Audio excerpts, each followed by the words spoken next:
Welcome here in Abu Dhabi, the third day of judo here at the Grand Slam of the United Arab Emirates. Today we have 5 categories. It's the women under 78, the women plus 78, and then 3 categories for the men. It's under 90, minus 100, and plus 100. The big guys. Big guys, mate. This is it. And we always finish the last day with some really big ippons, and we like to close it out with that big heavyweight division, super heavyweights, you know, smashing them over with, what do you call it? Bangers. Bangers, yes. Right. That's what we hope to see.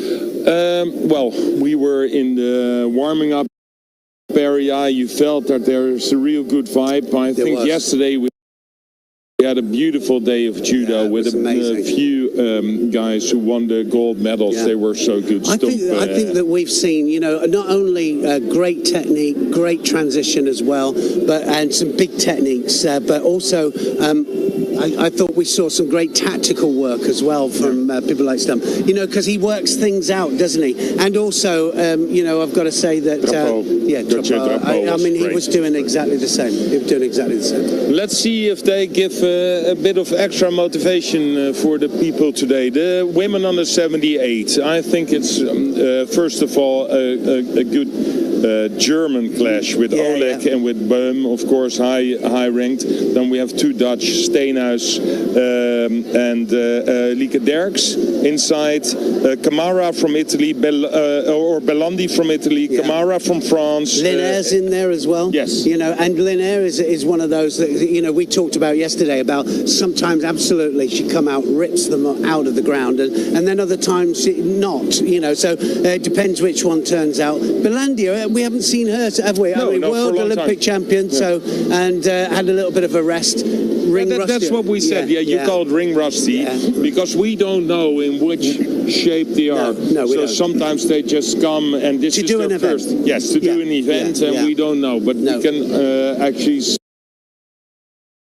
see how they will perform. As soon as they're out there, and actually if they do get through the early rounds, then they get better and better as they go through the rounds. Bit of oil in the engine. That's what it is, though, isn't it? It is. It's exactly that. Plus 78, of course, the highest ranked Fontaine from France.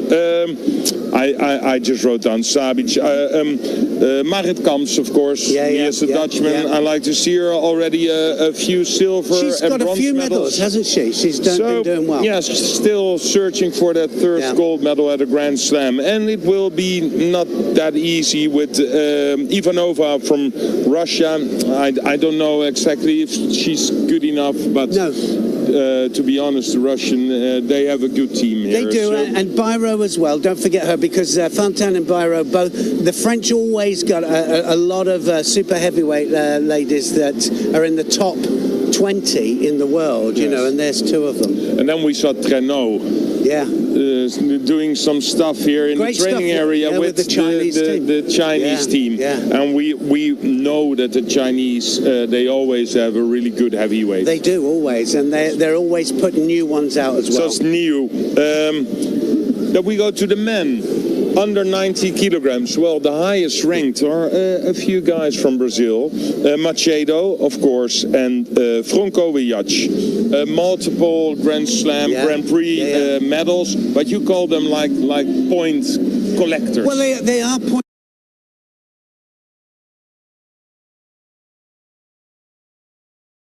collectors, but you know, they're out there, and you know, we were talking about the certain countries put their 1s and 2s out, and they put them head to head and see who comes out the best, and you know, when you've got a bit of depth in your country, you can do that. Yes.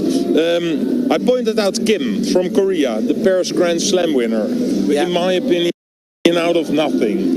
So let's see what he can do. And of course, the name that everybody's waiting for is Bekauri, the Olympic champion. Of course, he's the one. We saw his teammate in Zagreb. Now he's fighting here. And he looks almost, doesn't he, relaxed, you know, when he's out there, till he gets hold of you, and then everybody knows he's not relaxed. You know, he's one of those guys, not only a nice person, but he's one of these thinkers, and he wins at big competitions. So, you know, he's done the Olympic Games twice. Not many people have done that. I like that Kotsoyev as well. It's the little brother of the older one. So let's he was see. great, wasn't he? We saw him a couple of weeks ago, and we thought he was great. So we have a few more names there. Tsilidis, for example, the Greek bronze medalist at the Olympic Games, but he's a bit off at the moment, you know, because he is an awkward one, and his style is one of those that, you know, once you start to know what it is, so unless he changes it up, sometimes he's a performer, sometimes it doesn't go his way. In the under 100 kilograms, I think a chance for the United Emirates again to win a medal with Kostoyev as the highest ranked. Sherzadishvili from Spain, of course, won the Zagreb Grand Prix, looked really strong, and he's here as well. Adamian, the Russian athlete, he's just in there, isn't he? You know, like he's in the same pool. Conchalves from Brazil, Matsidov for Tajikistan. I love the Tajikistan team. No, it's fantastic. What a tournament they're having. I think we've got about another 30 seconds. 30 seconds to talk about plus 100 kilograms, where we have Kokauri. We have two strong Russians, Bachayev, the junior world champion from 2024. And Bachayev, right? And Bachayev, of course. And then we have Turaboyev, the world champion, minus 100, still trying to... He's starting to get up there, isn't he? So he's starting to look like a heavyweight now, but it takes time. And then down we have Andy Granda, former world champion, Jur Spijkers from the Netherlands. I think it will be a good day. It's going to be a great day. We're looking for more great ippons today. Hopefully we'll finish with a great ippon at the end. This third and final day here in Abu Dhabi, and this is the heavyweight. So as you can see behind us, this is Dennis's favourite day. This is your favourite day, isn't it? Do you ever feel like getting back on there? On this day? Yes, but like in very, very short moments, to be honest. But for me, this is always the day. We were at the first day, and then you see the lightweights doing the warm-up, and you see that there's still a bit of room. Well, now it's completely packed. room at all. No, because they're like really the big boys, and it's I always like to see. You know, for example, you have Bachayev here, you have Adamian, like doing his warm-up. And it's always good to see, like, but you know, are they in shape or not? Well, but the thing is as well, I mean, we're looking at them here behind now. All of the guys behind us are warming up, what I call a proper warm-up, and it's full on. They're going to be walking out there sweating. I mean, this is a proper warm-up, isn't it? These guys. How does the heavyweight divisions? How is it different to the lighter weights and middleweights? Well, different power. No, it's a completely different ballgame, and that's why sometimes you see those minus 100 people when they go up, or the minus 78. That they're used to more kumikata, so the kumikata is not that much. This isn't so much, is it? No, but it changed. Actually, it changed. And you know, if you see Rinair, who's really good in the kumikata, you see that also changed a little bit. I see Stefan Trenot there. He's doing, I think, a good job with the Chinese. Look, it's good to see all those people. You know, So he knew a bit about that juji as well. Absolutely, he was good at the juji. So we're expecting more ippons today. We always get ippons, don't we, on the final day? So here you are. Here you're warming up. Let's make like the walk, how to get into the stadium. Okay, it's a long walk, I'm telling you now. Philip's got to be a little bit careful with the walk, but this is how far they got to walk. Straight to the corridor. Well, yesterday we had an interview, of course, with Niels Stamp about his lifting activities from Boedelen. Here's the man himself. Yes. So we see all those old people. So yeah, old people, of course, but we know each other really well. If you see the judo yesterday and you see all the techniques, are you proud? Actually, I like judo today, and I see a lot of good movements and really nice scores. Of course, sometimes with maybe with the penalties or some landings, I'm not happy. No. But in general, if I check judo today and in our time, I would say it's better. And better now that we have the transition. So we got more time for Newaza now? Better. Yes. You know, I like Newaza, especially now with age. But when I was fighting, I was always looking for the big throws. I wanted to say, because we fought in about the same era, I did not see so many Newaza from you, but because most of the time it all was already finished. Yeah, I would like to stay in Tachiwaza, yes, for sure. So yesterday with Stoom, if you see this, I think you have to be proud. I'm really happy for him. I sent him a message yesterday. He was really with open mind and with nice judo. Yesterday he was really in fire. I think he had a great day, and it's a great advert for judo as well, you know, because it not only shows what you passed down to him, but it shows judo evolving, you know, and I think that's great. Thanks for these kind words. We go inside of the area. Walk with us. Let's go this side because it's a really long. No. What? Oh, we're not allowed in. Oh, we're not allowed to go in. This guy here is really good at his job. He's very good at his job. Yes. He's stopping us going in. So today maybe there will not be any commentary because we're not allowed in. But we need our badges, Neil. Yeah, we do. I've got mine, but we have to find our badges, and then we will be inside.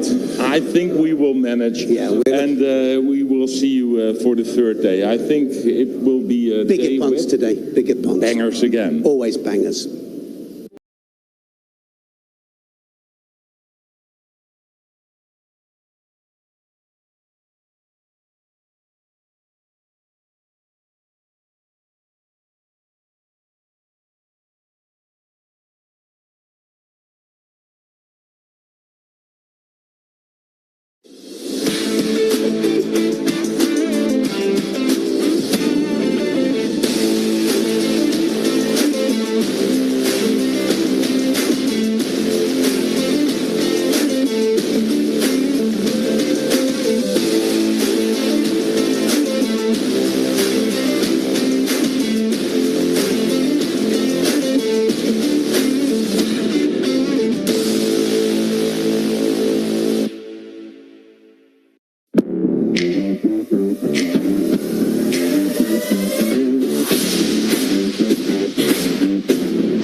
Welcome back then to this third and final day here in Abu Dhabi, and this year's tournament has not disappointed, I can tell you. It's been amazing.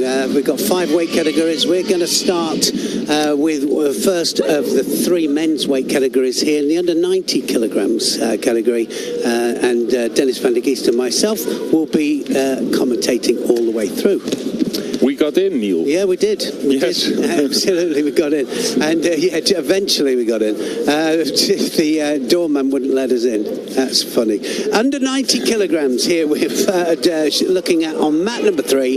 This is Gregorian of the United Arab Emirates against Majdov of Serbia. And Majdov was a former world champion. Yeah, 2017 world champion, and picks up the first penalty already after half a minute.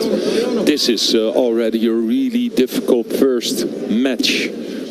Yes, he's been struggling with form, hasn't he, Majdov? And you know, it's been difficult for him. I know his coach, his father is his coach, and they haven't been too pleased about some of the results over the last few tournaments. So he'll be wanting to go a little bit further here, but it's a tough one for him. Yes, we did not see him for some while. He was fighting at the World Championships, of course, in Hungary. That was his last fight. Didn't get into the final block there. always real dominant with his grips, a real powerhouse. Yes, we got a few matches with a round of 64, only a few, most of them are through to the round of 32 already, so it's just a few stragglers to fight out, and then it'll come back up, and then we'll be fighting the round of 16s. 90 kilograms is mat 2 and 3, and mat number 1 is the plus 100 kilograms rounds of 32. If you've just joined us, you'll be able to go from mat 1, 2 and 3, depending. You don't want to always have our commentary on it. You'll have us in the final block, though. Can't shake us off, I'm afraid. No. Sorry. You've got us, yeah. It's it. Well, also today, Neil, it's for us also a difficult task because we have 3 tatamis, and you see all kind of matches you want to see. So of course Maidov, as a former world champion, we want to see him. I see Turaboyev already still struggling to make that change from -100 to plus. Yes, I mean, he's got a special technique, hasn't he, that he does, kind of that Makikomi there from back to front, which is a bit strange, you know, the way he does it. But it's more difficult, to the heavyweights. Yeah, it doesn't work so much. It tends to collapse more, doesn't it? I always like that. So the first time I saw him, of course, when he became world champion, that I was thought, will there ever be somebody who can stop it? You know, you think this guy will win everything for a few years. They look almost unbeatable, don't they? Yeah. Yes, and then somebody sorts something out, and then it works, and then I think it was Kostayev.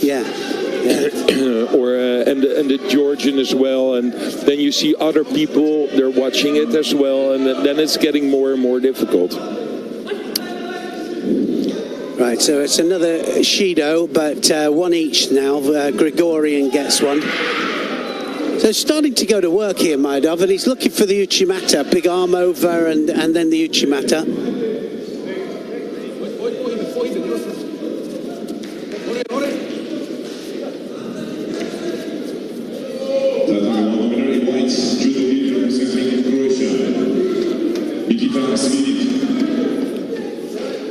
He thought that was a score there, Maidov.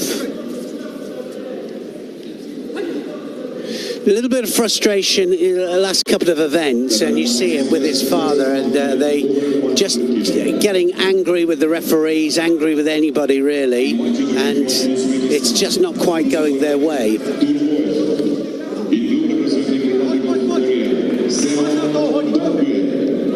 Yeah, he will be forever the world champion in 2017, but that's been a while, and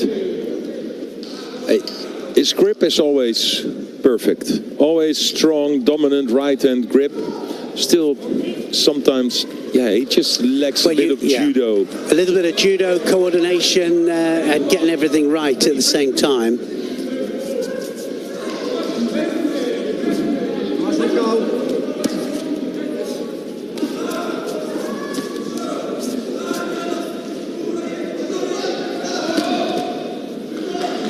Getting close to that. Big hips across there for the Ukigoshi.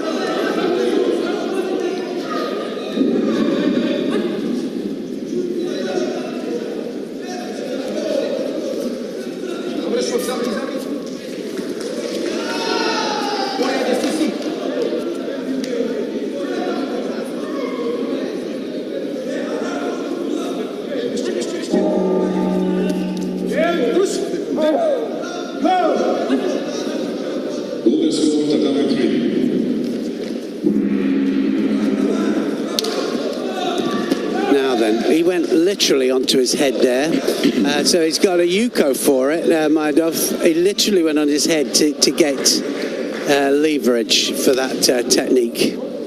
Let's have a look at it.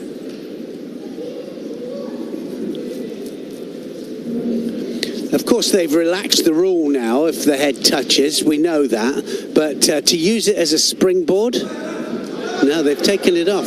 Yes. See? And I think that's the difference.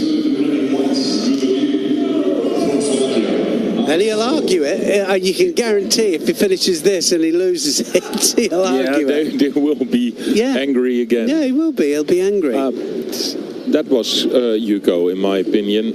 And, well, the smallest Yuko, but it was. Yes. So, anyway, he'll have a look at that and say, well, why didn't that score? But I'm sure somebody will tell him. Right, so Maidov then goes through. And he will be up against Bozarov of Uzbekistan in the next round.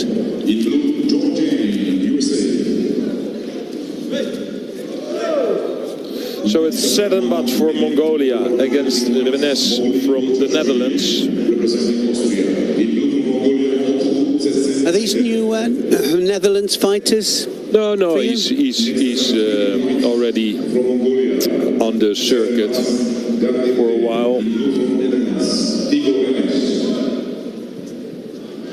Still searching for a first medal at a Grand Prix or Grand Slam. Wins medals at the European Opens. He's got a chance here of turning him over here, Teresen Bat. Yes, Vines in trouble here. If he can get that leg over, that's it. That's his only chance of escape here.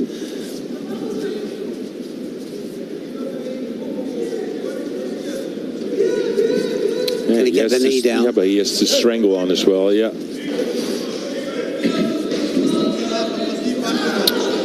Well, some good newaza from the Mongolian in this first minute.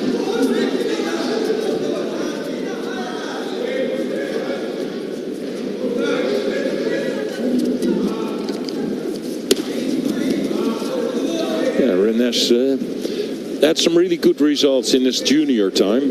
Still trying to make that transition, that extra step. And we saw yesterday with the Tachik. But yeah, he was also the world champion juniors, but he made this transition very fast. But it's not that easy, especially not in the higher categories. Yuko scored. Yes, he always looked as if he was just about to score, didn't he, Serenbat?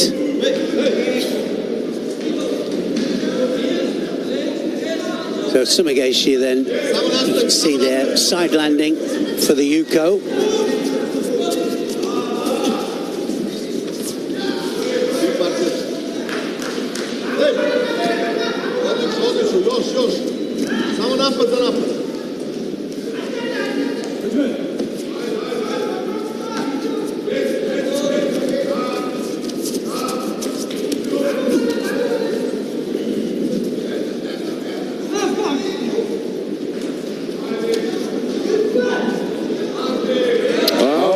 Yuko as well. Wazari scored. Well, that was a good one under pressure, wasn't it? Less than 2 minutes to go, and now he's ahead.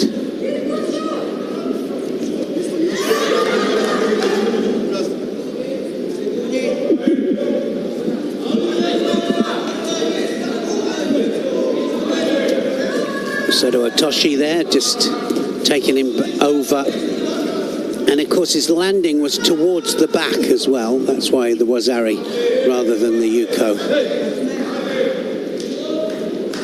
Yeah, to make it quite simple, you know, you have that 180 degrees, so the 90 degrees more to the back, then it will be Wazari, Kuto Sotogari again, and then everything more to the front. Yeah. It will be called Well, Yuko. Basically now it's anything towards the front, isn't it? A side, front, yeah.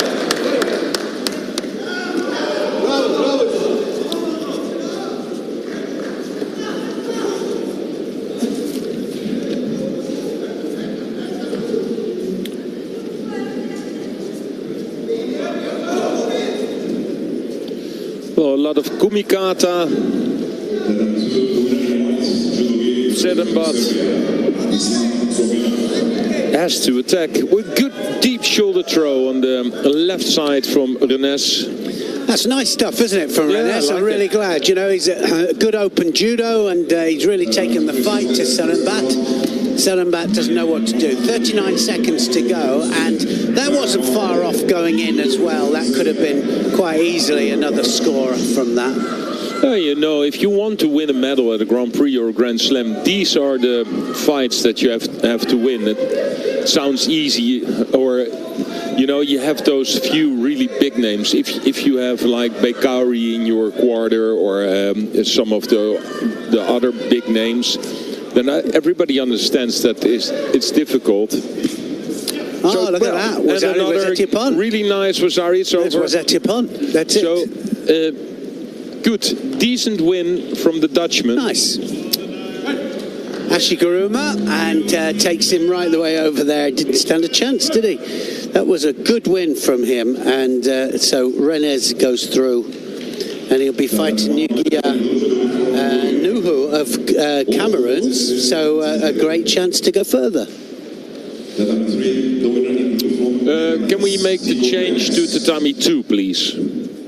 Because that's what Neil does every time when a British fighter's coming up. Just, yeah, I know you don't do it on purpose. No, I don't do it on purpose. It's just coincidence. We have Pate from Sweden against Brashnovic from Serbia, but next fight will be Simeon Katerina from the Netherlands against Baykamurov from Kazakhstan.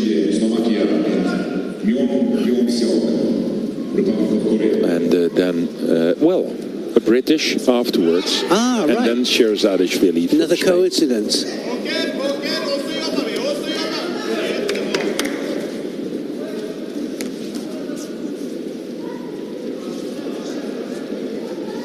Trying to get that hand through there just to make the difference.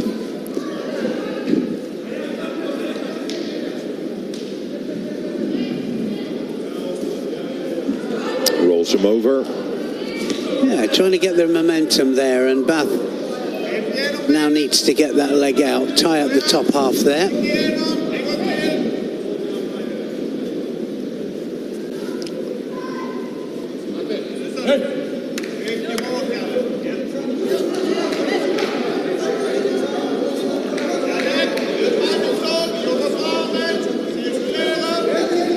Brashnovic then got to do something now to come back into this.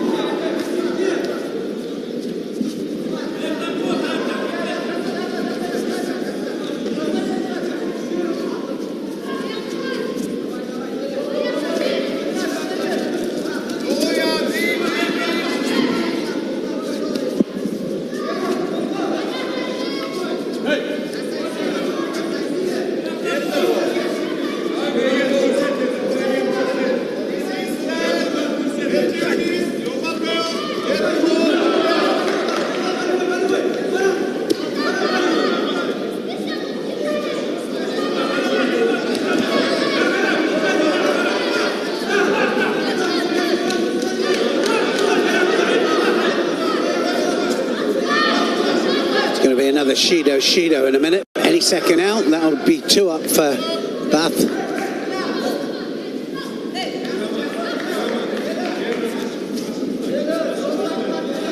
Strong fight for grips, but in the end you've got to go in. That's going to be a second penalty. I think that will get second Shido. Is it going to? No, he gets away with it. Well, at least he tries something, you know, and yeah, well, we talked about this many times, because Brashnovic isn't doing anything. Nothing at all.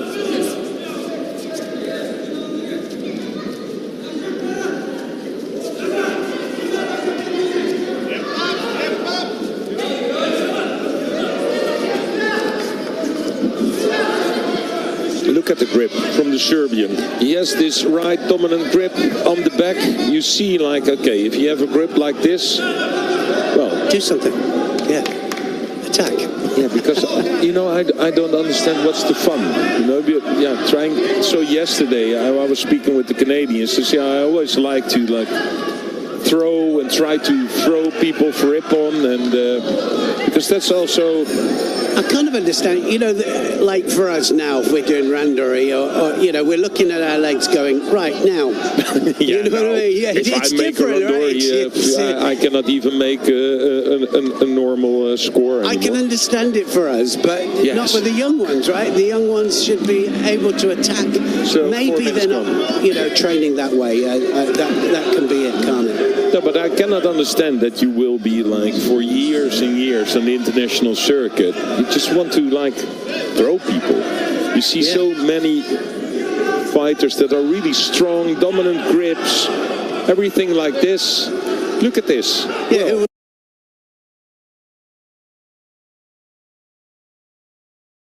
Who are we talking to this morning? Well, at least this is Budalin. Budalin said, what is the exact thing he said? He said, I just wanted to throw for a No, we were talking about Newaza. I said, well, I did not see a lot of Newaza from you, so because most of the time it was already over. Yeah. So no, I was not the Newaza guy. Yeah. No, because you were throwing everybody. Yeah, that was good. But that's what he wanted, wasn't it? That was him, wasn't it? Great. Yeah, you were asking him about the transitions and that the athletes get more time in Newaza, and he was like, "Yep." And period. And how important was that to me? Yeah, not really. Oh, nice though. That was good. Much better from Bab. Sasai Surakumiyashi.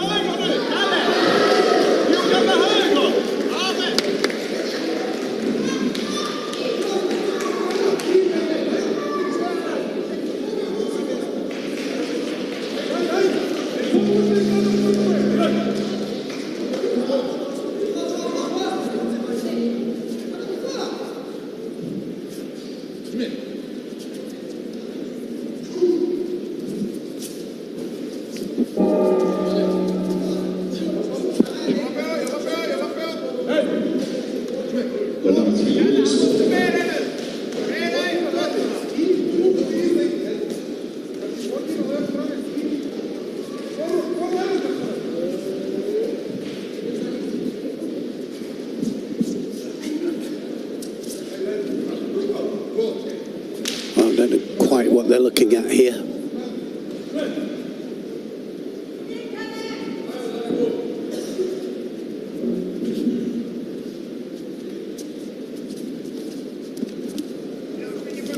Well, that's again, he's done that. It's a couple of times now. The Tomanagi, not really what we want to see going in there now at this stage.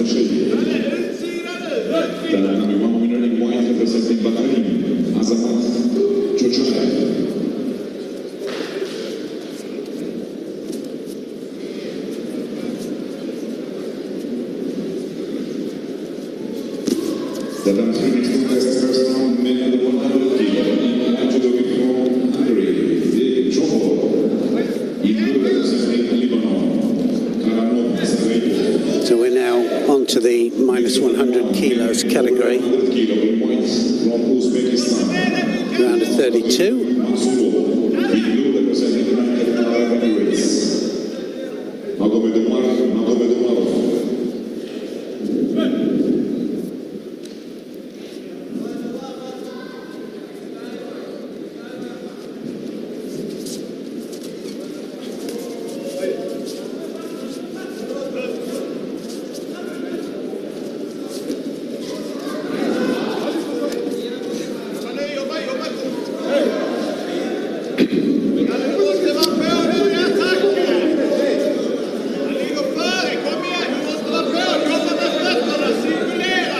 Second penalty for the Swede.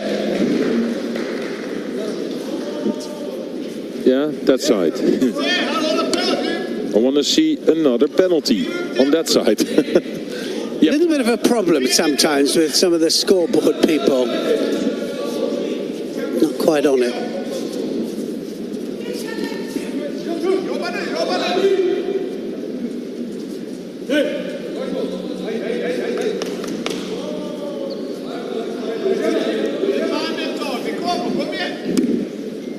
that I'm one winner in Judo Ki Vines, representing United Arab Emirates.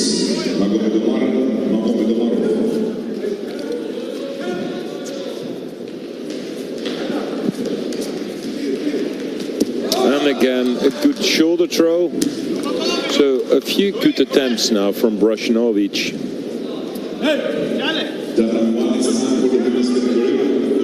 First round over 78 kilo.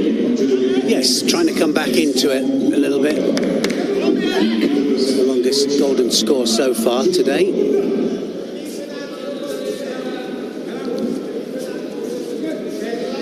Had a bit of a slow start yesterday as well. It just took a little bit of a while to heat up a bit.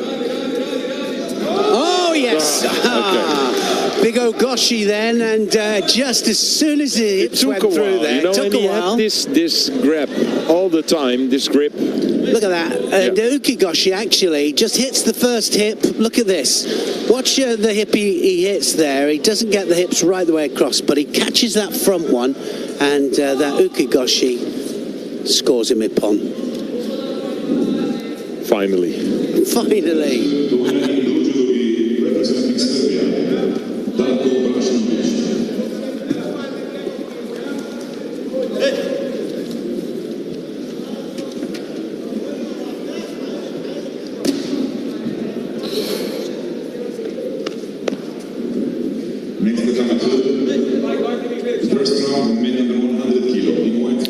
Here we have Simeon Katerina for the Netherlands against Baika Murov from Kazakhstan.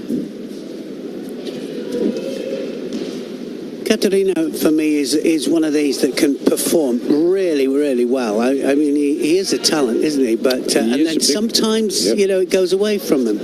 Well, not sometimes.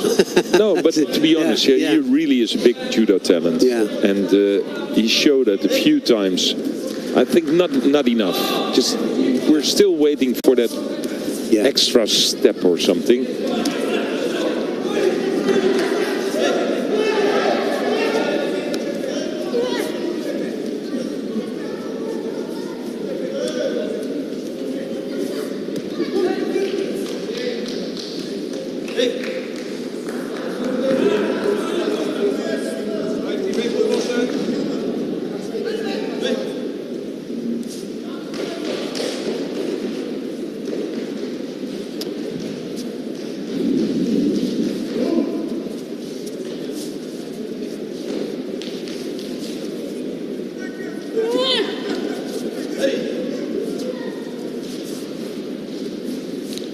There they go again on the sleeves.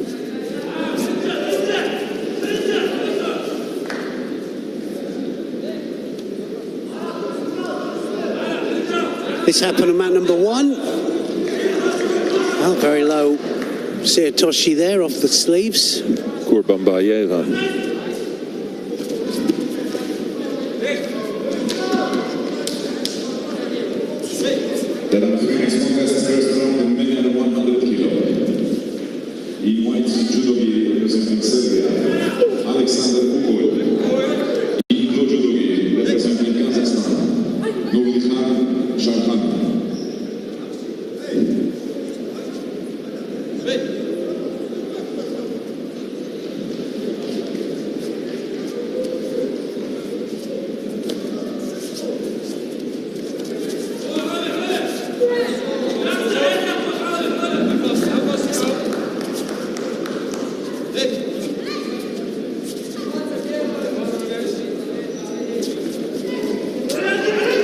Not enough rotation. No, just not quite enough, is it? That rotation.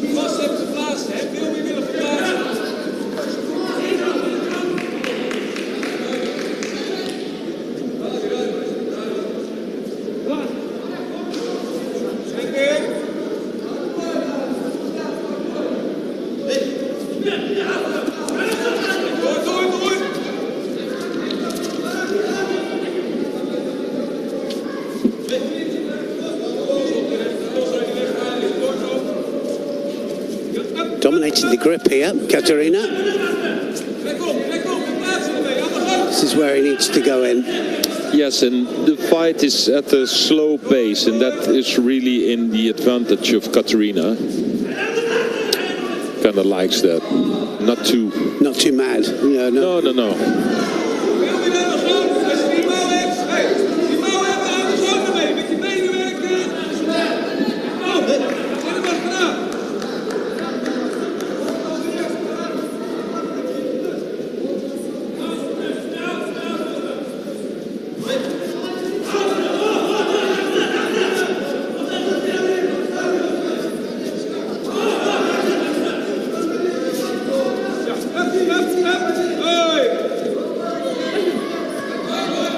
If there's a moment to give a first penalty, this will be it.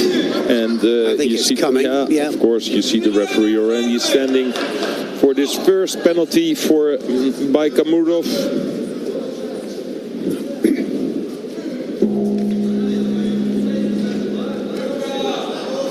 Yeah, well, if you don't grab, then you can't throw. No.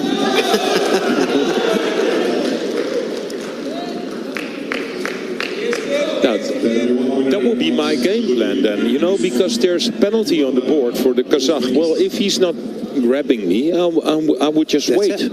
If you're not into it, then the second penalty for you, first one for me. We do it one more time, and it's over. And of course, you know, it's not the most spectacular way to win. But yeah, in the end, who cares? Yeah. Well, I think that's the thing, isn't it? If they throw a Shido away, that quite often is what finishes them off, because that Shido is costly at the end.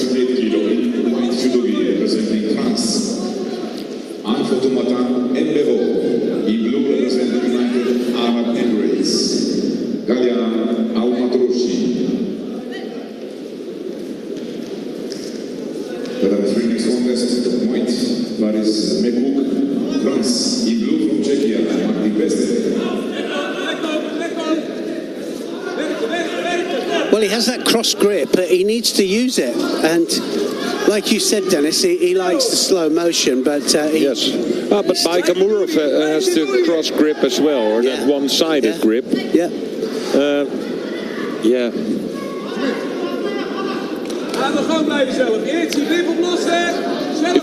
If you want to open up this fight, I think you have to give a few more penalties as well, because I don't know. I mean, literally they're doing nothing, are they? Really, it's just tapping away. And of course, I want to see more from Katarina, but he's not real in danger until now. So if they just stand like this, well, another okay attack.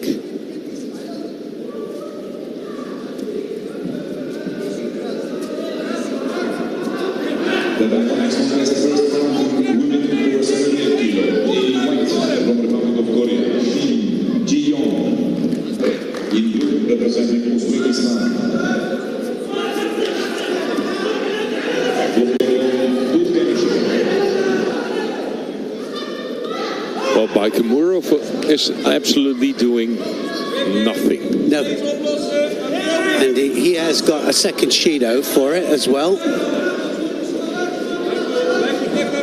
No, that's what we were talking about. I mean, surely it's possible to do some kind of attack. Or not. Yeah.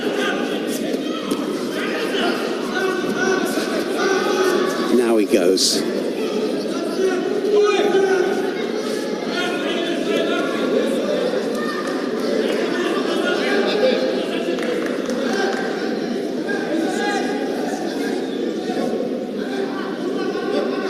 Well, he looks kind of exhausted.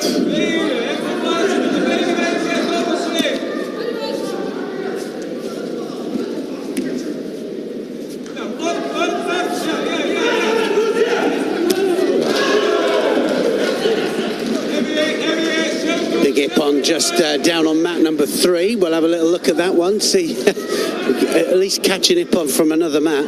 Yeah. Here we go.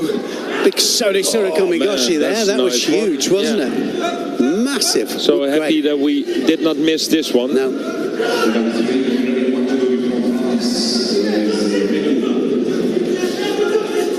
Well, for me, sent by Kimurov off, to be honest. Shido, Yes. and that's it. Get it done. Men under 100 kilo in Judo Ki Vines, Switzerland. In blue representing Romania,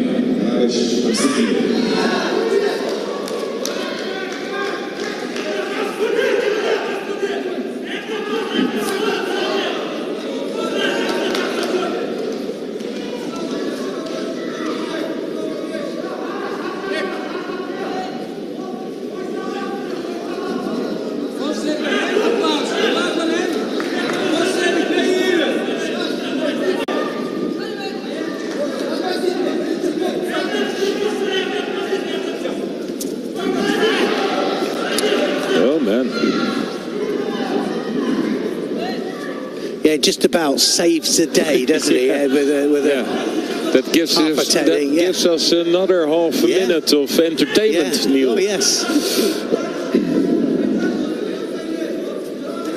Oh, nice one. Osodogari there from Katarina.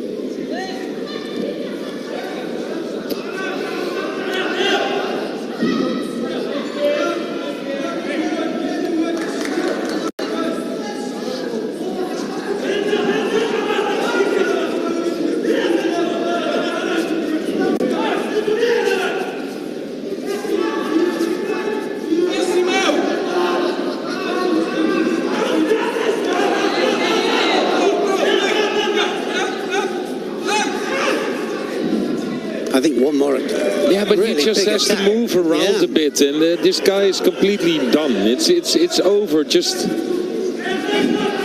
bring the win, because now you're getting yourself into trouble.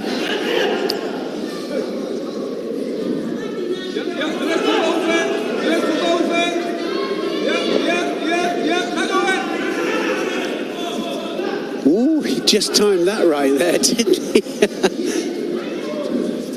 Wow. Nakamura there. Well, this is for me, you know, and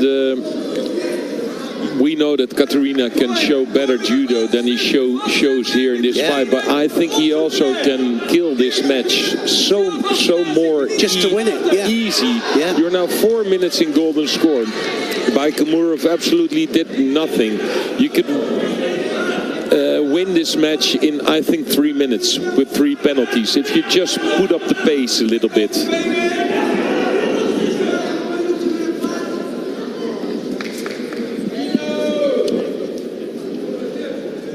Stand up, come on. Well, second penalty, it's unbelievable. It's the wrong way around, isn't it? It just it doesn't reflect on the... Yeah, but that's also because Katarina is not like... If he puts a little bit more in it, then that third penalty will be there. This was absolutely a bad attempt. And he takes so much time. He can hardly stand up. Frustrating as for the referee as well. Stand up, come on. You're a fighter. Yes, so third penalty. And that took way too long, in my opinion. So in the end, it's Katarina. Well, we're not going to talk about this match later on, no. But it's a win is a win. No, I want to discuss it. No, he could have made it himself, I think, more easy, because by Kamurov, I don't know what he was doing, but not much. No.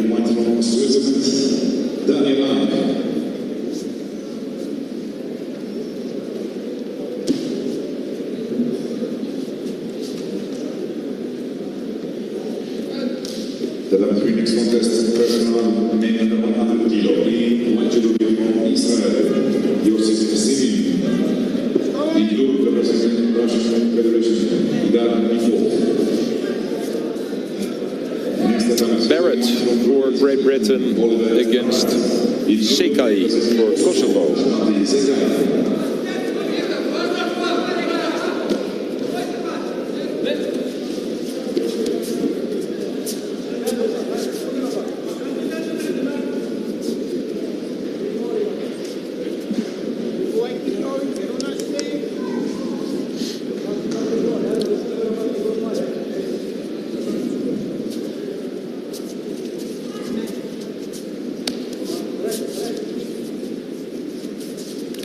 Needs to stop that big right arm if he can, Barrett, before it comes on.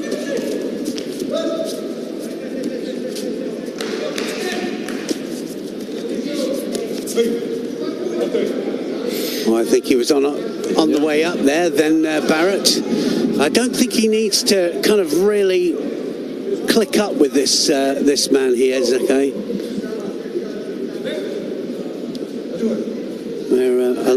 So many of the Kosovans are big on the pickups, of course. Yes, and also really strong with that dominant grip on the right or on the left side.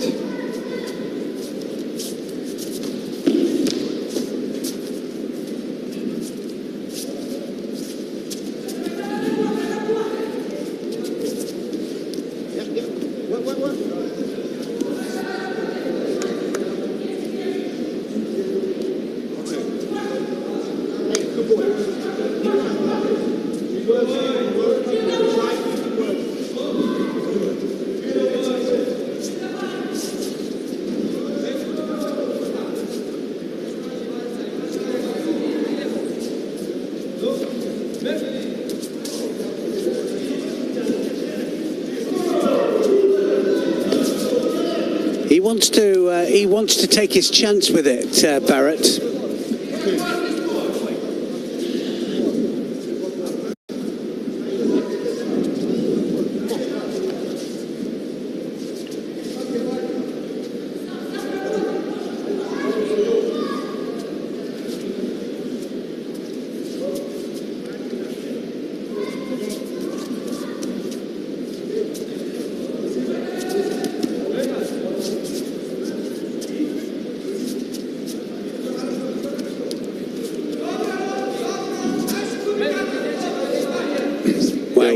He can't shake that hand off, can he, Barrett? He's been dominated head-wise. Yeah, so that's, I think, then the only way for him to get out of that dominant right hand is to go cross-grip on that one side, the right side as well. So yes, to cross-grip and then just keep that little bit of distance. He just got to stop that arm coming over the top. Tries for the Kataguruma and gets taken over for a Yuko. Wazari, is it Wazari? Yes. Yeah, so it was a Wazari, and just got to hold him now for 10 seconds. So that's Sumigash in the end. Too strong for Barrett. The time is not ticking. No, it's all over now. They'll be doing it by hand. Yeah. It's more than time now, isn't it? This is... Yeah, how long does he have to hold on? It's crazy, isn't it? It's over. Come on. Crazy. Yeah, he's already holding him for all 3 minutes. So, yeah, now the time just is like the old days, isn't it? Yeah, just, with the hand watch. Yeah.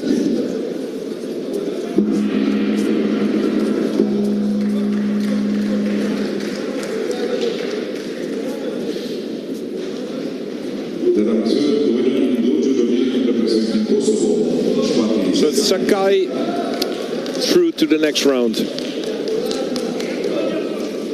And now definitely one of the favorites today. Showed some really good performance in Zagreb. Jerzadishvili for Spain in his first fight against Wang from the Chinese Republic. Yes, be interesting to see how his form follows over now.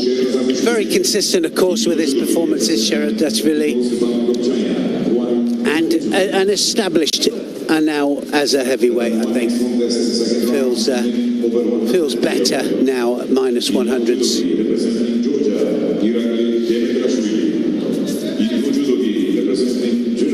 Well, look how strong Huang is. Yeah, I mean, he just literally pulling his head. You don't see that very often with him, do you? Jerzadishvili there, having his head pulled down. That's the way around. Kind of agreed. I have to say, I kind of agreed with the referee there.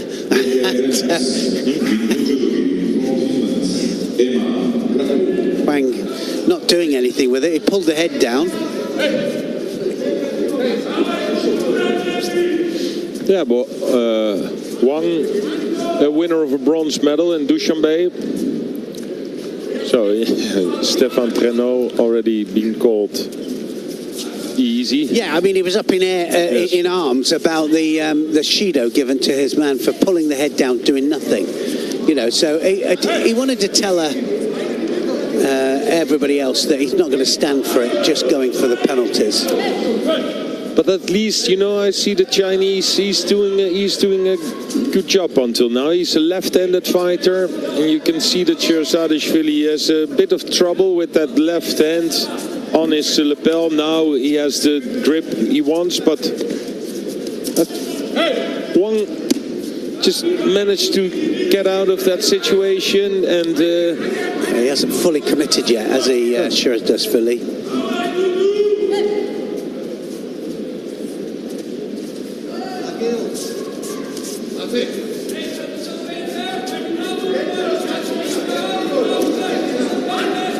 so now he killed that lapel grip.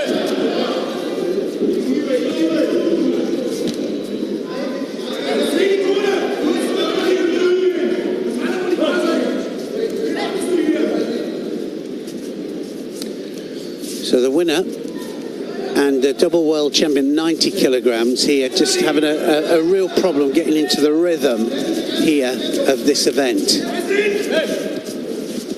Finding it really awkward, isn't he, with the Wang is fighting Chinese awkward, fighter. but you can also see that Sherzadishvili is not taking too much risk. Because, yeah, I know for sure he doesn't know him. Nice. Oh, yes. beautiful. That's a Wazari. Wazari, and right away between the legs there with that one. That was beautiful, wasn't it? Off the sleeves there, Satoshi. No, in tactical way, Sherzadishvili is also a real strong fighter, calculating. He knows, okay, so that left hand, the lapel, but now he knows how to kill it.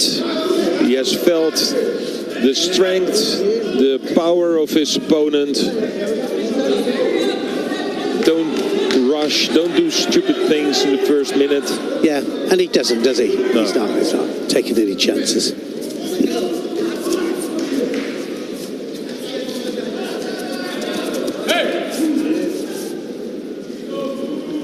Well, one thing's for sure, he feels a certain danger that we can't kind of feel from here. No, but you kind of feel it. Yeah, you see yeah. that the Chinese is a strange left-handed, and you don't know. He's got an what he's capable Uchimata, of. and I think that's what Sherzadishvili is worried about here.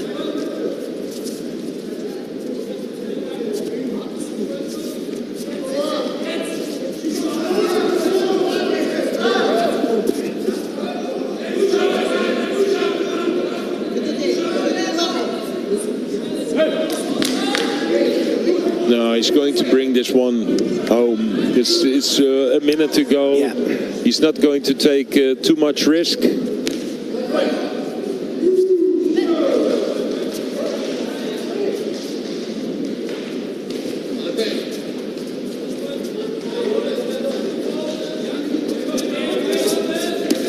Not far off there with the Kochigari either. He's going to get a score for that, Yuko. Does he get a score with it, or have they said it's off the ground? Oh yeah, I think so. It's off the ground. But still, if I look at Wang, there's potential. Yeah. If you see the way he stands, quite easy to get his the left-handed grip he wants. I mean, he's fighting against one of the best fighters in this category, and he's doing a great job.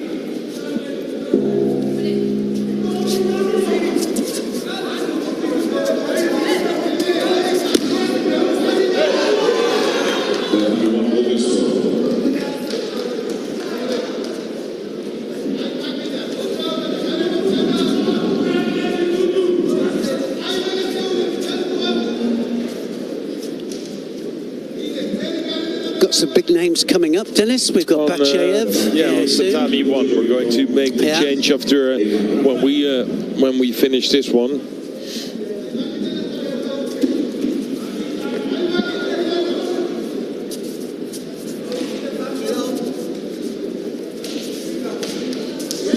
Decent first win from Sherazadashvili. Wasn't in trouble for one moment.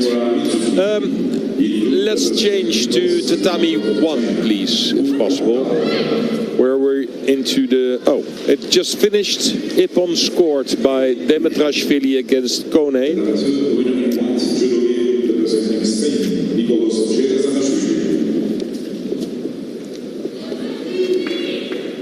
Countered.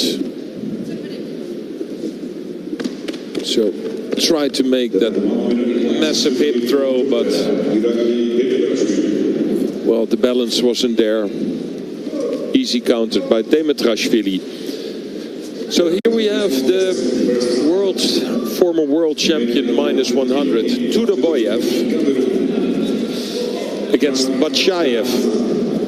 Bachayev, one of the new kids on the block, the junior world champion from 2024.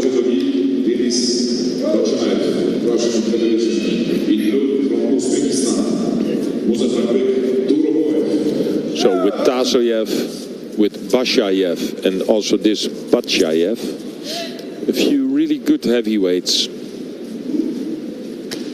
Yeah, they have, haven't they? They've got a load of them.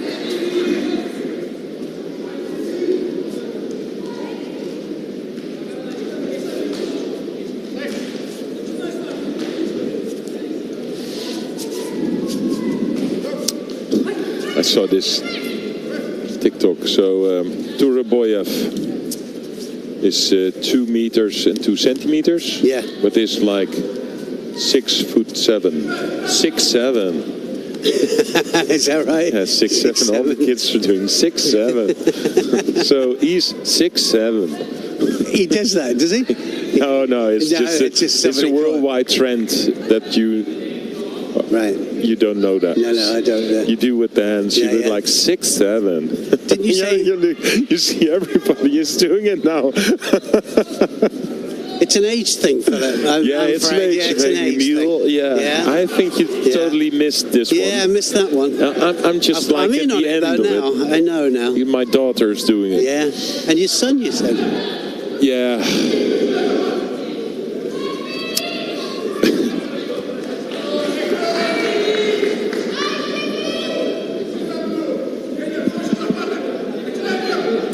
You see the difficulty that Tudoboyev has, like all the advantage he had when he was a -100 fighter. That's really long legs, and it's more difficult with the heavyweights. Yeah, and he does it both sides, doesn't he? So naturally. This is where he used to just rip them out the floor. Yeah, but and now with the heavyweights, they're it's going like 30 kilo difference. Yeah.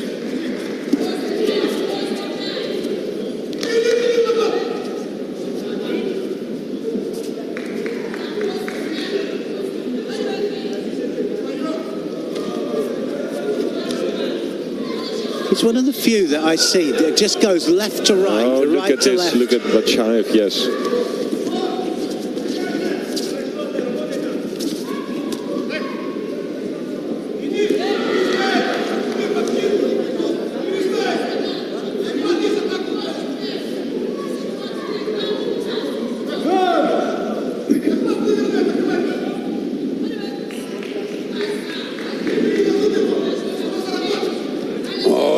Climbed on top of that Koso to Gary then. I swear it could go horribly wrong for one of them. Oh, look at that. He's got the belt. The hip's going to go across. Yes, they do. Oh, and he gets caught. And it was always going to happen, wasn't it? Was Harry there to Bachayev? Straight into the hold down. Oh, he's out. Now here you see what it is, like those 30 kilos of difference. Yeah. It's like that center of the gravity center sure. where normally, you know, he would like just rip them out. Yeah, pull them over in the minus 100. And he can't do it, can he? He can't do it. No. Because they're just standing. Yeah. And Hara. Yes, and nothing happens. No.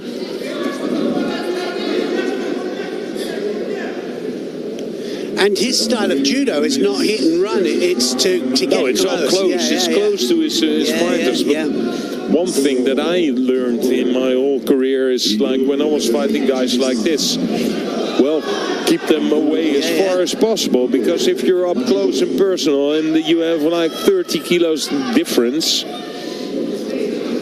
yeah, then you're in trouble. You've got no chance,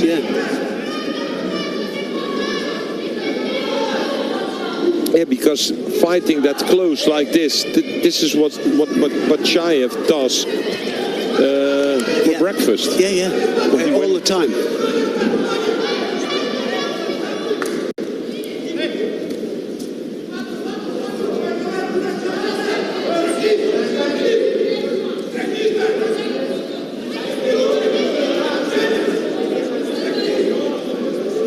Look at this. Taken an age to stand up here. It's incredible.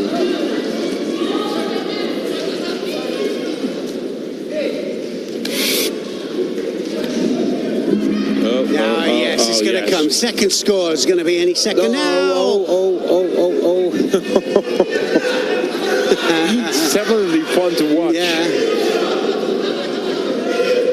Well, you know, somebody is going to go, aren't they? It just, you know it. Yeah, it will be an all or nothing last 23 seconds. He'll be forced to do something. Taking a chance. Yeah, it's not working. Yeah, this is it. Oh, it's rescued it there. But Mate was called. Well, they'll have a look to see where that started. I'm sure they will. All right, because I want to know if it starts. They're out. They are out, yeah.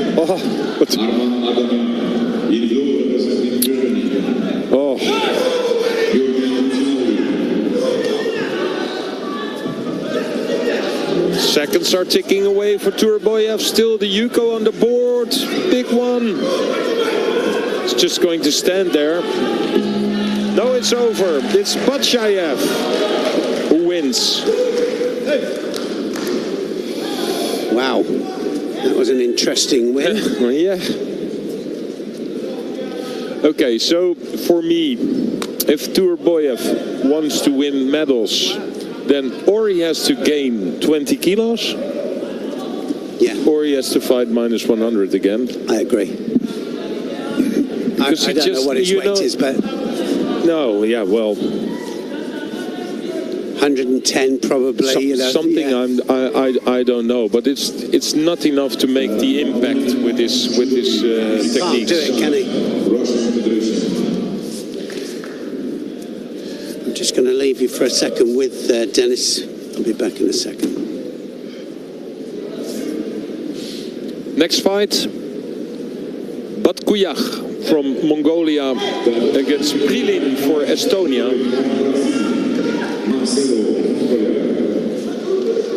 After this one, we will have Batshayev from Russia against Otku from Mongolia.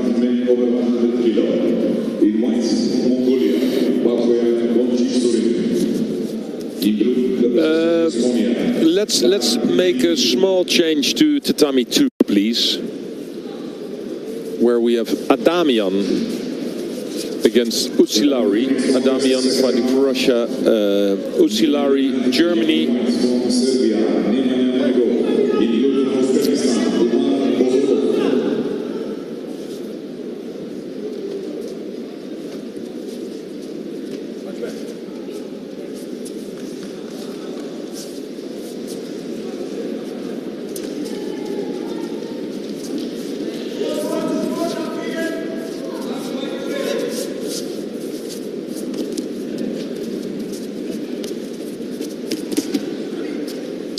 Damian was the 2023 world champion.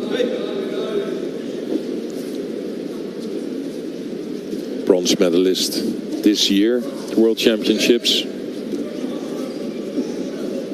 Sometimes we see him in absolutely great form, and sometimes it's just not happening. 2 minutes gone, no penalties, no score, so already a difficult first round for him.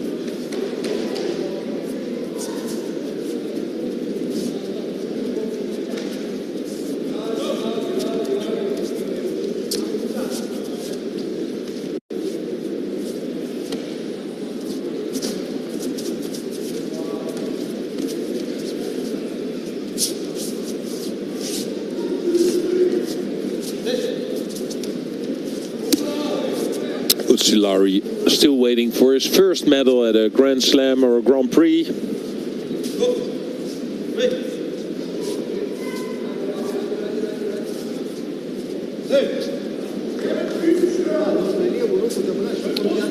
I think his best result was a gold medal at the European Judo Championships under 23, so still a young guy.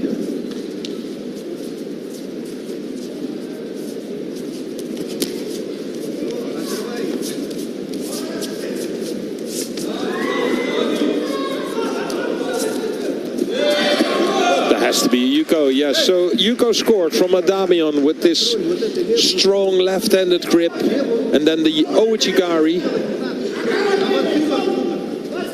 kind of like to push and pull, so push the head down, just open up a little bit, and then straight into the Ouchigari.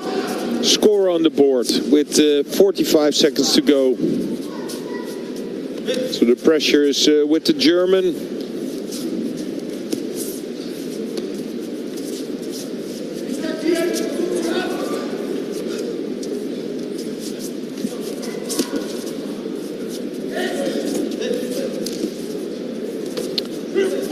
Left to left, trying to, and there it is again, Ouchigari. Two really good scores. Wasari on the board. Adamian looked at the clock, seeing the time is ticking away. 9 seconds.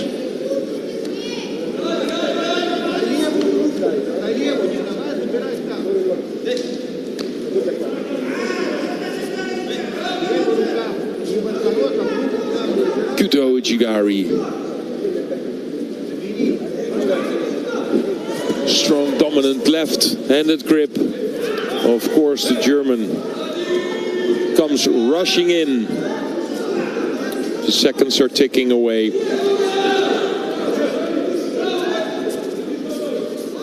It's over. It's Adamian who wins his first round.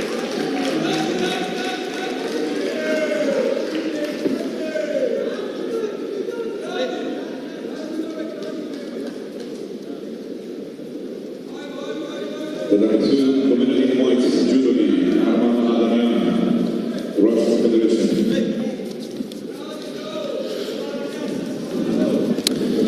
Good performance from Adamian then.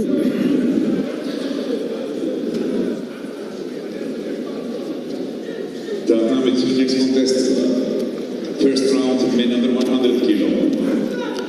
In white judo from Tajikistan. From Tajikistan, Kishvarov against Han from Korea.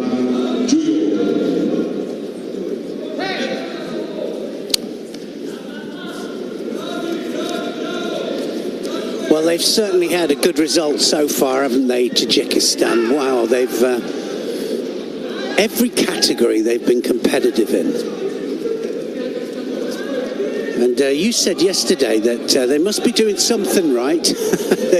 Something. Yes, well, there has always been a judo culture in that country, but now you see, you know, they have their own Grand Prix. You see the team. It's made a difference, hasn't it? And whatever they're doing coaching-wise, it makes a difference. Not an easy one for Kishvarov, to be honest. I've seen him on the circuit already many times. already won 2 bronze medals at the Grand Slam.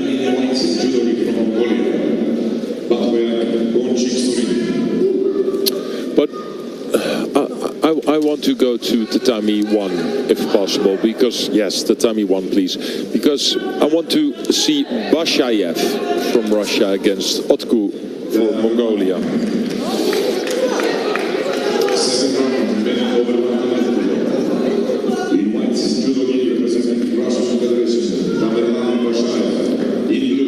Bashayev, always fun to watch.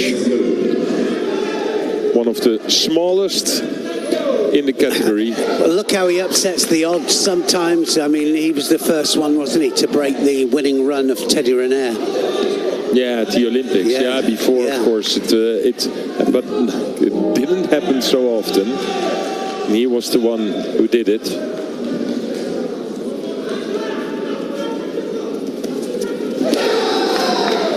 Not an easy one. Otku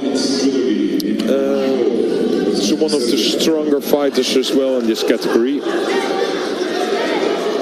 Yeah, he is. He's one of those, isn't he, that he can perform really well, Otku, and upset the odds a little bit.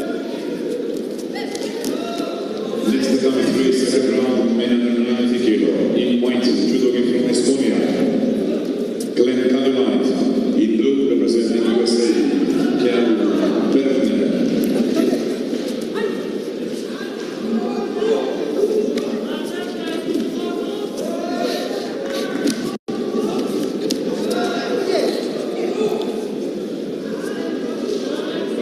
Always looking for the opportunity for the Sianagi. He'll look to get it as central as he can, and those big arms of Otku at the moment just stopping him.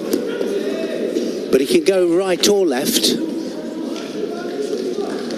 So far, no attack from either.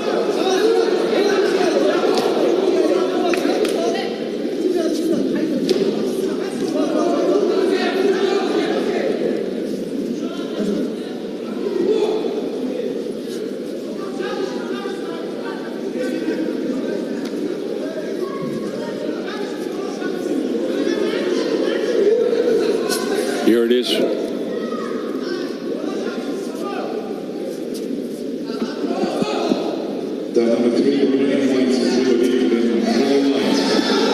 No, he has that shoulder throw, but also from the sleeves he knows to make the sodas.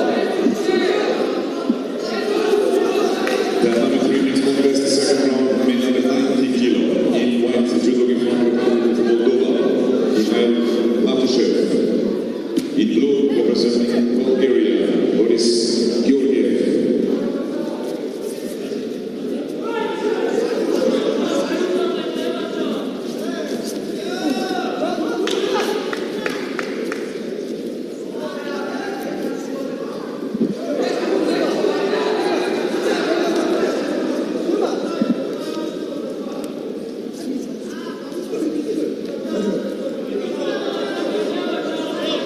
Yeah, he wants to have that sleeve, but okay, now he has it. Now he can work.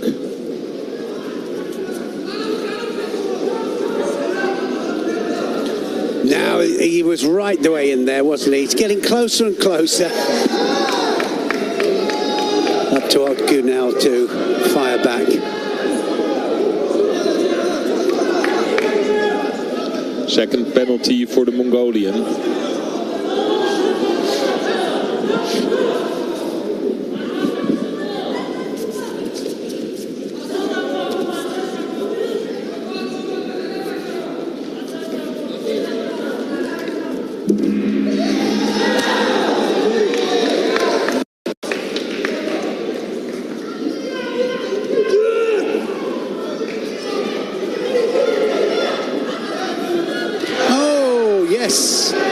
Beautiful score there from Bashayev there. Great Ashiwaza. Gets a Yuko for it and directly into the... Well, he's looking for the Sodagurumi Jimmy here. Has he got it? I think he might have. Yeah, that little... yeah, he got the... No, you don't. Yeah, it was old school, wasn't it? But, you know, just crossed the sleeves over and he had to submit.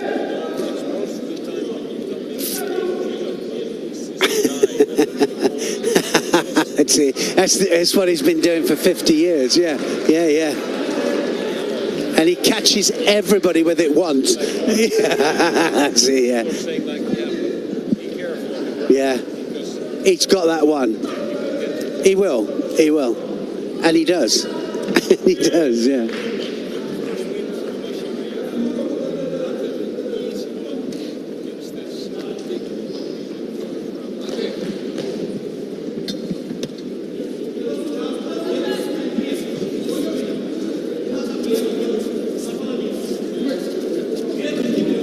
Few good heavyweights coming up.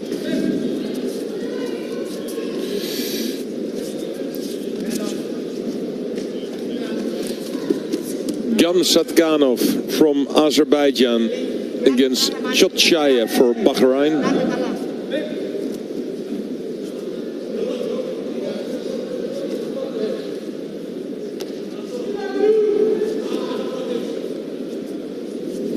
Yes, nice to think that you've got Bashayev next if you win this, but one fight at a time. Yes, one fight at a time. Coming up, Andy Granda, former world champion. Yes, he's another one, isn't he? Just still in it, still there. Yep. Well, for me, the biggest surprise ever. He won the gold medal at the World Championships, and he was good that day. It lined up for him, didn't it? I think so, yeah. Kind of like you have to win the big one once. And he did. And he did. Yeah. So, well, my weight trainer used to say, like, you don't have to be the best one. You just have to win the tournament. And you know, it sounds simple, but it's like this. It is true, though, isn't it? Yeah. I mean, look at. I remember Udo Qualmos losing final of the World Championships. I think it was a Serbian. I'm not sure, but totally unseeded fighter came through, had the day of his life. Bekanovic. I think it might have been Bekanovic, and then he finished. He retired. Not going to do better than that, he said. No. That was a name pulled out of it. Bekanovic did well there with that one, Dennis. Yeah, because I'm a nerd, Neil. Yeah, well, 89 Belgrade, Bekanovic. Yeah. My wife says the same about me, you know. She said, you remember that, she said, but you don't know when your next dentist appointment is. How does that work? No, me neither. Yeah.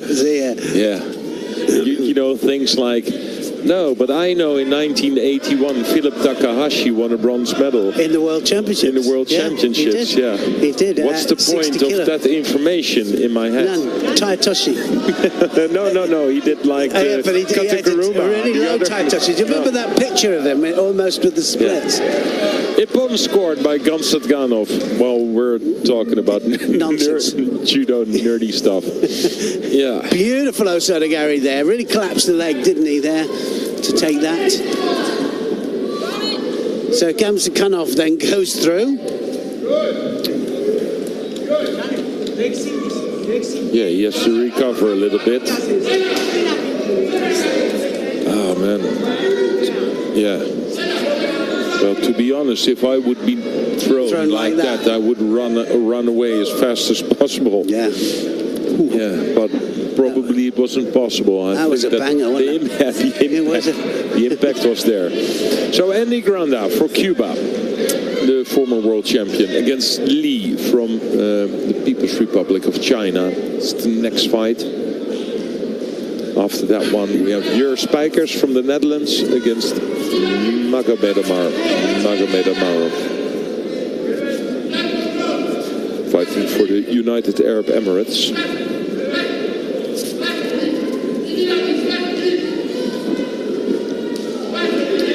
Andy Granda. Every time when I see this guy, I always think like, why don't you fight 100? But than when he's on the scale. When you're next to him, he has legs. He has bigger legs than you like think. this. Yeah, he is. And you can see that he has power in his legs because he knows how to make standing shoulder throws against really heavy guys. And he does, yeah.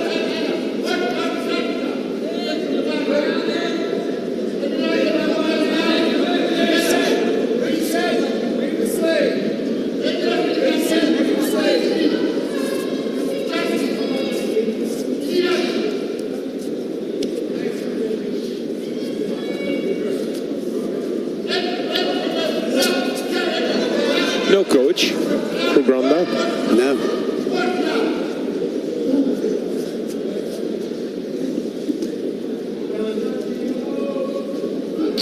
No, strange that, isn't it? No coach with the Cubans.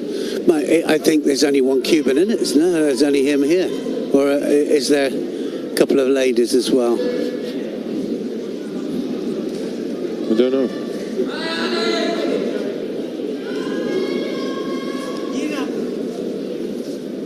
Needs to attack now, Granda. No. One. Just one, yeah, that's why. Just one solo ticket. Just one. Yeah.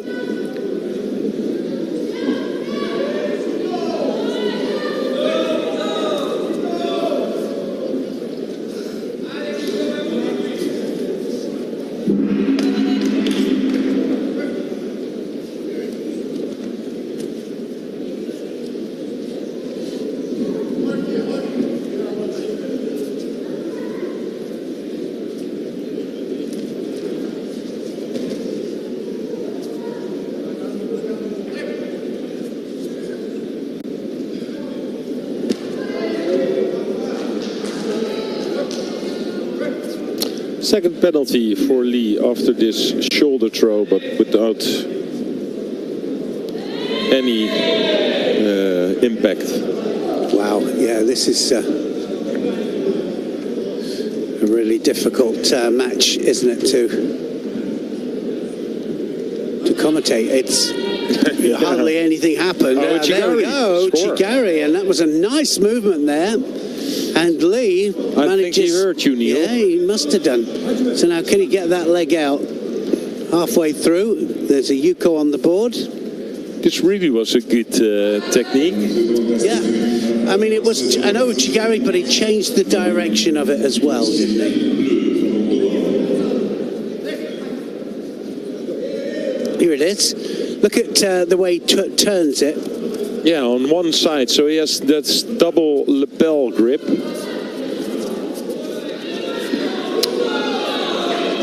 Nice move.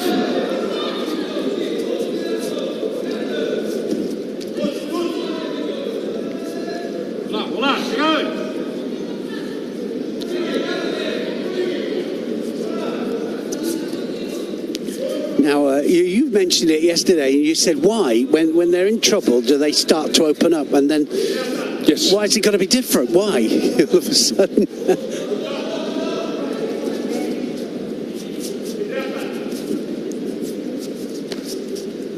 Yeah, but I don't see the... Like with Andy Granda at the moment, that he looks like, oh yes, no. So he's now waiting for that third penalty. That's the only thing he's waiting for. But that's kind of risky. Yeah, well, if you just throw out a few techniques, then that third penalty will come as well. Just standing there, hoping that somebody will call that third penalty for Lee. It says something about the training for me, because really it should be so many attacks within the minute. Come on, there's a Yuko on the board. You have to do something. He's losing. I mean, yes, and another good score. So it's over.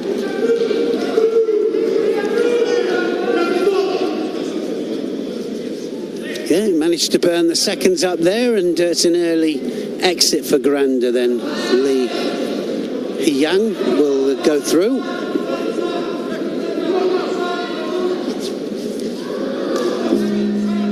Sorry, did not do anything. 2 penalties on the board. There was a minute he was standing still, hoping for a 3rd penalty for Lee.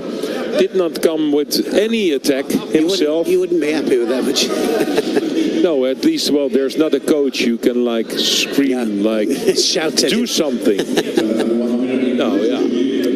Sorry for my frustration, but you know, because I kind of like this guy with his judo when it's there. But well, that was quite clear today.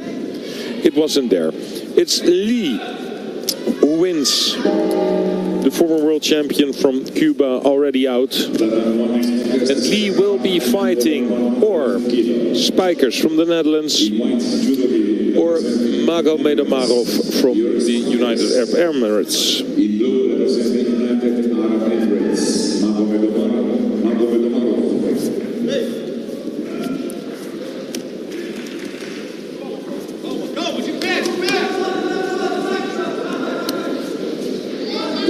Spijkers just won the silver medal in Zagreb.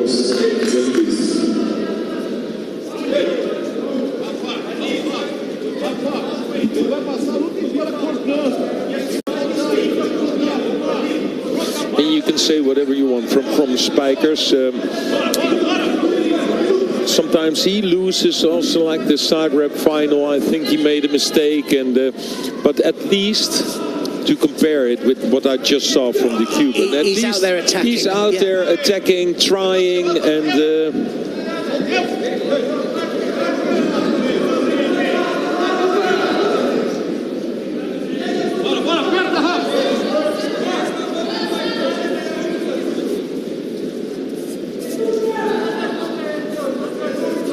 yes, like you said, if you're out there, you've got to give it a go.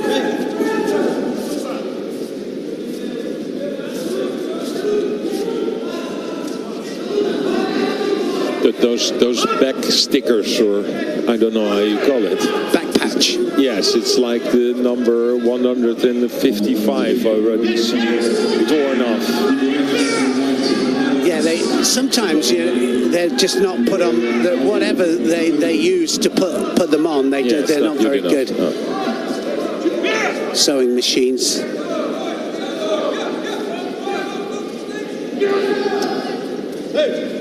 No, I think it's stickers or something, because they get off quite easy. Yeah.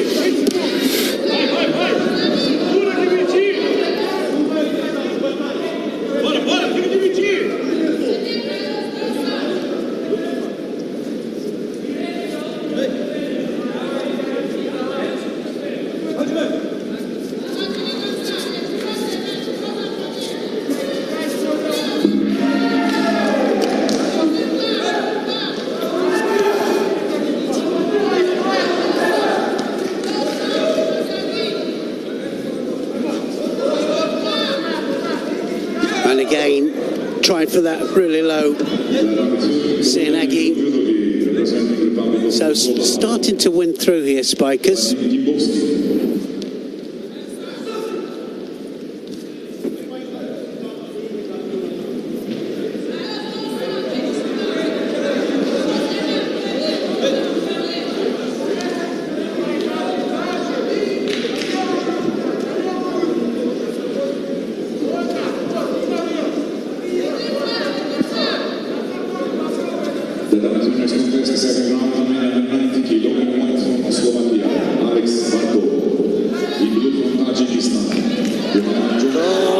Attack from Magomedomarov. He just rode that there, didn't he, Spijkers?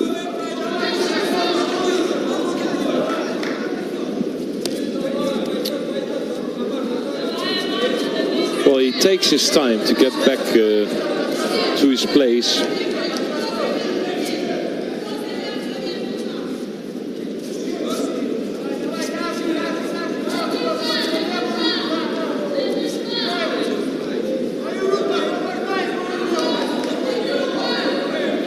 I don't understand why Spijkers is always killing that sleeve on that line. So just go for your own. You know, I think if he just has the right grip with the right hand on the lapel, he's strong enough, keeping a bit of distance, because that killing that sleeve is only to prevent the other one from attacking. Yeah. But go out from your own strength. Yeah, and go out with your own yes, throwing strength.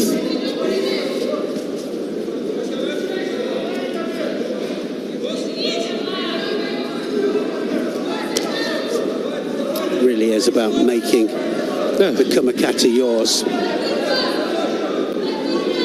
This double approach, for me, the referee, just call Mate and let them start over again.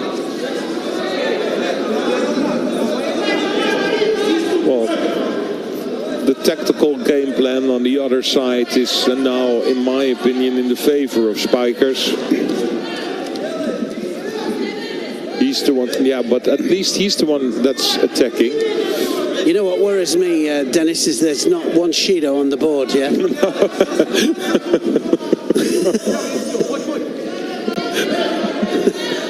Yeah,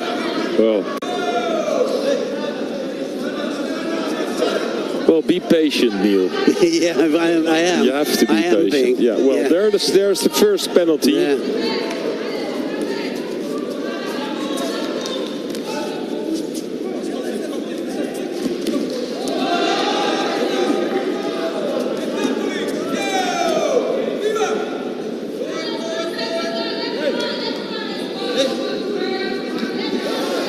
Almost into golden score. Again, an attack from the Dutchman. And, well, this is a bit annoying, taking so much time. But, now, okay, maybe there's now a medical treatment, but... Thank goodness for that, he says. yeah. Can I have a bit more medical rest? Yeah.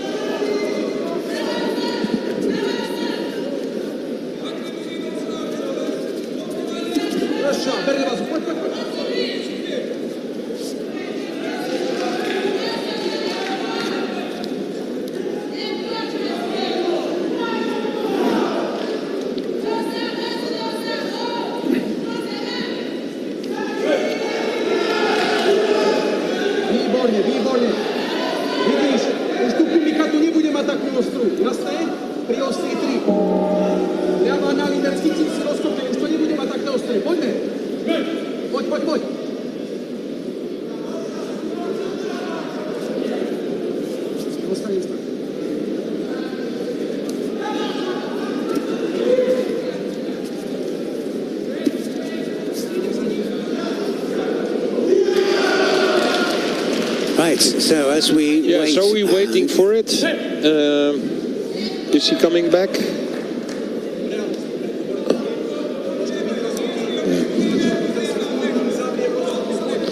This is what I have sometimes when I'm waiting for an elevator and it takes a long time. Then I think I'll probably take the stairs. But then I think but then the waiting... was but for as soon nothing. as you leave, it comes. You know. The waiting's the quicker thing. Sometimes. Most of the time. But probably not. Or in this case. Well, here he is. Okay. I'm glad you were talking about that. Anyway. You know what they call it, Dennis? They call it filling in time.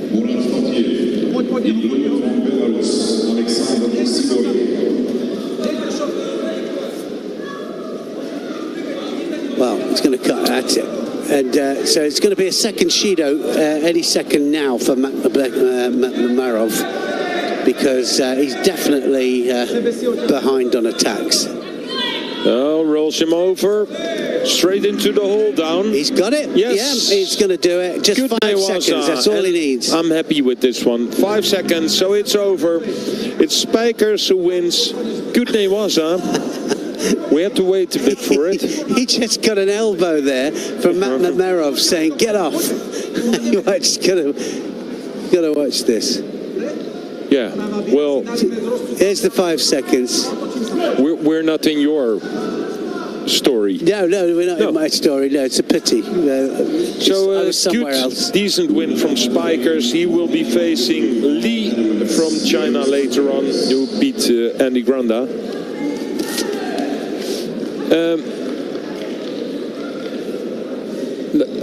Let's go to Tatami 3, please. if possible, tatami 3, where we have Fatjev. Yuko on the board. He's definitely one of the favorites also today, in my opinion. Yes, under 90 kilograms we've got on here now. So we are shooting around the weights as we go, just chasing the opponents, see if we can get them. Fatiev, a Yuko up straight away.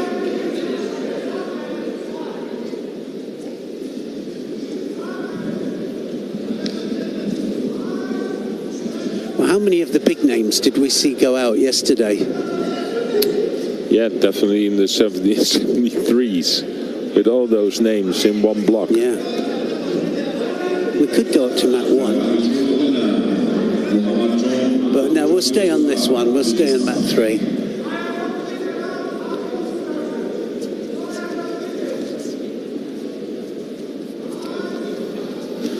Fatjev had a good 2025 with a bronze medal in Guadalajara, second place in Lima, bronze medal at the European Championships.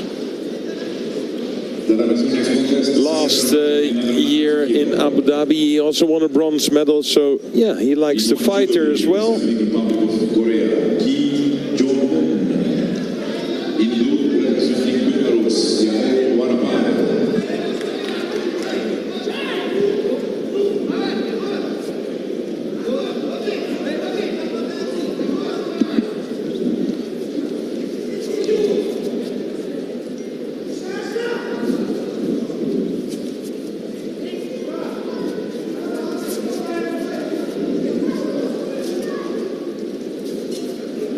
Have a look at Kim Jong-hoon. I think he's 35 years of age. I'm not sure, but one of the Koreans was 35. No, Kim Jong-un was the guy who won the Paris Grand Slam this year. Him, was that? Yeah.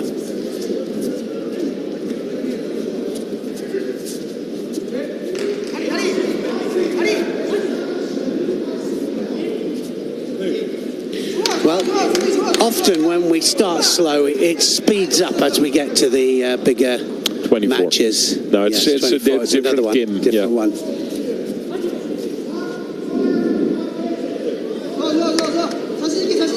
Look at that. What an unusual technique. Look at the arm there.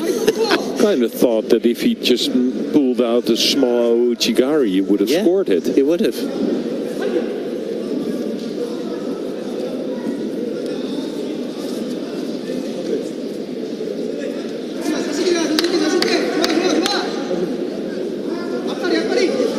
That's going to score this time. Yes, it is. It's going to go. Took a while, but no, I thought it was driving. No, I thought it drove. Personally, I thought that was a score.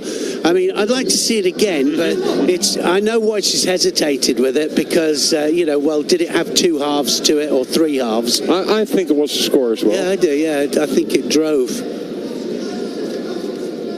We might have another look. They'll be having a look at it now. There's one. Go. Go, go, go, go. Look at the legs. I always look at the legs. Yes. That for me was constant drive.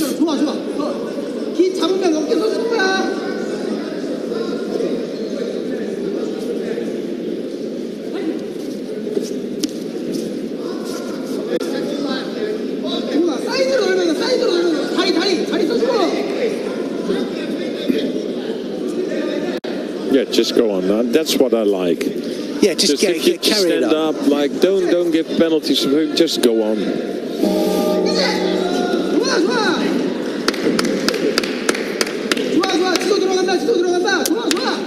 In a few fights on Tatami 2, we will have Lasha Bekauri in his first round against Van Dijk for the Netherlands. Well, not the best first fight for the Netherlands. First fight for the Netherlands. No. But then again, yeah, you know. So Fatiev has just won. Where do you fight them otherwise? Yeah, well, that's right, isn't it? Absolutely. And you can fight them on a training camp, maybe, or well, you can watch the fights, but sometimes it's also really good to feel Like, okay, so this is it. And I think Van Dijk is also one of the Dutch talents. Yeah, of course, yeah, it's better to have him like in the final or in the final block somewhere, that you have a bit more of mat time. But we know in judo everything is possible. Not an easy one though. We have Song for China against Schriever from Germany.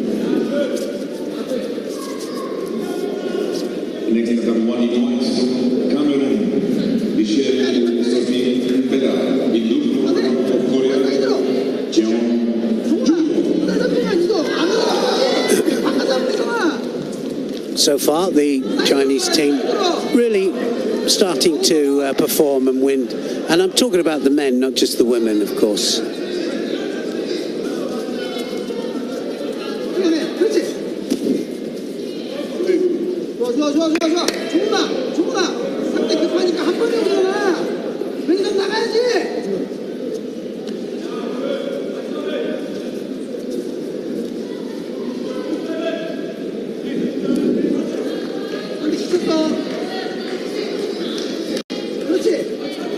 Oh, nice Osotogari on that one-sided.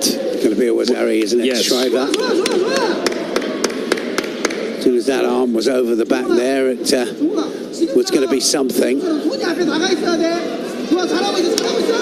at the left arm there of Song. Do you think he was pushing his hip away? Just a bit.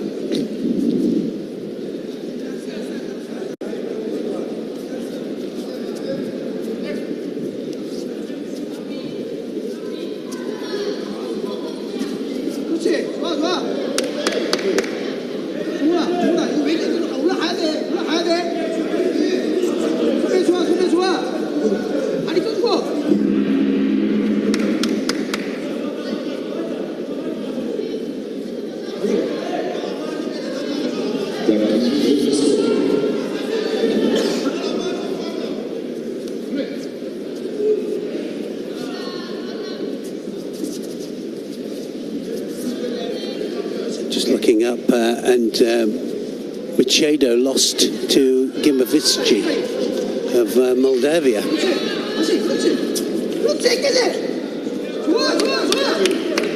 In the under-90s.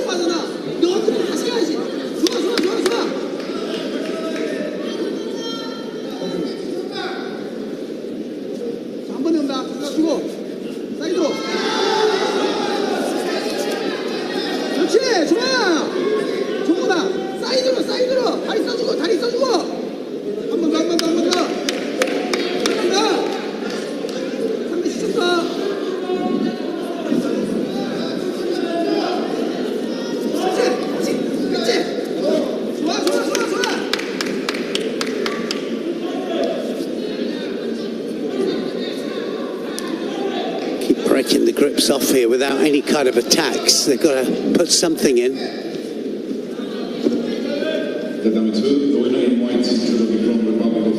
Gendo Sotogari. Not enough breaking of the balance of the upper body. Well, it was still good enough. Roddy scored Wazari with it. Now burning a few seconds in Newaza. A minute to go.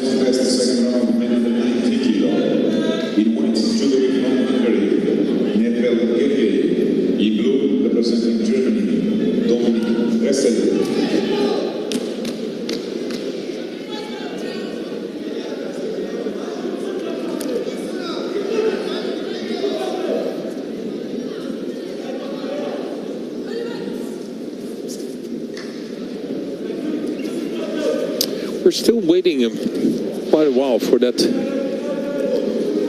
German male team. Just a few, like.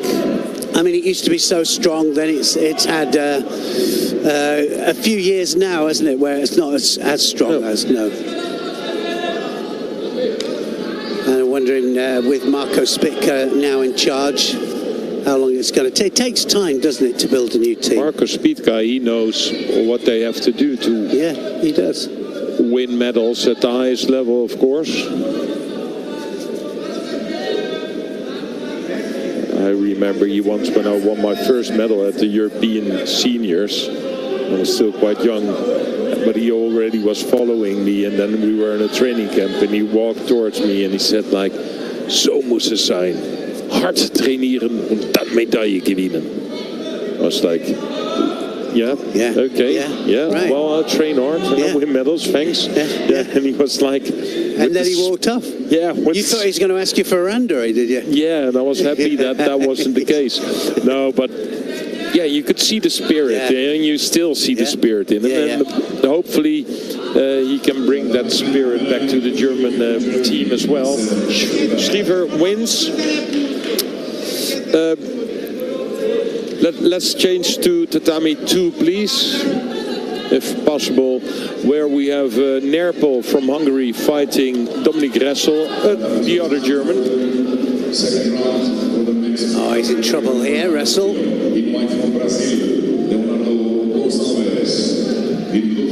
Well, speaking of Marco Spitka, there he is.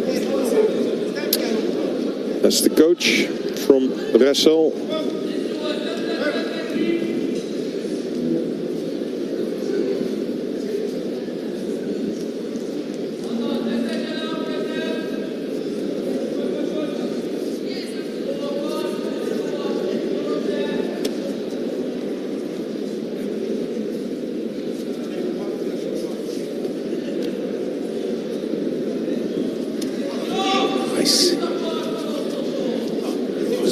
Standing Seanagi there, now looking for the Ashiwaza. This is a good position. Judo Ki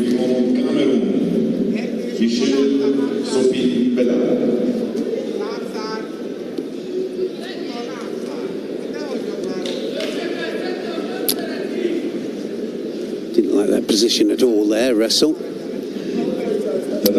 Well, Ressel was one. I remember that he won the Paris Grand Slam. I think maybe already, no, well, not 10 years ago, but a really long time ago. Of course, in 81s, he was always fighting 81, and did not really got to the level that I expected. And I think this is one of the first time I actually see him fighting in the 90s. Yeah, so, well, he was out for a long time.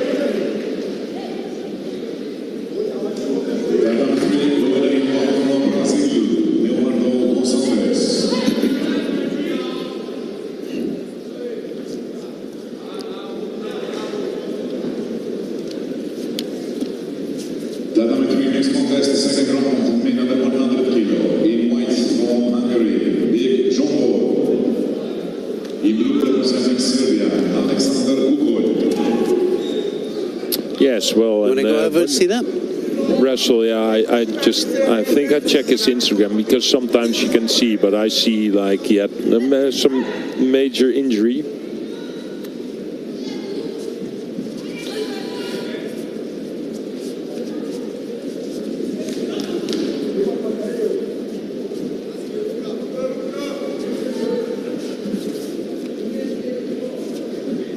And now in a different weight category as well. So, you know, yeah, we're sitting here and we're watching it. And, yeah, for us, of course, we all know how it goes. Like, yeah, you have to do this or you have to do that. That's as you go. Ippon is maybe a bit too much. They gave Ippon? Yeah. Oh, yeah, well, at least the people behind. Oh, I was going to say. Yeah, it was just about a Yuko, wasn't it? Yeah. Well, good moment with only 23 seconds on the board. So no, so you know for sure that he suffered a lot. I think when you see a big, well, a knee surgery, everything. There's nothing worse. It's big injuries to get back into the game. You're 1 year. A lot of it's confidence, isn't it? Getting the confidence back and.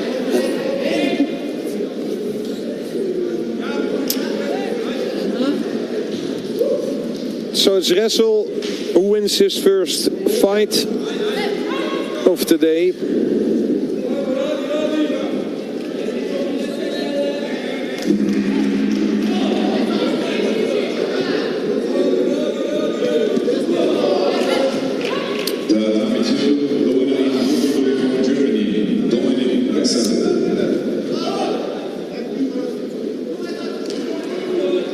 So now we have the double Olympic champion up next. Lasha Bakori of Georgia up against Van Dijk of the Netherlands. Like you said, it's not the best one, is it, for Van Dijk, really? Oh yeah, it's yes and no. If you want something, yeah, I think I would love to fight the #1 in my own category, Yes. just to feel like, Just to feel it. yeah, and to see what's possible. And yeah, of course, you rather have him like in a quarterfinal or a semi-final. But well, it is what it is. This is your first fight. That thundering arm over the top there, so typical of the Georgians. Yeah, and they always feel so confident with that right dominant arm.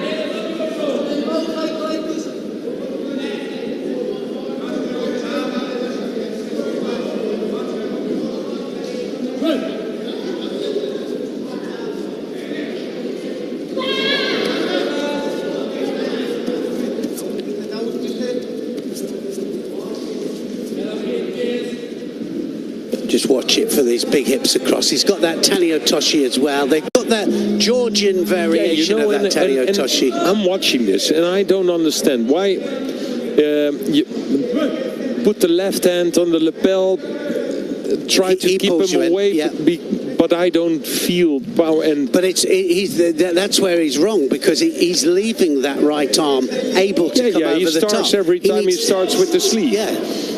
But it's not only this is a good attack though from Van Dijk, and he's not the only one. They give away that sleeve so easy every time. Yeah.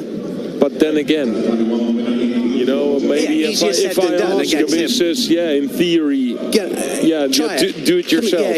Get out here, show me. Just like place that left hand.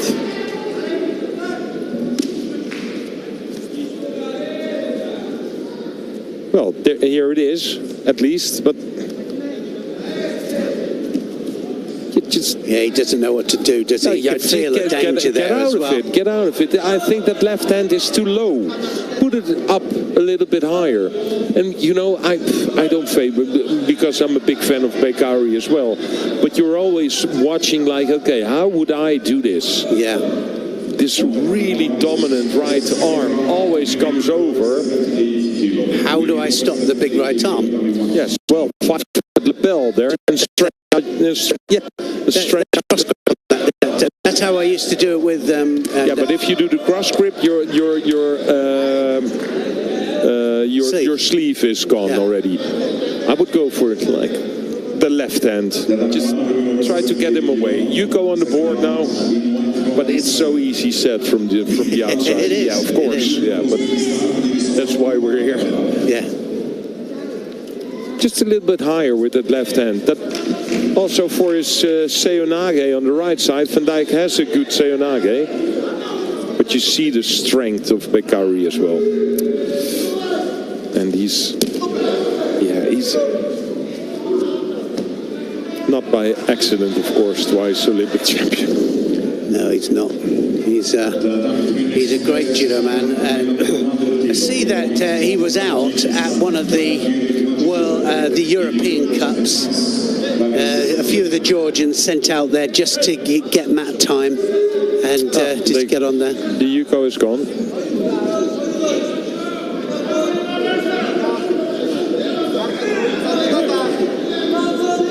So a bit of confidence for Van Dijk. It has to be a bit of confidence, because he's doing a good job. Good shoulder throw. I mean, the more time he has out there, the better. Eh? It's great for him.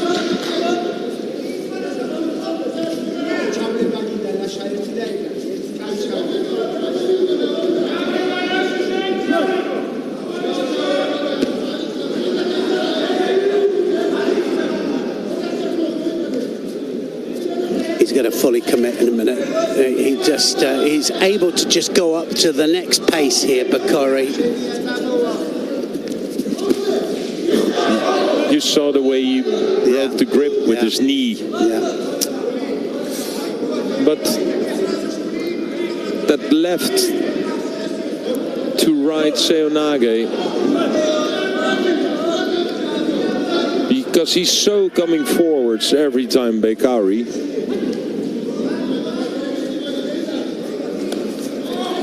No, that's not where you want to be.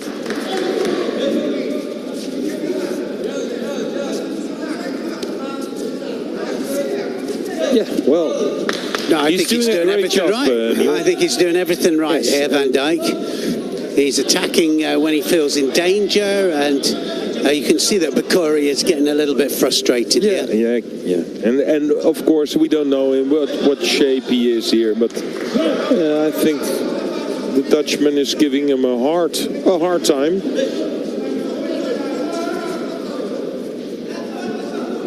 Well, strong grip as well from the Dutchman.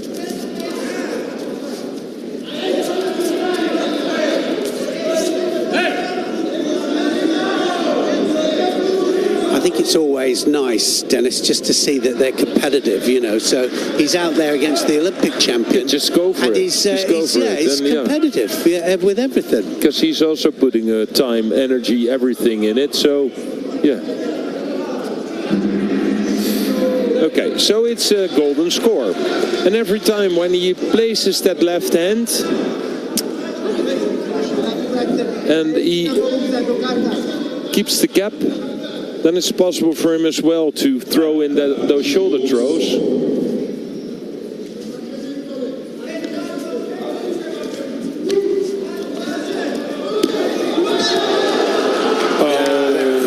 Went off the floor though for me. I don't know whether it did.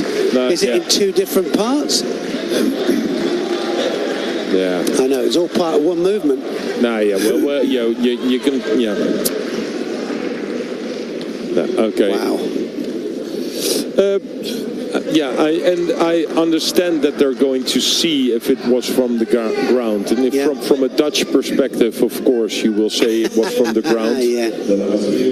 But no, it's Bakori who wins. But big shout out to Van Dijk, who gave him a hard time, and definitely a fight where you can, pick out some valuable lessons, things like that. I thought he did well. He went into golden score, and you know he did everything right.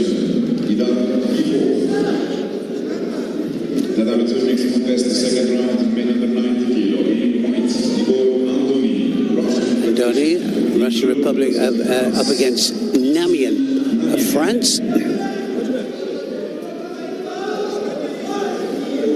Some new ones out here, some new Russian fighters we've never seen before.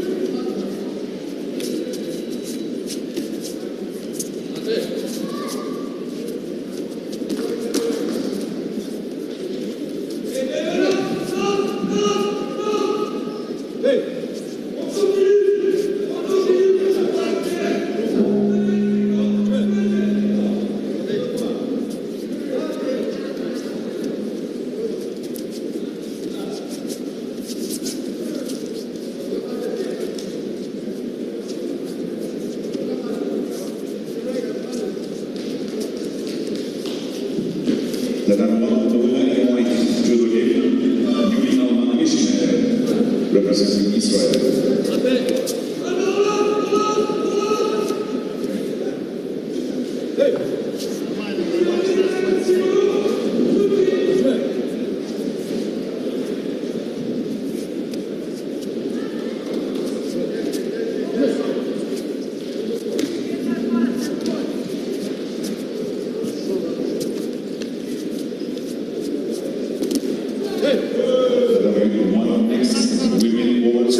No rotation whatsoever on that one there.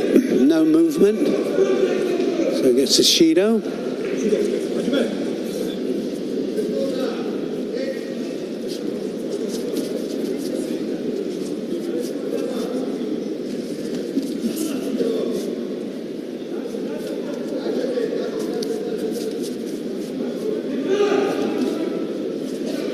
Now he has it. So I can honestly say that today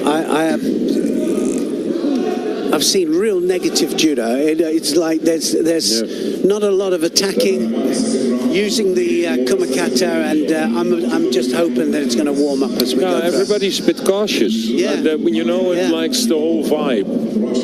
Yeah. There's nobody. We saw a lot of open matches yesterday. You know, people coming out there, ripping into each other. There was going to be scores.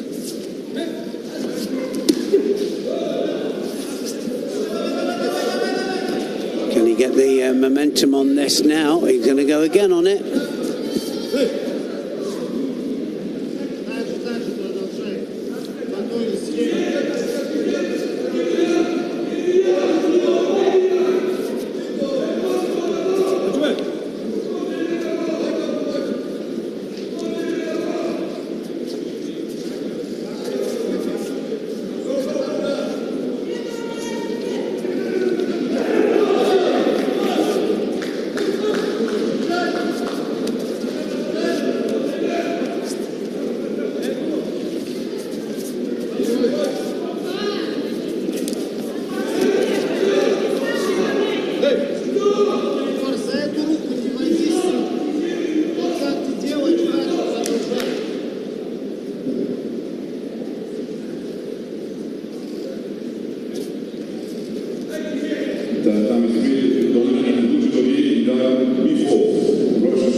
So Andoni has one score, one Yuko on the board.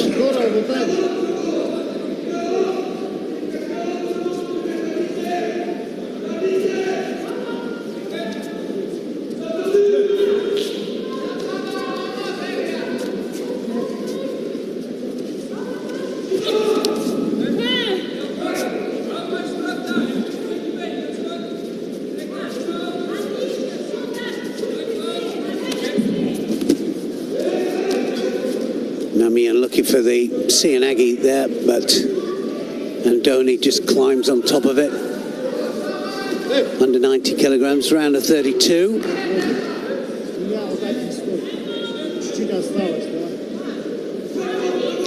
This for a place against Bakuri, the double Olympic champion.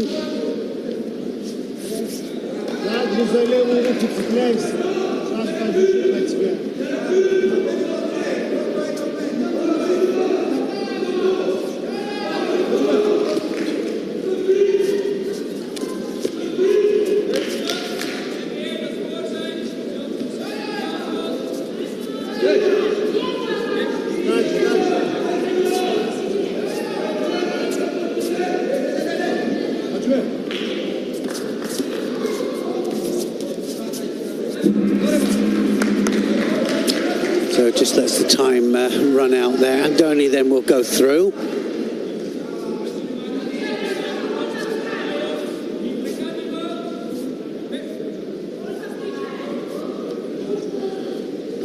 Bit of a lackluster contest there, but we've seen quite a few of those today so far. Just not all out attacking like we like to see. Let's go to number 3, mat number 3, if we can. Have a look at Alice Belendi, the Olympic champion, and Olympic and world champion, up against Krapu of Finland.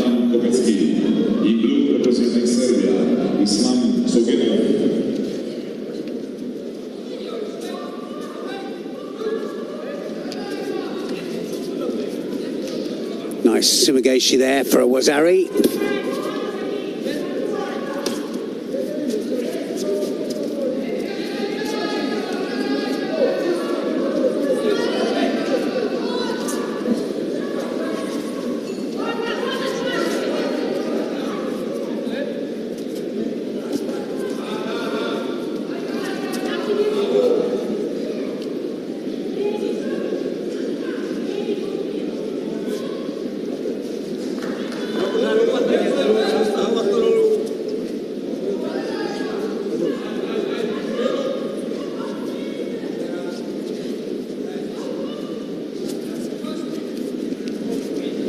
Oh, yes. Oh, right the way underneath there for that really low Siatoshi there, off the sleeves, and she disappeared right the way between the legs there. Absolutely just drove her onto her back there. Didn't stand a chance. Look at the action-reaction. Pushes the sleeve down and then disappears underneath. Great stuff from the Olympic champion.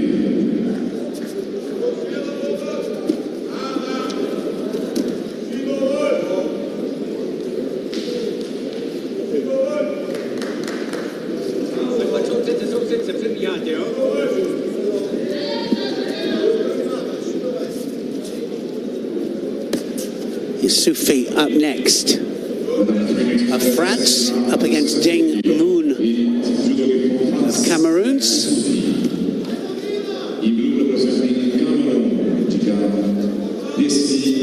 Sianagi straight away there.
Doing well here, Tiang.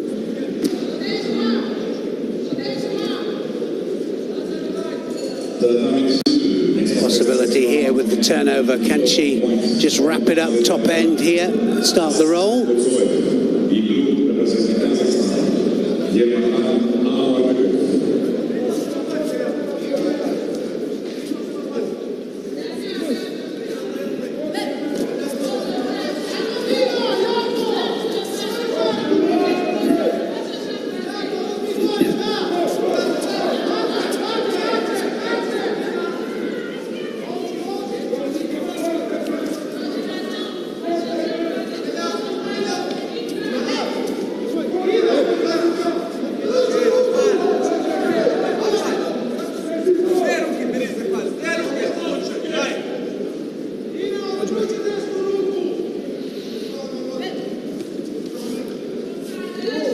Having it all her own way here as Sufi almost gets countered backwards there. Dieng now looking for the shimiwaza. She's 2 shidos down, Dieng.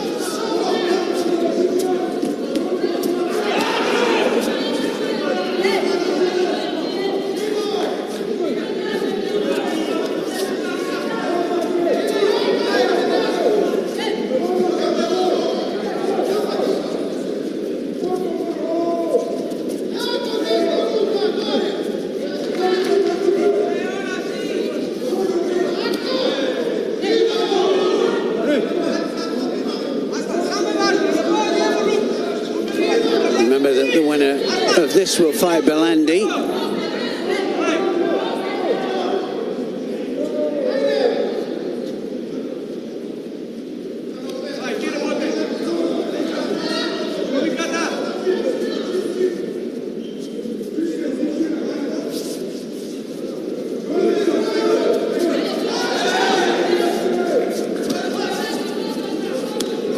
Years of age is Sufi.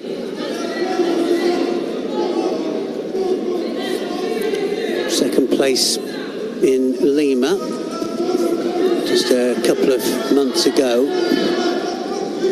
Also second in Prague European Open. So to step up really of class here for her. But the French do that, don't they? They just put their fighters out there for experience.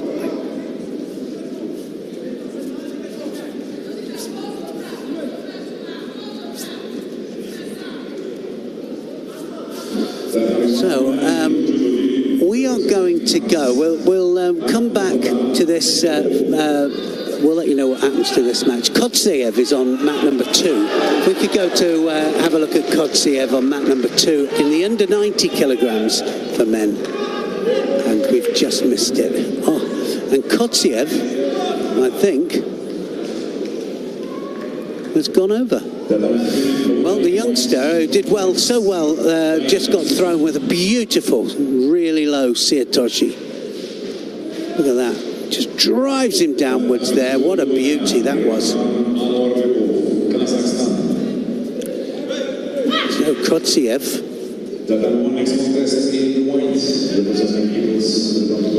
loses, and Abekov of Kazakhstan, the winner.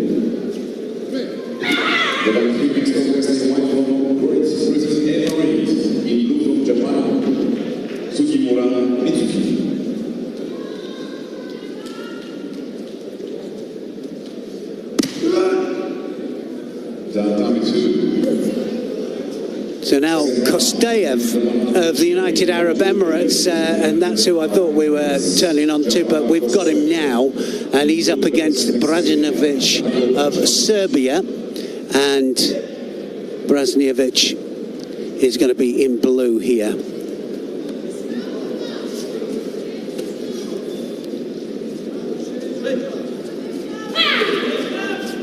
One of the strongest physically in the category.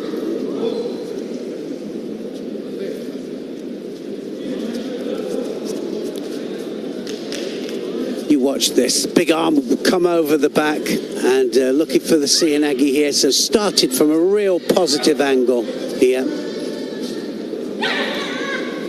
Looking for the ippon, looking for the big technique. Is it going to go underneath?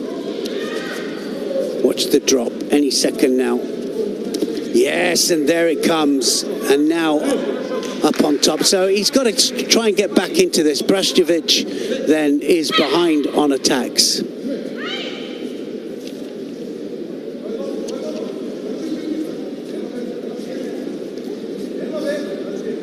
So Shido already on the board then.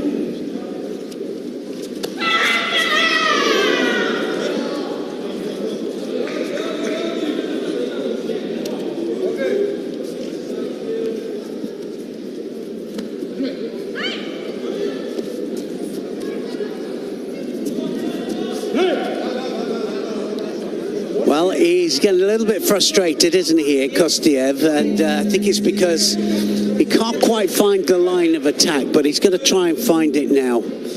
He'll once he makes small readjustments, it'll happen. It's just a matter of time here. Brajanovic feels the danger.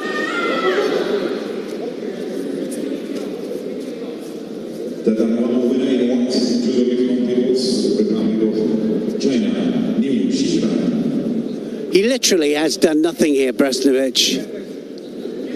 He's going to come right the way across any second now.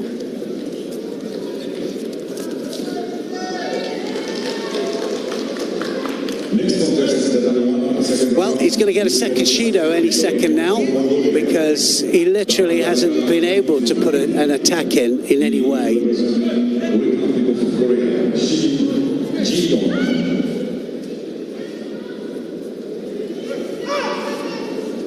Is he going to switch it up? He needs to do something. Yes, there it is again. Sianagi well stopped there. Brajanovic does well.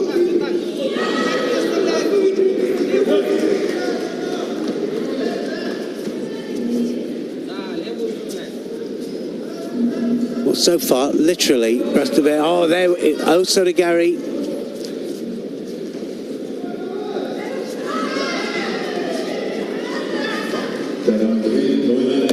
Is it going to happen from here? Now, are we going to see any newaza?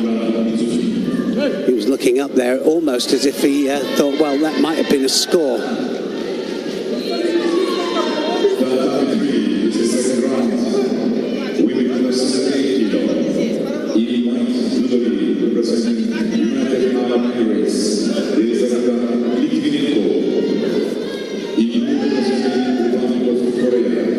it's got to start to open up soon here. Brasovic, if he's going to have any chance of winning this. Done well so far as the defence is concerned.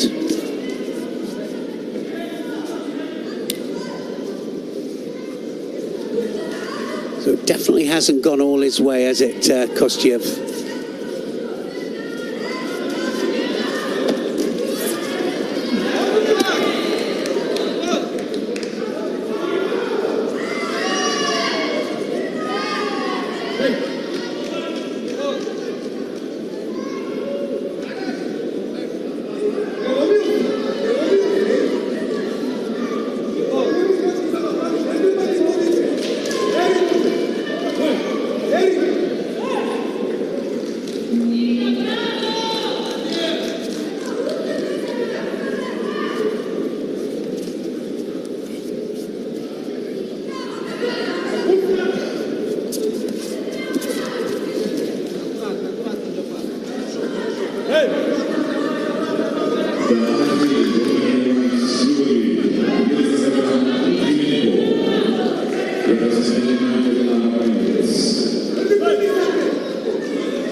Yuko came at the right time. 5 seconds left.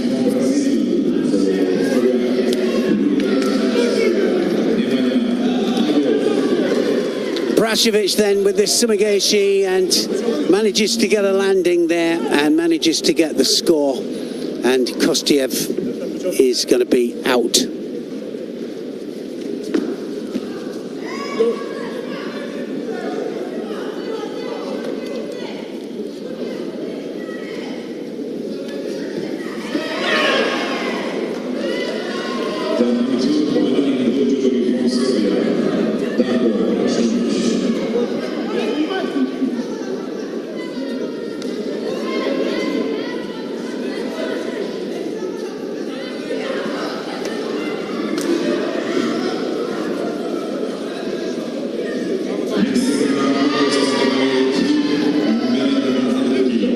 Katarina coming out next. Katarina against Zekaj, Kosovo.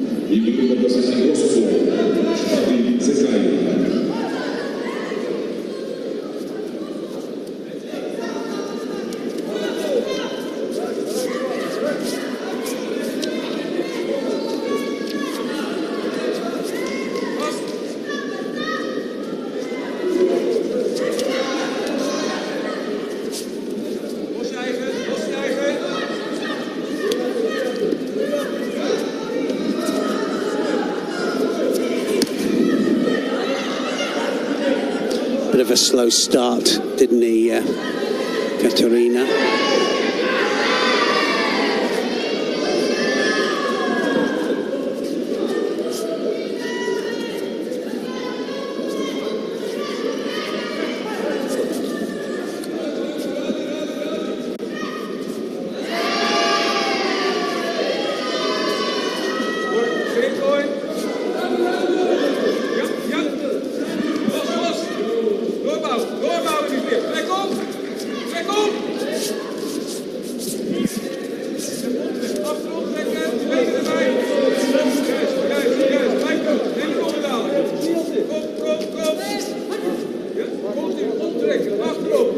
Playing on the edge, and no need really, just pull them back in the middle. It's just for not stepping out, but for just blocking out there for Zekaj.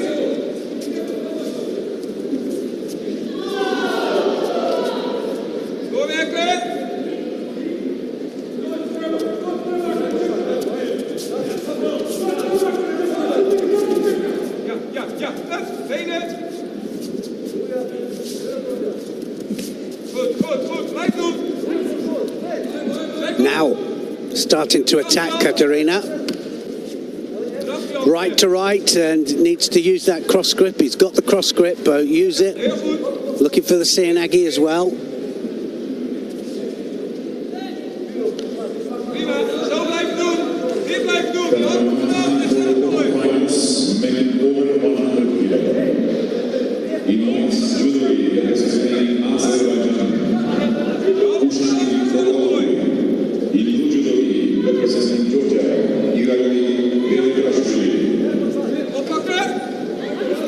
Let's go. We'll stay on this mat just for this one match, and then we'll go up and see if we can see Kokori after. Yeah, quarterfinals coming up on tatami 1.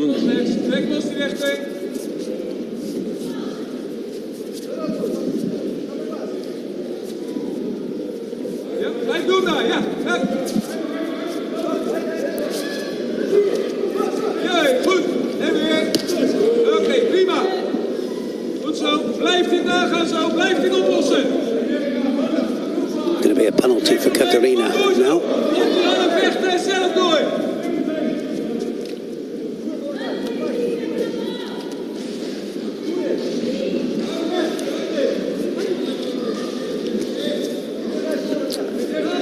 So he's attacking a lot more now, which is which is a good thing, isn't it? I mean, it's a lot more open here, Katerina.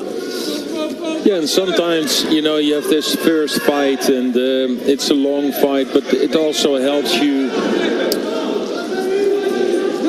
Well, it's not like a warm-up, but maybe a bit of tension, a bit of stress. Yeah, I think so. Out of your body as well. Well, like I think we've seen it with so many now. Over this tournament, some are just not quite coordinated. Their techniques are just slightly off.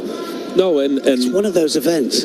Until now, we were a bit spoiled yesterday. Yeah, we were. Yeah, because today it's open matches, which is always the thing, isn't it? It's open matches. One's attacking, the other one's attacking. They're taking chances.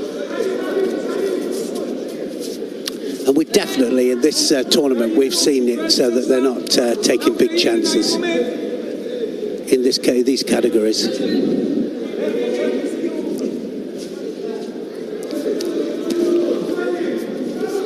Well, at least an attack. Yeah, an attack. Yeah, sure. I mean, he attacks one-handed. Yeah, but like not with the result. Not when quite, you once said that. Quite the same result. No. Actually, that was the same World Championships where we've set with Bekanovic, who won the gold medal. It was the same one. Quarterfinal against the Korean Koga. Chang Soo Lee. Against Chang Soo Lee. Chang Soo Lee, and he was looked like he was in a class of his own. You know it. Of course. He looked like he was in a class of his own as well. Yeah, he was that day. Yeah, he was.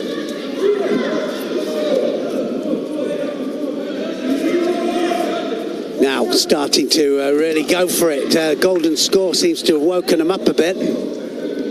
You see that so often, that the golden score. Well, actually, I think because they can kind of see the end of the tunnel, can't they? They think, right, if I get this done now, done and dusted, it's all finished. Ouchigari there from Zike. Ouchigari, from there. Now they're really close up. That arm round the back. Yeah, we know Katerina can score out of that situation as well, but... Yes, he doesn't like that arm round the back. No.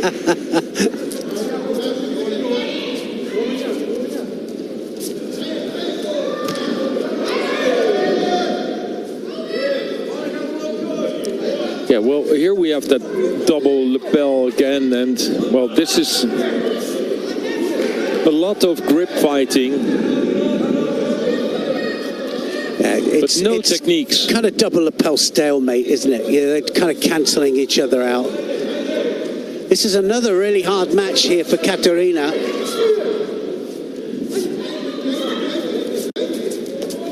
Oh, now then. I'm just waiting for that Ouchigari, Neil. Just... Yes, it's coming! Oh! And that was it then. Beautiful stuff there. Almost a Yoko Guruma, wasn't it there? Look at the lift he gets there. And as soon as he was on the belt there, it was, well, ready for liftoff. And that's what he can do, isn't it? Yeah. It's exactly what he can do. Kind of waited long for it. Too long. What a beautiful technique there by Katarina. Katarina then is through to the next round. Into the quarterfinal. Yeah, so that gives him 2 chances now. Yeah, 2 chances for a medal.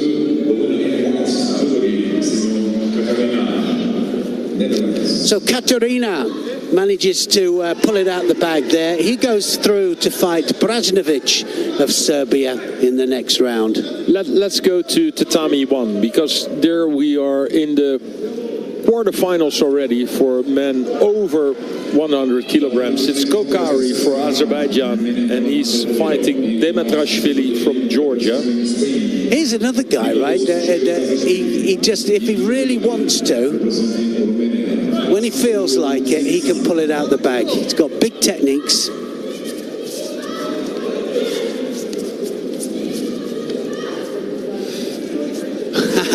Is it going to happen now? Looking for the Makikomi, and also already a minute in golden score. Still no penalties on the board as well.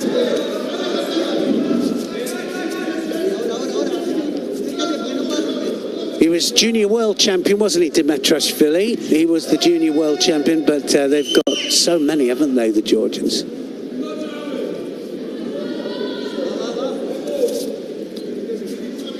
Yeah, some really nice quarterfinals going on here. Kokari against Demetrashvili. We're watching it now. Afterwards, we have Batshayev against the Mongolian Batuyak. Oh, that's going to score. That's it, isn't it? And just manages to take him over there. Gets the Wazari. Yes. Easy nice roll.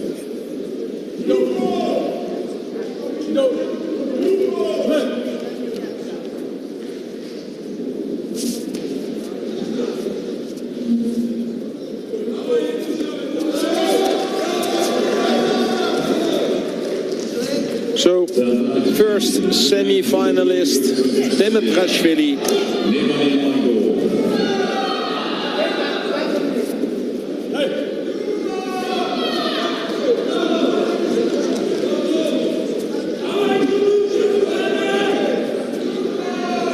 Not quite sure what they're looking at here, really.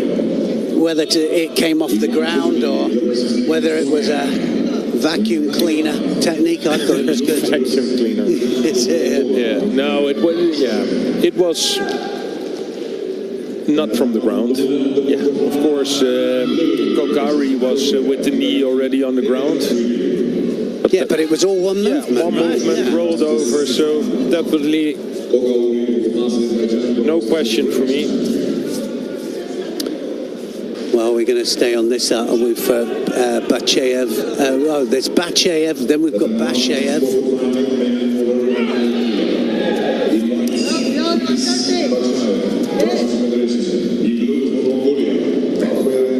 So, because it's quarterfinals, we'll stay here. First of the Russian fighters then out. And Batuyak of Mongolia, his opponent.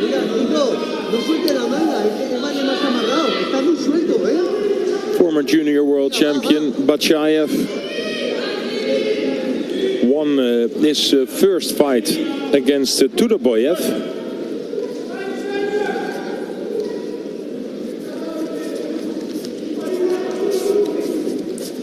Thundering right arm there of the Mongolian coming over, trying to pull the head in.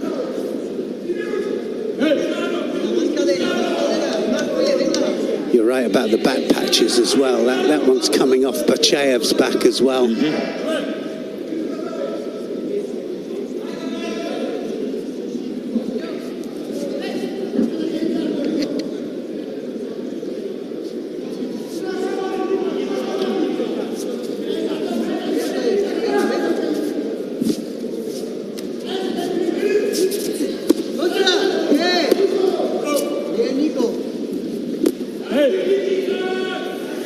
Shirazadishvili, Spain, on mat number 2, just scored a Yuko with a tip, and might have a little look at it just to see what he did there.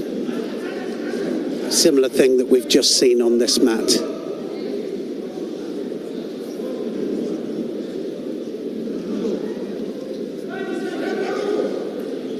Well, both really dominant with that right-handed grip. Yeah, same, isn't it? On the back, but...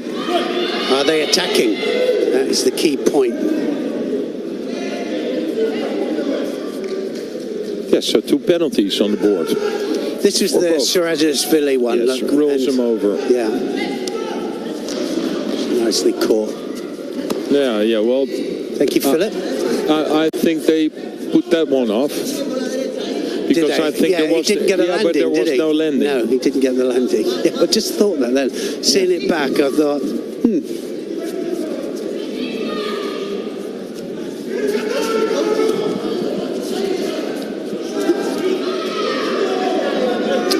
Well, that back patch now is going to get ripped off completely. My patch. Yeah, if you look at the back patch, then you know where the Mongolian loves to have his arms. But now he's in trouble. Just holding off.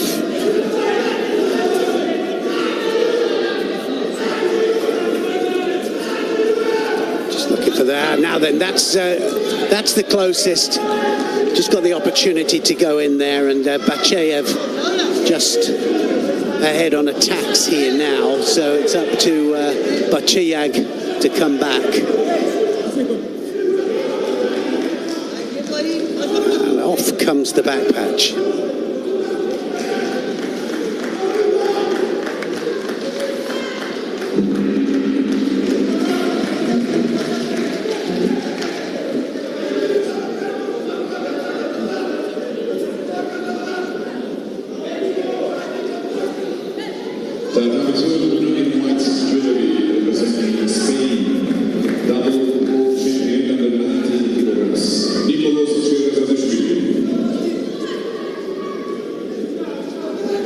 Shirazadishvili wins again.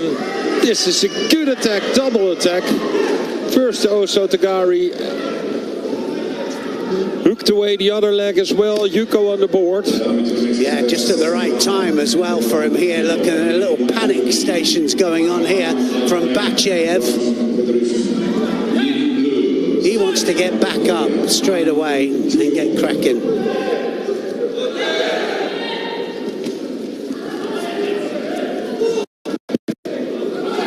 Combination from the Mongolian.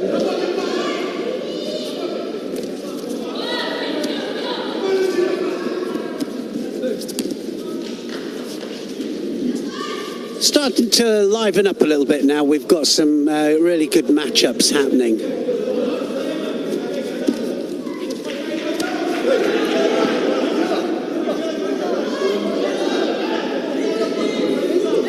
.39 seconds. Bachayev. What can he do? Arm over the back. Now he'll take a chance with the Osotagari as well. He wants to stand up. He wants to get the score back. He's looking for the outside of the leg. Ochigari. Good attacks here from Bachayev. And it's gone. I think he realizes it as well. Bachayag has done enough. It's the Mongolian in the semi-final against the Georgian.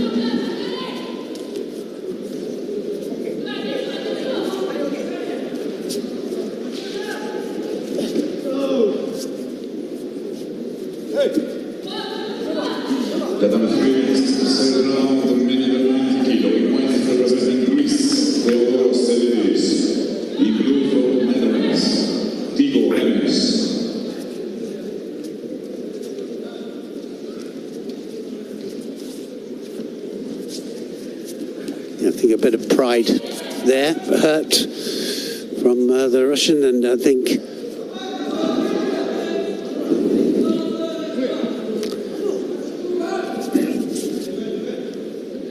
still have a chance for a medal, so he'll have to get it right for that. Final repechage match.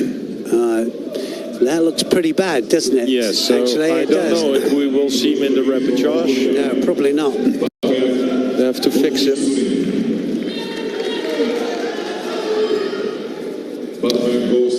Bashayev up next. Is he? Yes, he is. Bashayev up next, and he's going to be up against Gamsahanov of Azerbaijan.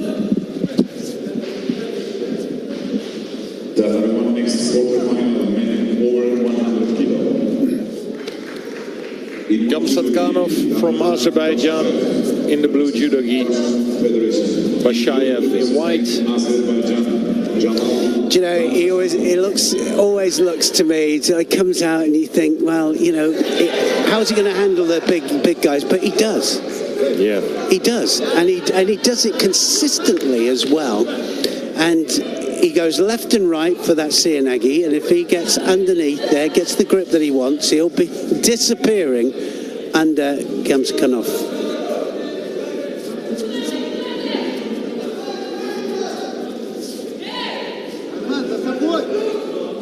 Just does that little bit that we were talking about before, just that little bit with the hands, you know. Yeah, the small pulls, small little tug on the makes you nervous. Yeah, just pulls and then goes. And he has such a good body movement from the hips. So you think if you see this big difference in height, if you like really grab him on the back and you make like a big haragoshi, things like that, but then he knows how to switch, how to counter.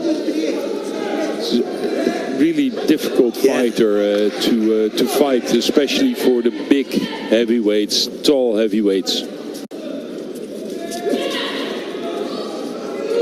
Another back patch bites the dust. Yeah, yeah. One of many.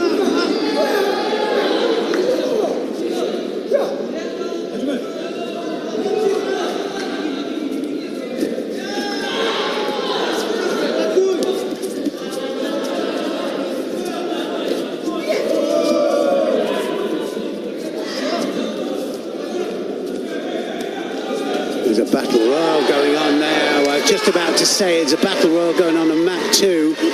Damian just finishes it off. He was up against Han Yup of Korea, and it's just a nice, beautiful Ashiwaza. Look at this. Oh, yes. Kosodo. That's the Damian we know. Yes. Beautiful Kosodo Gaki, and just throws him clean onto his back.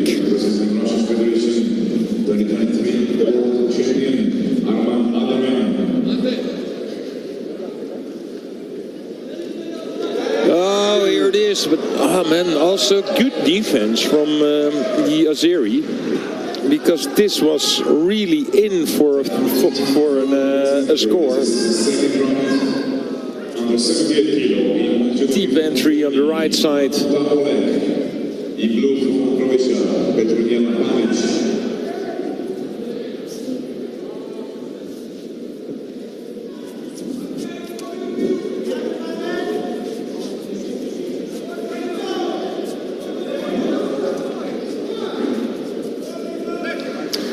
That's what he's capable of, like only using his hands. Just turning it. And he does that. We've seen him do it, haven't we, with the Sumiyotoshi movement, yeah.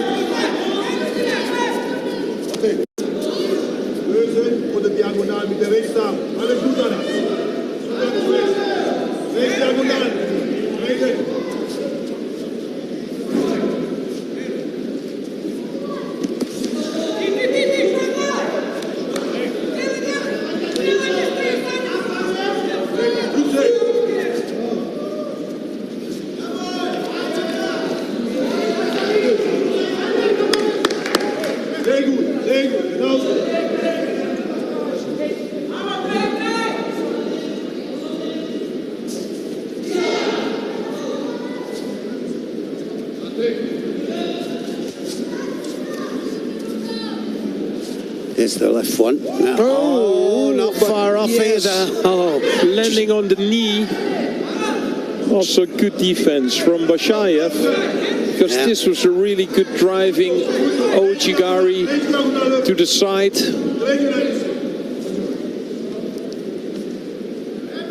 Yeah, it was, and like you said, just did well there. That was a natural instinct to avoid that. Look at that, not quite working as it normally is, that Seoinage.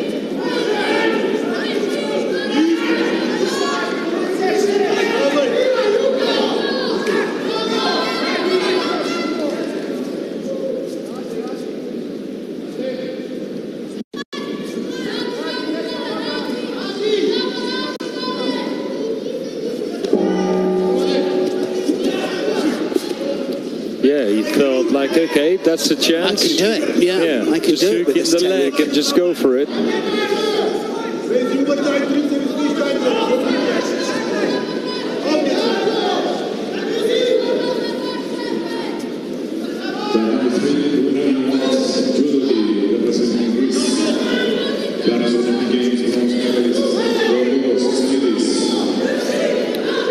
It's not there, Neil.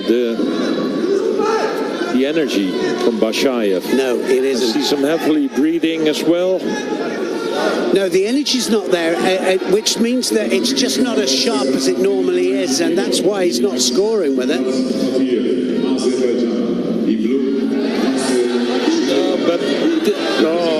That's the score. Just with a few seconds on the board. Yeah. Really deep entry, and Gamsatkanov fell on the other side, but just enough on his shoulder.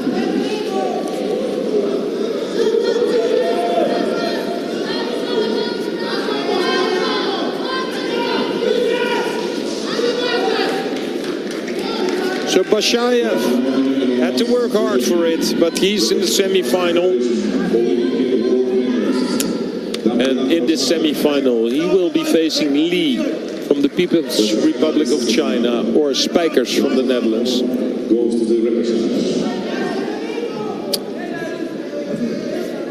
Deep shoulder throw. Don't know why he was sitting on his back. Kind of helped Bashayev.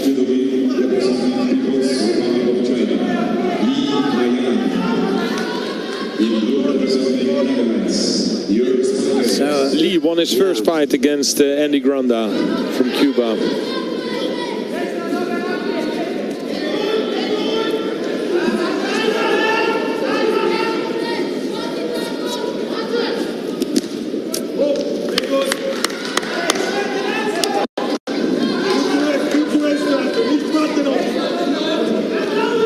Granda looked like he didn't feel it today. he definitely didn't, did he? He wasn't feeling on top of it, found it difficult to attack.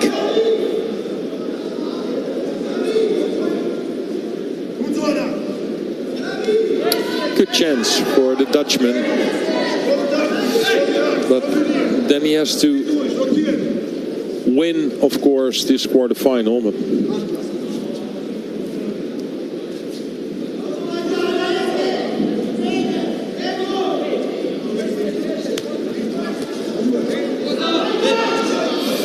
Well, for me, a failed attack, not a false attack. And so also a good decision not to give a penalty for it. Especially in the heavyweights, it's so difficult because it's, if you get in like the hands, the gripping power you need to get hold of your opponent. Also when you drop. Nice Ouchigari, beautiful from Spijkers. That was driving Osoto straight into the hold down, but I think it was Ippon already. Oh, that was Ippon, yes. wasn't it? That was worth 2 Ippons, that was. Beautiful Ouchigari there by Spijkers. And that better one in Zagreb, he did the same in the final. He was countered with a big Kosoto Gage, but then he was too close to his opponent. I think this driving Ouchigari, but keeping a gap with his opponent. Nice. So I think that's a better one, and it definitely worked out. He's in the semi-final against Bashayev. this one.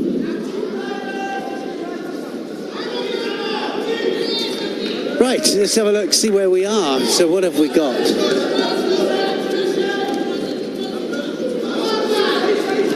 The quarterfinals for women over 78 kilograms. It's Simonetti against Sophie Mabella from Cameroon, Simonetti for Italy.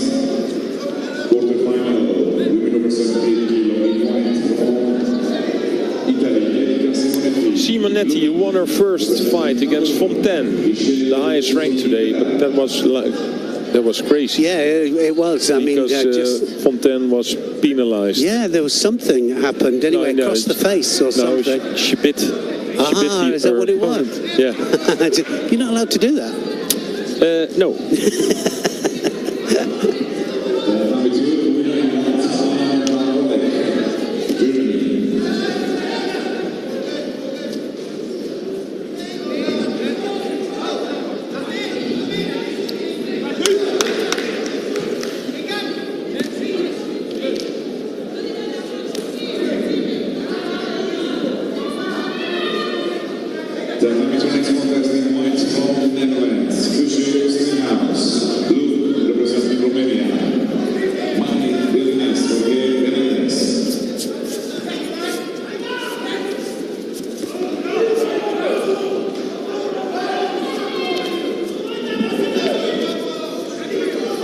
Look at this, double sleeves down there, and that's exactly what we were talking about there. That's Mate, let them carry on, let them readjust it.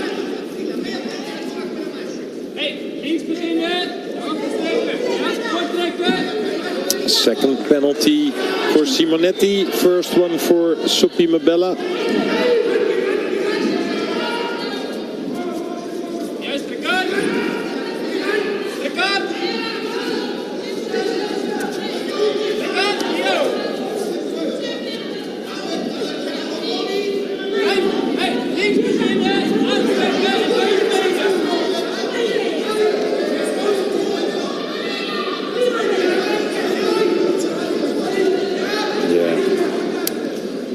That's not working.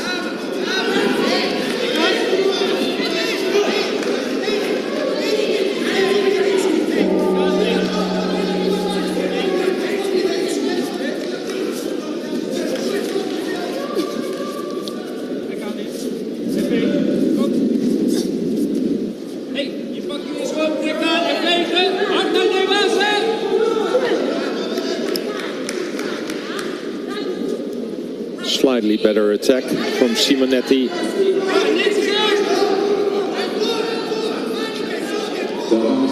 Sophie Mabella, 35 years of age.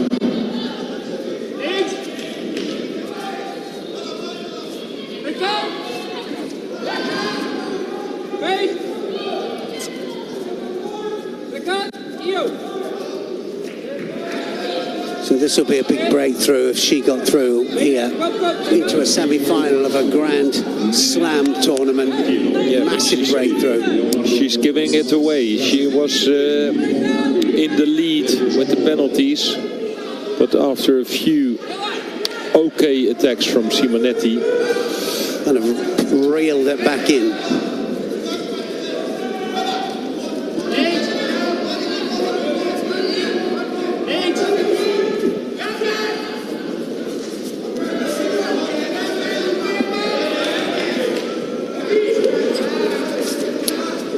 She's going to steal it, isn't she, Simonetti here? She's the one taking the initiative here. Zelfde blijven doen. Links aan en benen. Links aan en benen. Kom.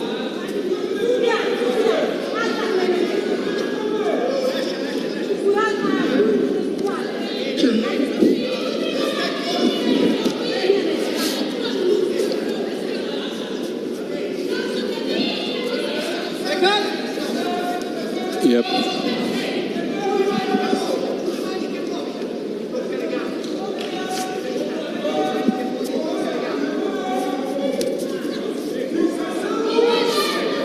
Hey, blijf aantrekken bij Yoshi.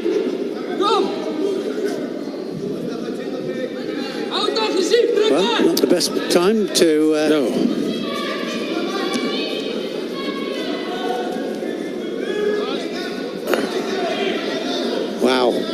Yes.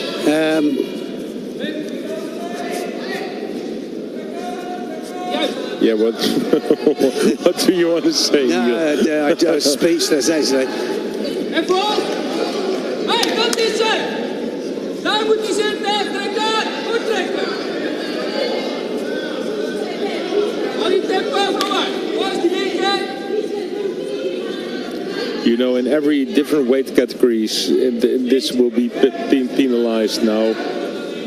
But yeah, so we have a little bit different approach in the heavyweights. Well, this was again the best attack that at least I've seen in the last 2 minutes from Simonetti.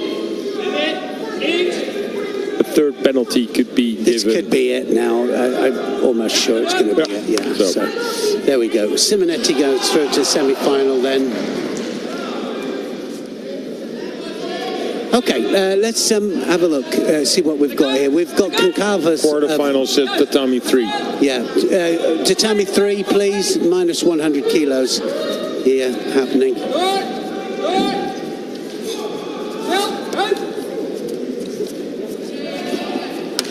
This is a quarterfinal in minus 100 kilos category. Concava's of Brazil against Veg of Hungary.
Representing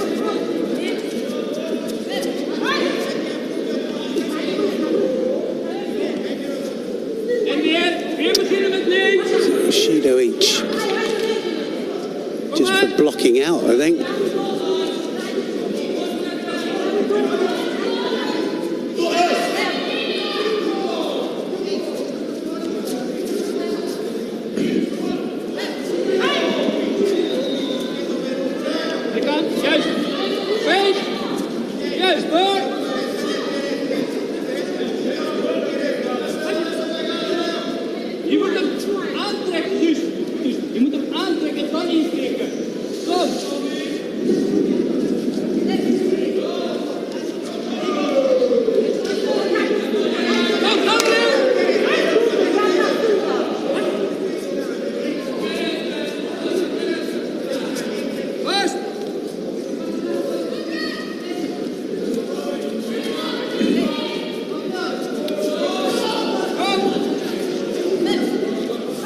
Well, this could be anybody's, couldn't it, really? They're both fairly evenly matched. Whoa. That's it. It's going to be Veg.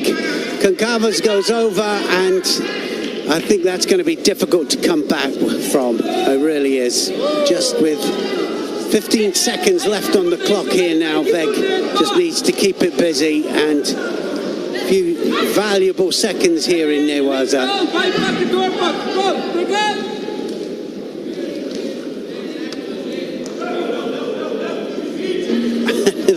You see the frustration. Yeah, I was going to say, there's a little bit of frustration from the yes, of course. Brazilian gives it coach. Away. But this was a good score, actually. It was a great score. No, I think he's frustrated that he managed to waste so much time in Newaza as well. That's what he was a bit miffed about. No, that's the first no. So he has to leave. Look, the Brazilian coach is like, this is my first warning. You cannot send me off. But yeah.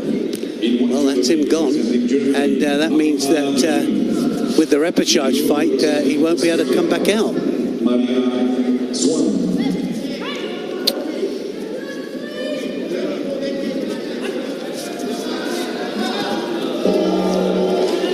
So it's back from Hungary in the semi-final. Gonçalves, one of the higher ranked fighters today. He's in the repechage without a coach. Yeah, that's it. And he won't have the coach. Yeah, that's it. And that was a bit of a... Because he started to... I watched him behind and he was starting to get really agitated and didn't do anybody any favours there. None. And he will be in the semi-final or against Matsidov from Tajikistan. Another Tajik in the quarterfinals against Bifov from Russia.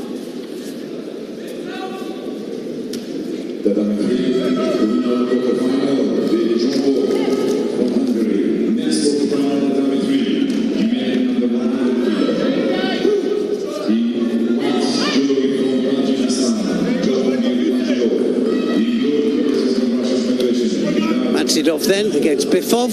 Matsidov of Tajikistan in white.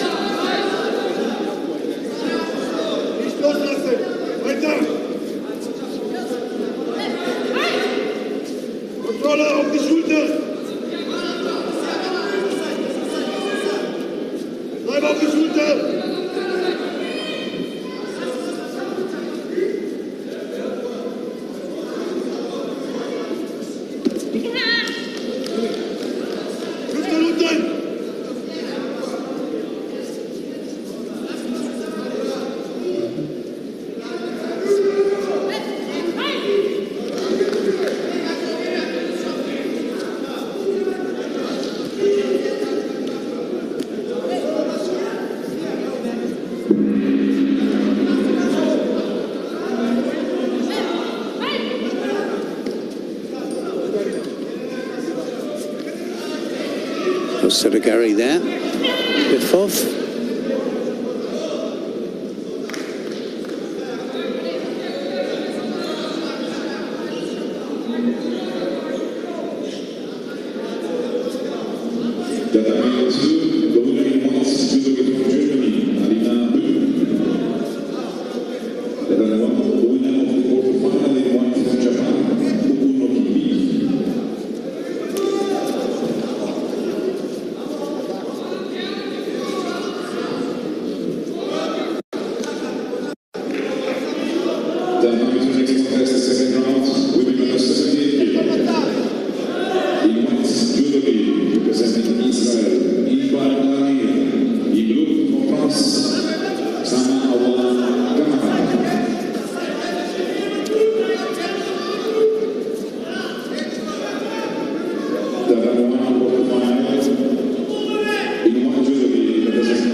Both a little bit cautious, aren't they, these two?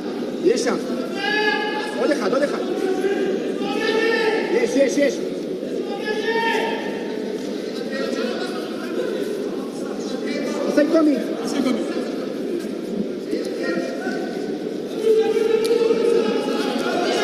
Nice. Kochi Gary, Kuriashi. It's a nice combination. And look at that, looking for the Sodi Kamigochi, and then switches it. Great changes of direction there. That was some really good stuff there from Matsidov. Some nice combinations there.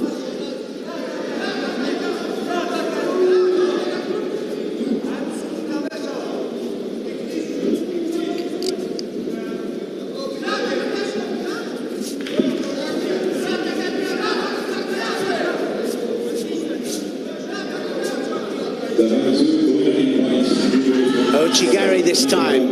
So starting to ahead now. It's going to be a second Shido here for Bifov. Don't know why she stopped it though. Should have waited for the advantage to be played out there. I don't know why she stopped it, just to give the penalty.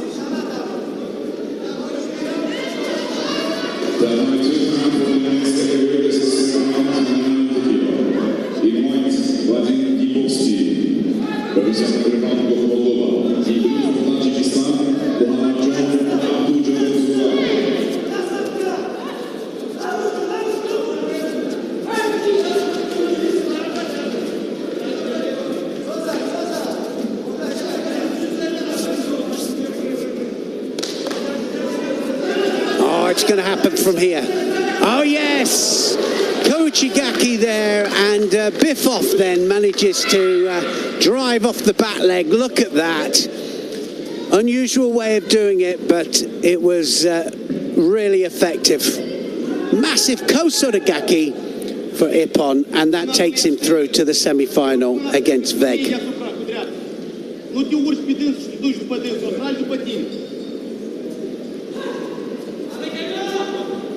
The number 3, the winner of the quarterfinal in blue, Russian Federation. Before goes to the semi-final.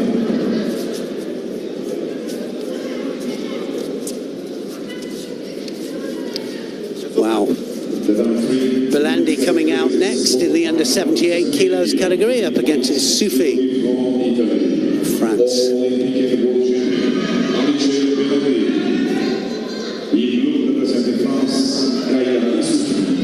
Nu auzi pe mine.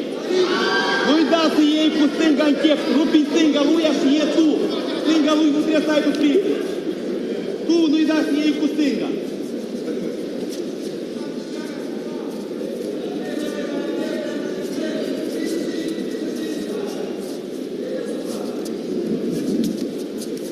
Așa. Spate-mă.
Oh yes, Kuriashi there, and just catches the feet, should I say. Nicely taken that. Slippy foot, watch this. Just catches it as she starts to move there. Quick feet.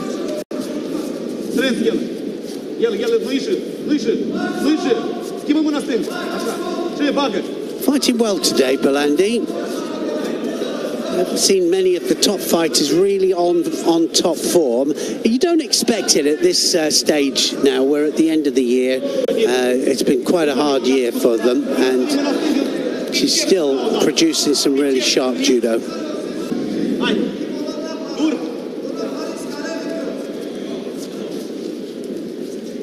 Well, she has the arm straight into the hold down. That was great stuff, wasn't it? I mean, she just really does look in a class of her own, doesn't she, Belandi? Just needs to hold it. No, oh, it's didn't out. Quite. Vazari scored. She got kind of a present from Isuvi with that arm. Straight into the hold down, but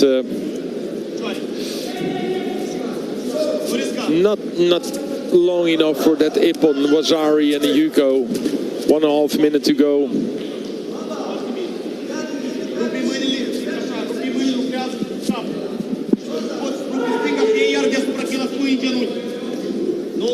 ближе.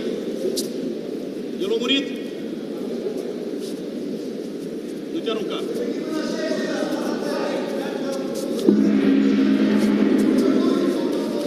Fix așa, Tiluc. Ați marc omoară. Nu te arunci la dânsul. Still a minute to go. Was Ariana Yuko on the board there? Belandi just controlling everything. That control of the match as well, very, very important. It's not just the going out there looking for the opponent. We saw a lot of that yesterday, controlling the contest. And that was good attack there on the left there. As if we really having a problem here with Belandi.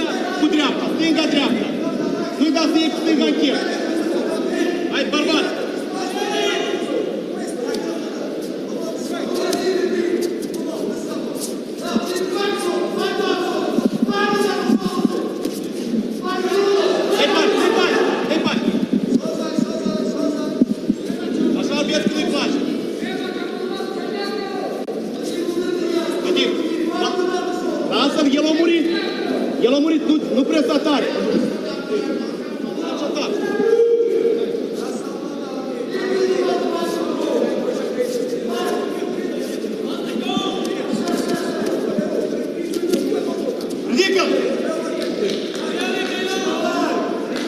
Well, I had a small chat with her coach for the final seconds in this fight. Defending, of course. 6 seconds to go. She's not going to give this away anymore. She won't. She's managed it all the way along, hasn't she? She has managed the contest and done it beautifully.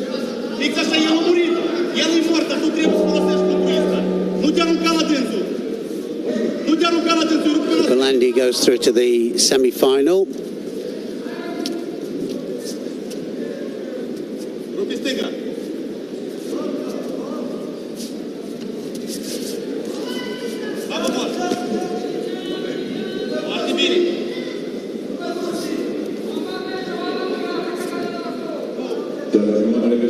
So we're going to get Sugimura of Japan up against Levchenko of United Arab Emirates next.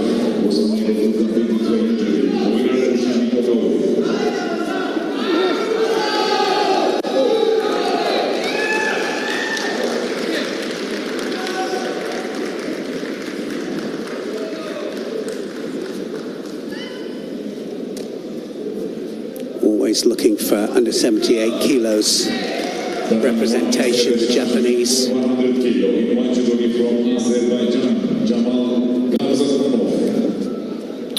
On the time he won, no rapid charge for Bachayev, so he was too much injured. Yeah. Semi-finals coming up.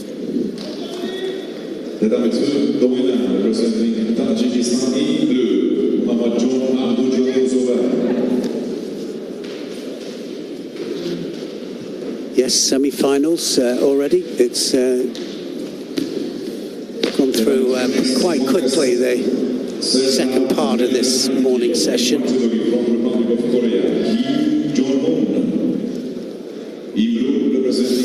Yes, well, all the heavyweights were on one mat, of course, and here we have the 90s and also under 78 kilograms on 2 mats, and quarterfinals on this side, and the other side we're still waiting for it. Yes, we are, and I think that, well, a little bit of a wait, but I'm just looking up now, and there's a lot of interesting matchups in all the weights. Actually, we've got Bakari coming up in the under 90s, but they're still around at 16, which is incredible. Some are already fighting semi-finals.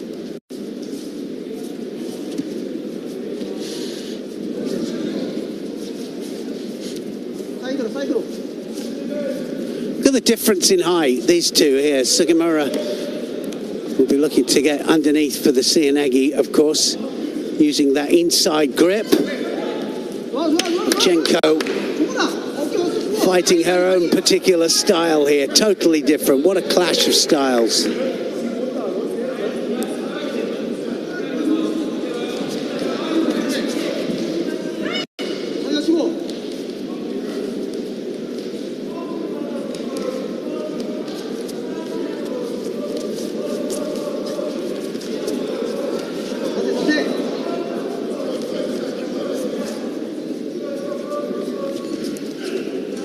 Right arm over the back there. Just how different is the Kumikata than what Sugimura wants. She wants just that inside grip with the lapel.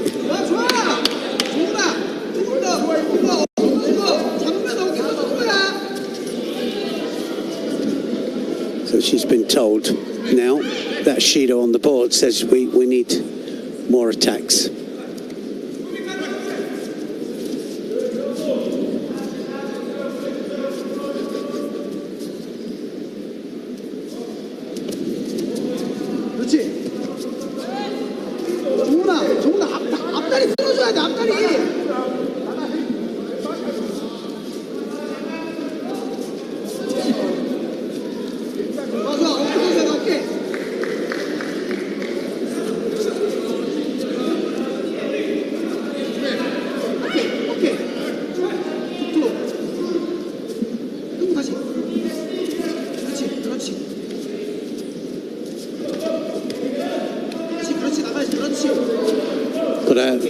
Quarter-final of the under 90 kilograms after this. Maidov against Latisev, Moldavia. I like that guy. Yeah, I do too. And good judo. Fun judo to watch. Yeah. And he's one that hasn't quite made the transition over yet, has he, from the 81s? He was very effective at 81s, but he is a great judo man, and I think one that if he can make that switch, it will really... he'll win a major medal. I always thought that, but we'll see him straight after this. Arm over the back again here, Levchenko.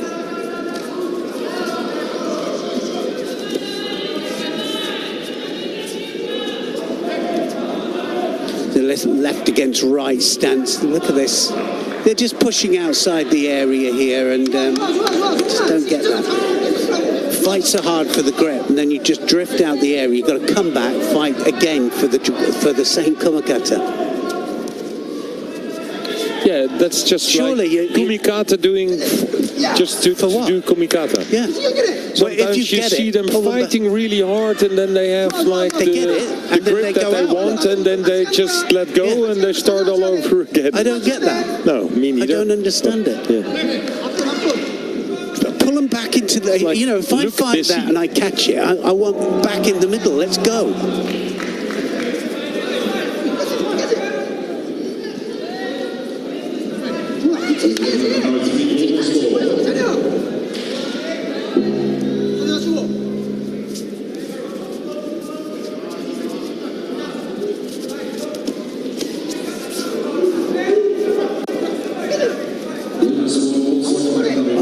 Say that neither one of them has looked as if they're going to score, but just one. Levchenko's probably the one that's been going in, but Sugimura, she hasn't hardly done anything.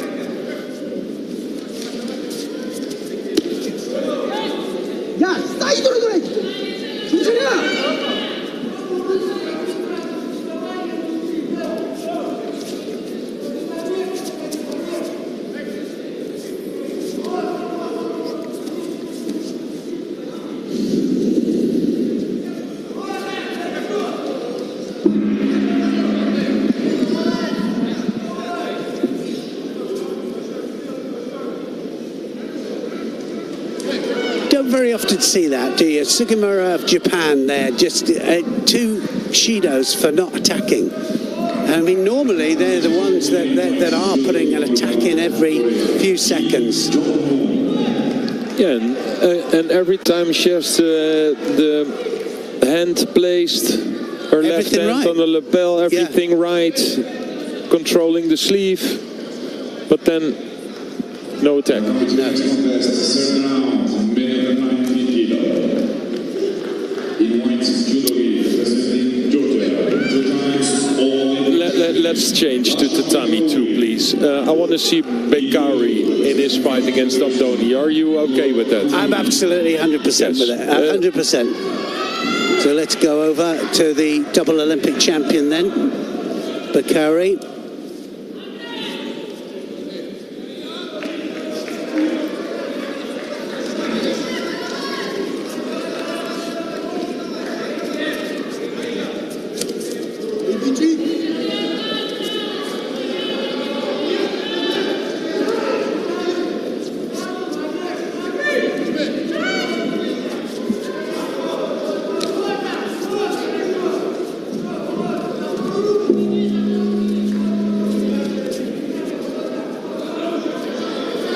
Definitely not an easy one. You can see that Andoni... He works it out though, doesn't he, Bekari? You know, and I think that's what I like about him. He has a plan. He comes out, he knows what he wants, and he'll find different ways into it to get it. But of course they know him, don't they? They've been watching him. But this guy is controlling that right arm. Yeah.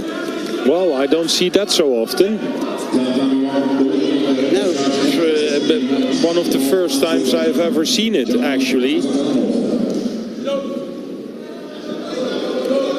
Yeah, so Andoni is controlling the sleeve, but he's basically been told, right, you've got to do something with it when you get it. But he doesn't like it, you're right. Bekari is rattled.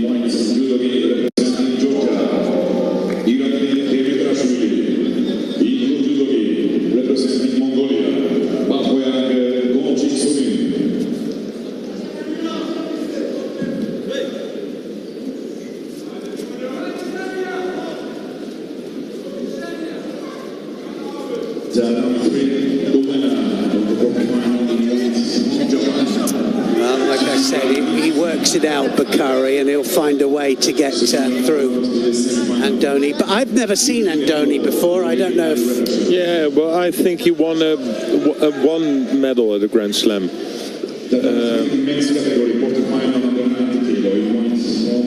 Dushanbe. 5th place at the Junior World Championships.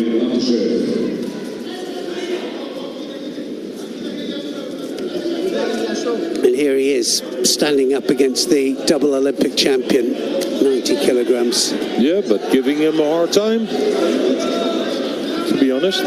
He is giving him a hard time, yes. He is. He's finding it really difficult. Look at this. Oh, wow, my knees were, oh, dear me.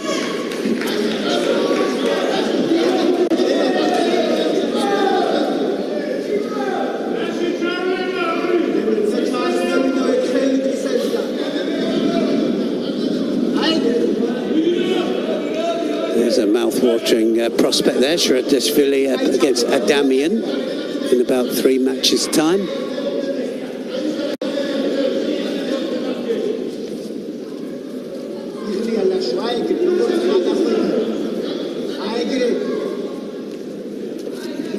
This is not over, Neil. No, and of course there are 2 penalties on the board, but Andoni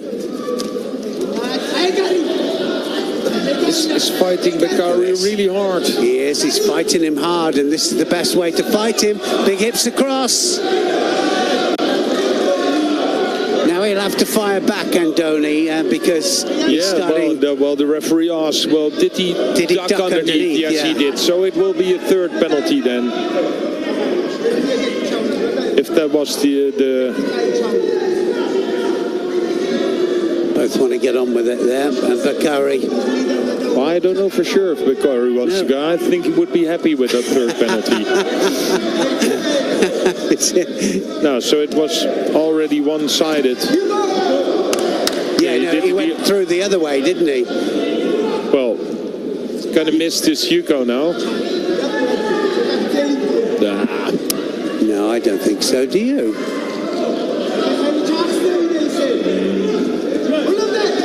No. So we're still there. It's been taken off.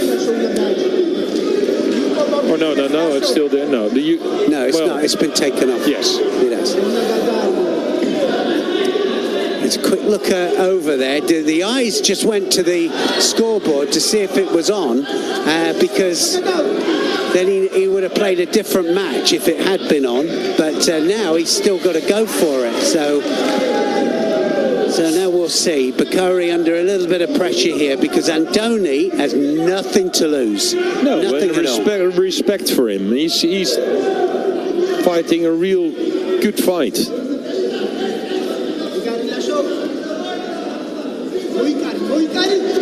Oh yes, there it is, and that's the class of Bakuri, and that's sort of Makakomi there, just throws the hips across and catches him for a really good score. It was Ari on the board then, just got to hold up for 5 seconds now, Andoni comes forwards, and it's not going to be enough.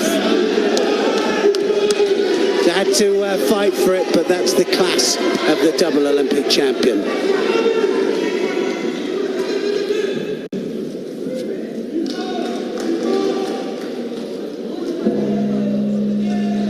So we have semi-finals going on Tatami 1.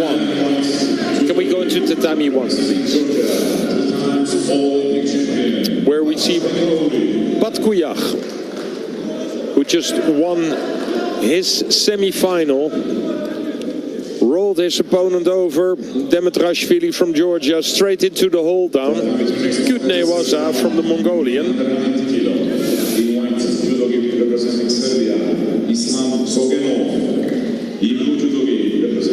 So Batuyag then is the first finalist that we've had today. What a great he has day a great he's day. had. He has, yeah. Beat Batyev there on the way through, Demetrashvili. Wow. And he will be facing or Bashayev for Russia or Spijkers for the Netherlands in the final. We'll go mat 2 now, shall we? No, maybe not. You can go to mat 2. Just go, Neil. Difficult for Spijkers though. Bashayev. They met each other a few times.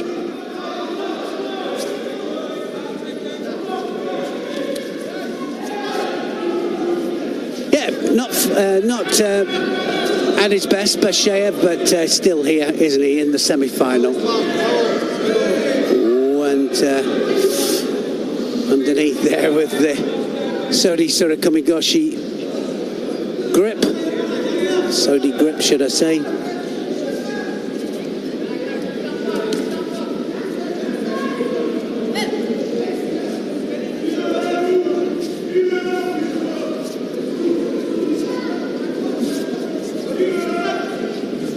So they already fought each other 8 times. It's 8 times Bashayev who won. So difficult task for Spijkers, but then again, yeah, just go for it. Yeah, absolutely, nothing to lose. And to be honest, Bashayev not in the best shape. No, and I was saying that, you know, breathing heavily. Last fight. Shoulder throw again, but yeah, if he just put him down. Dennis was almost on me then. Yeah, I was like, I tried to help, of course. And sorry for everybody who's in favor of Bashayev. Almost hit the floor then. He almost held him up, didn't he? Yeah. He was holding him up.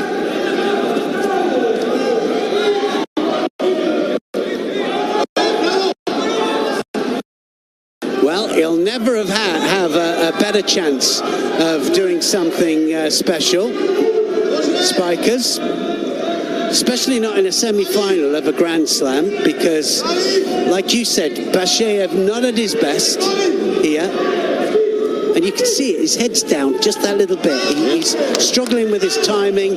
He hasn't got quite the explosive entries that he normally has. Great chance for Spijkers.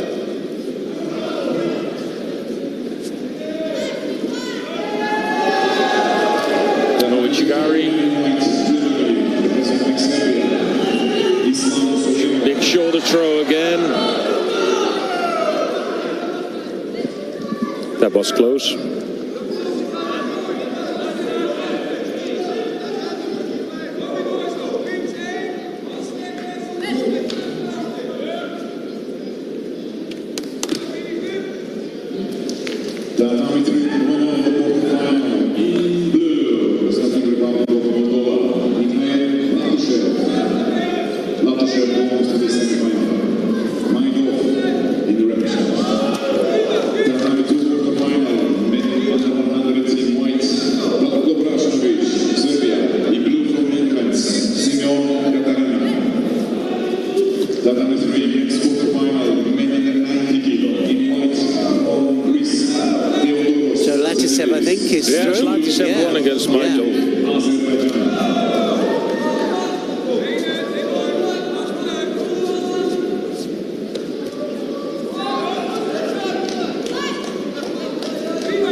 Attack from Spikes. Every time when it's Mate, you know, Bashayev just stands in his place. He's not approaching, well, a little bit, but yeah, he doesn't go forwards, does he? Because he wants to. You know which way he wants to go with his shoulder throws. Yeah, that was a good change he gave it away, Spikers there. He did, absolutely. He did give it away. Bashayev just followed it back. A very gymnastic backward drive there from him. Oh yes, beautifully taken there. That was really nice there. Look at the leg come round there, round the back, and look at the drive back. Yeah, it was Spikers who wanted to do a sumigaeshi, but yeah, countered. Really good one from Bashayev. So Spikers in the bronze medal contest, Bashayev in the final. So can we go to tatami 2, where we have the quarterfinal, Brashnovic from Serbia against Katarina. Already Yuko on the board for the Dutchman.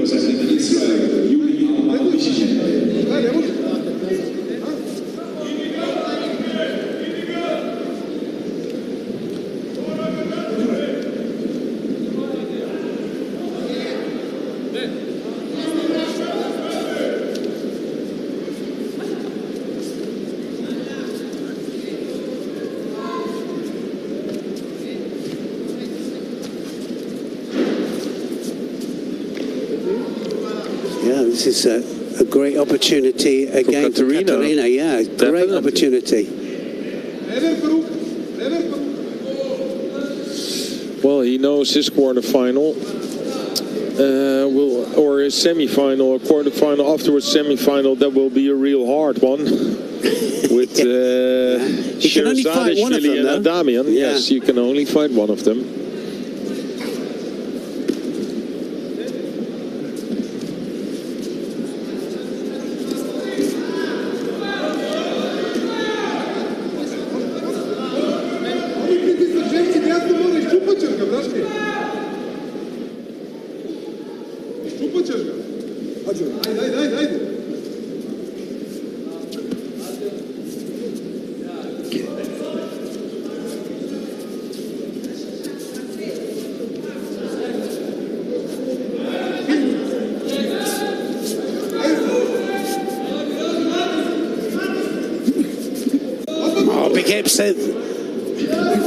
Oh, that was so close there. Brashnovic was right the way in.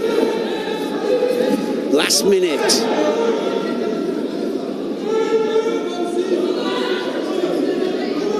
Now Katarina, if he good Newazanao could finish this one off. Looking for the Sodiguru Mijimi.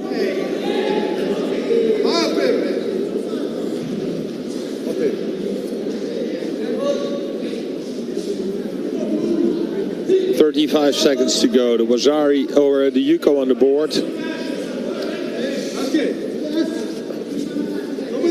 He gave Brashnovic the chance to get real close to his back as well, and I think that's not the place where you want him to be, like in this last 30 seconds.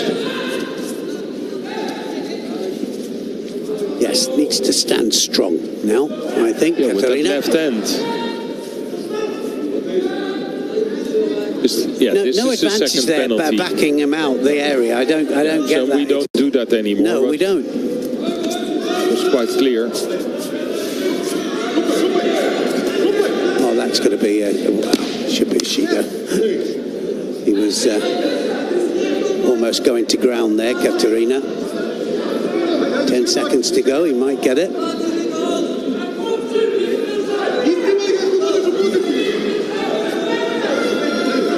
Now he needs to stand tall. Seconds ticking away. And then he'll be in the semi-final. Oh, just held on there, Katerina. I wish you could have all seen Dennis van der Geese's face then when that nearly happened there. Because there were two really good, strong attacks from the Serbian in the end. But I guess there was enough confidence just that enough, he would not throw. Like, I can feel that he's not going to throw me. Just had enough there, didn't he? Just held it. Of confidence. Yeah. Arrogance, maybe, like, whatever. It won't happen. Whatever it is. Yeah. Anyway, it worked out because he's in the semi-final. Yeah. Shahrazadashvili then of Spain up next against Arman Adamian of Russia. What a great match this is going to be. Is it? It's going. I hope it is going to be anyway. But it's certainly two great champions. From a world champion, 100 kilos, against a two-time world champion at 90 kilograms. But now a really established 100-kilo fighter. And a right-handed to a left-handed fighter, and they both like to have this really deep grip on the back, and you see that they're waiting. And because they both know the moment that one of those two hands is on the back, it's game on. Yeah, you can see it. Yeah. Like, we both, that's what we want. Maybe, there. It's exactly it. There's a bit of cat and mouse there with that big right hand.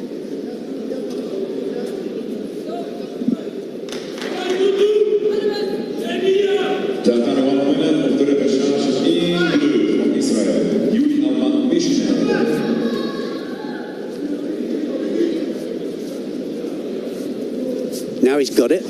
Here we go. Yep. And as soon as he has got it, he starts to move in. But Adamian is just waiting, isn't he? He's just waiting for a mistake that he can capitalize on, and he's so good at doing that. Now they've got it.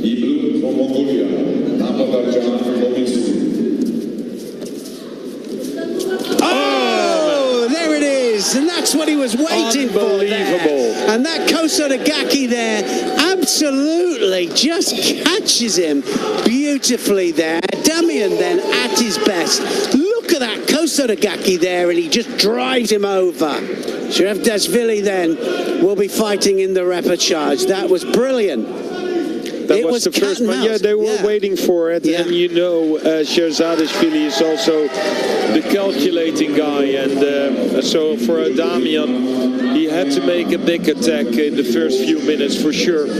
We will have a semi-final with Katerina and Adamian. I've seen them more often. Yeah. They both like to do this outside, how do you say, Kosodagaki thing, but then on the left and on the right side. So that will be a really nice semi-final for sure. Wow. Right, so Oleg of Germany is up next. Steenhuis of Steenhuis? Steenhuis. Netherlands. English, steen is stone, huis is house, Stonehouse. There we go. Steenhuis. Guusje Steenhuis against Oleg. The two, I think they know each other quite well. This is quarterfinals of the under 78 kilograms. Followed by the other German representative, Alina Bohm. Wow, all happening now.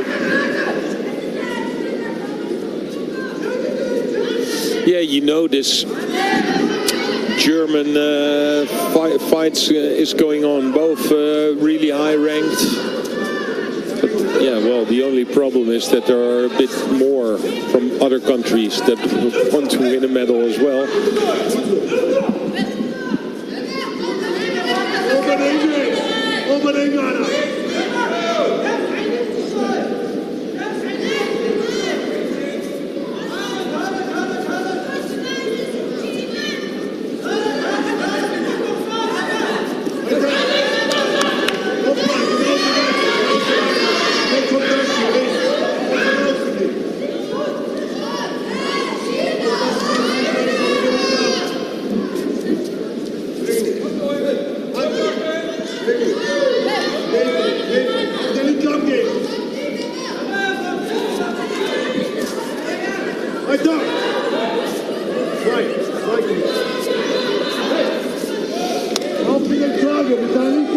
Already 2 Shidos there, up for Stenhouse.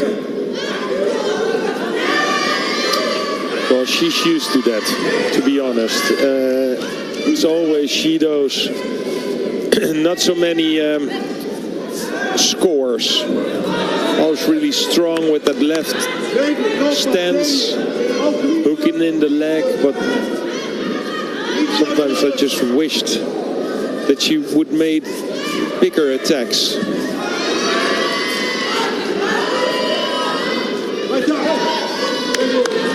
Bit of a clash left against right, isn't it, this?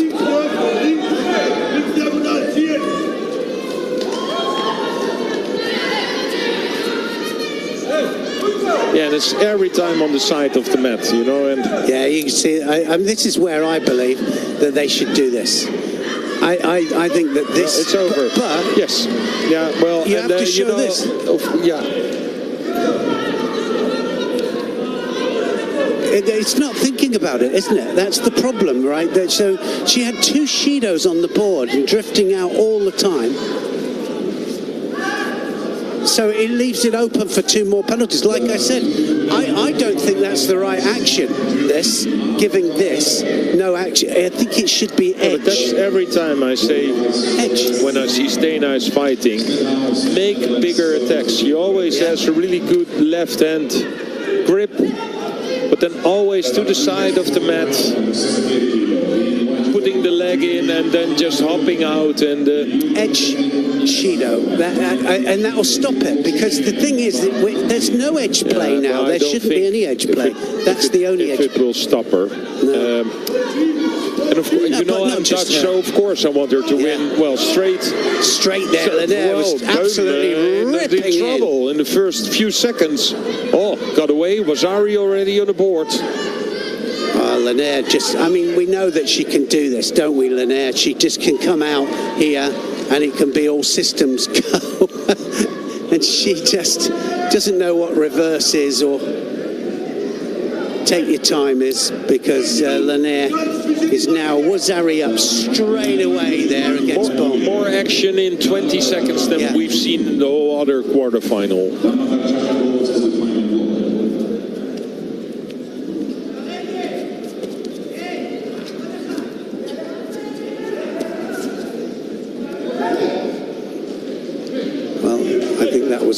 Classified as off the ground.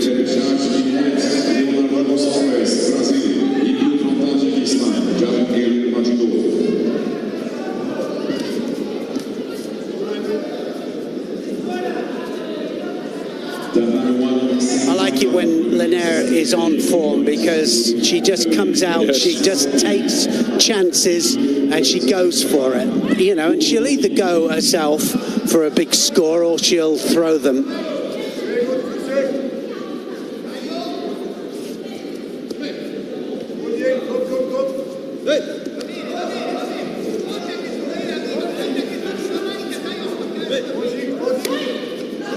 Oh, and this is it. Oh, and she went for it again. Why so much risk, Neil? Well, no, she's a Wazari on the board. Yes, but why so much risk when you have that Wazari already on the board? She places that left hand easy on the lapel. Why go to the right? Yeah, because she's a thrower. Yeah, it's in her system. It's in her system. It's what she does. It's who she is. It is exactly that. It is who she is. She'll either go for one or she'll deliver the goods and finish this off. I don't think she can go a whole 2 minutes now without going for it again. She doesn't know what tactics her tactics are get that arm over, let's finish this off. Yeah, but chances for Boehm as well. Yeah, you're right. Here it is. Score. Oh, look at this. Score. That was the score. Yuko scored, in my opinion. Or not? I don't know about the landing. We'll have a look now. I don't think so. Well, I still see his shoulder on the side. You're not far off. Yeah, you're right. You were right. Yeah, it is.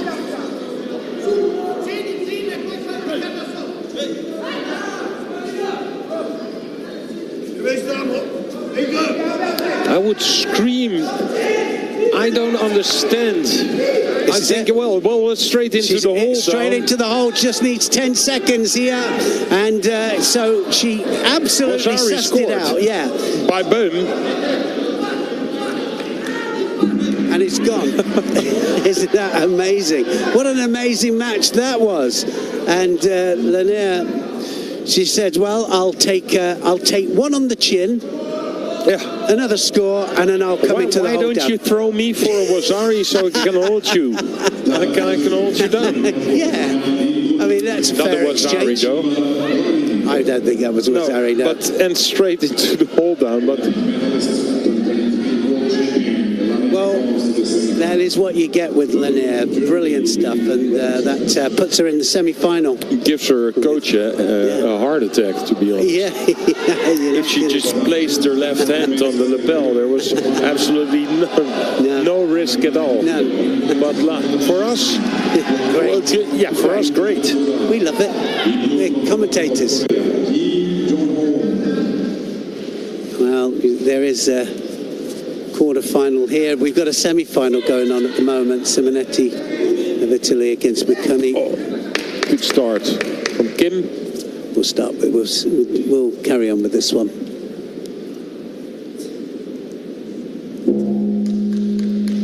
Look at that. Abdelazoda there puts his elbow on the side of the neck there. Let's put a little bit of pressure on that neck. Why don't we?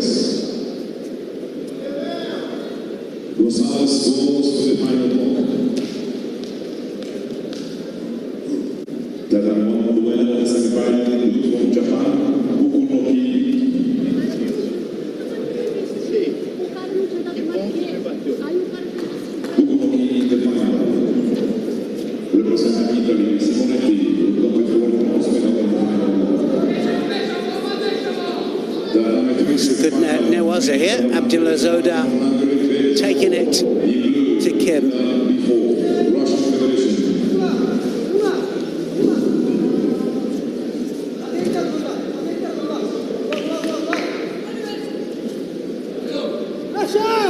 Last semi-final, women over 78 kg. In white, Judo representing France, Anne Photopata, Ndebo. In blue, Republic of China. Nice Koichigari there from Kim.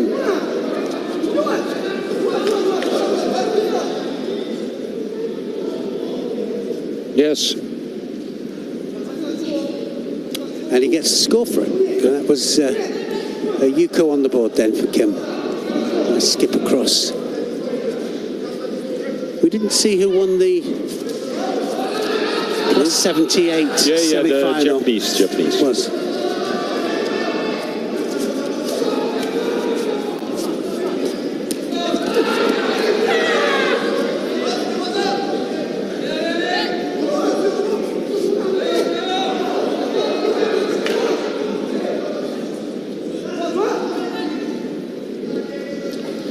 This Kim won the Grand Slam, the Paris Grand Slam.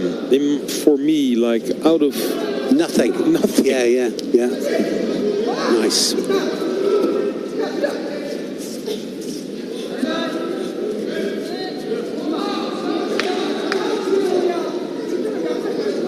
Yes, it's going to be hard, isn't it, for anybody that fights Kim?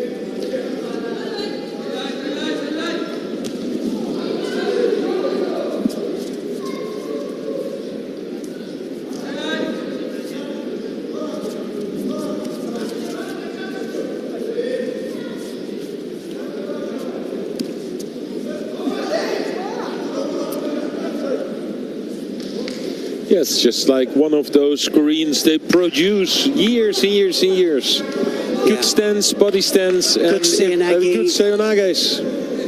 And good body position. You know, yes. Their back is very straight, isn't it? You know, that's the nice thing about it.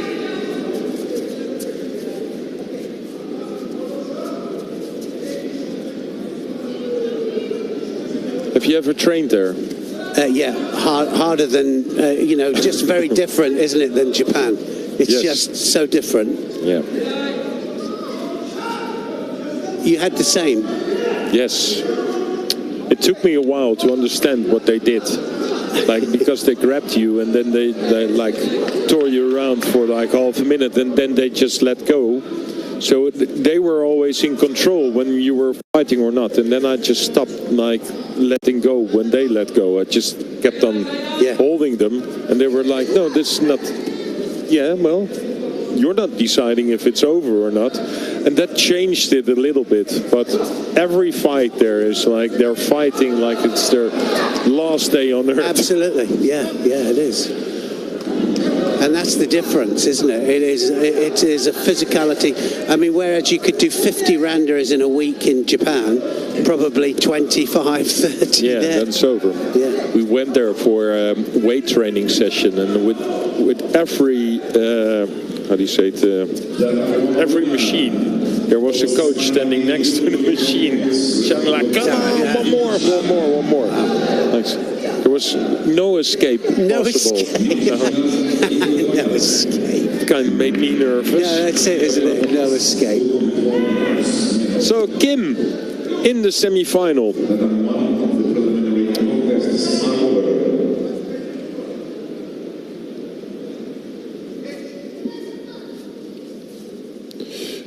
In this semi-final, he will be facing or Bekauri, the reigning Olympic champion, or Soganov from Serbia. Bekauri had a few hard fights already. He has, and like I say, he's got another one now. From the Netherlands, Andoni from Russia did a good job, but in the end, he always managed to make a score out of something. Out of nowhere, isn't it? And he's got a hard one now, Bekauri, because he's up against Soganov of Serbia, and then he'll have Kim Jong-un just to get to the final. Three really hard fights still there, and well, it's a test. That's what it is.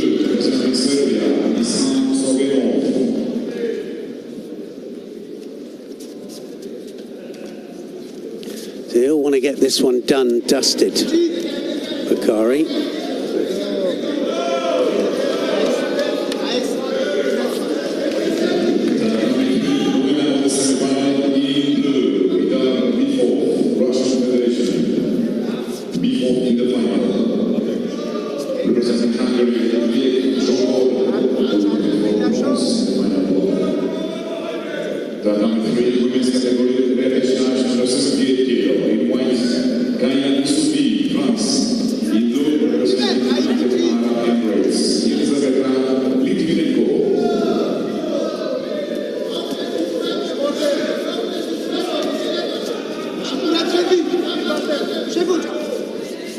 Renowned for his newaza, Bekauri, but they always have one or two things that they can do on the ground.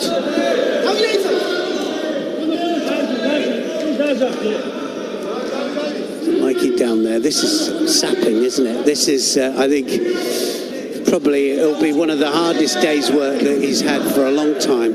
Yeah. And look at this, there's a possibility that's coming it's possible, out. But Is it going to come out? The referee giving it time here. that has to be more close, you know, from the upper side, because now it's out. But you saw what the problem was from the upper body. Yeah. If he like really wrapped that one up, it would have been controlling better the to shoulder, control that first. and he had time for it. He did, yeah. This was a better chance for Soganov than he actually thought. Well, because he doesn't like being down there. It's nothing worse than being down there when you know that. I mean, 3 really difficult fights still to come to win the gold medal, and he knows that. And it's a hard day's work here for Bakari. Double Olympic champion. I mean, he's very capable of stealing contests. We know that. Yeah, that was a missed opportunity for Soganov. You're dead right. Yeah, because, you know, he had like the lapel. You really, if you like really wrap that up, pushing on the shoulder, you control the whole upper side, and then you can. So that was a big chance for Soganov.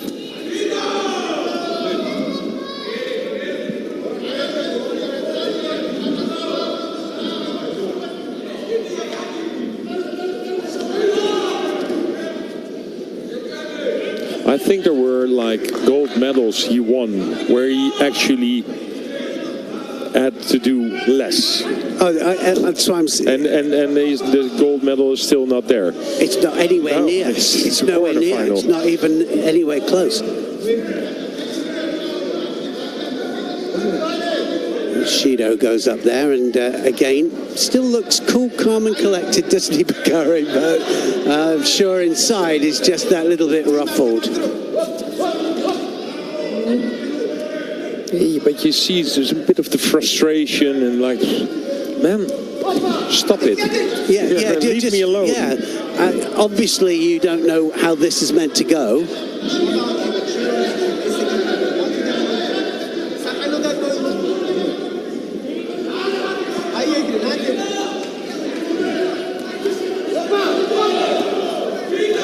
He's going to have to start Bakari to pull this back now because he's a few techniques down.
Oleg. But they do that quite often, don't they, the Germans? You know, they have two in a category. They'll keep sending them out together, see which one comes out the best.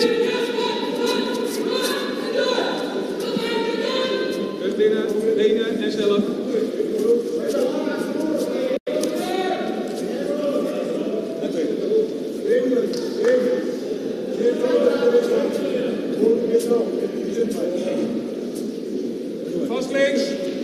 Als eerste.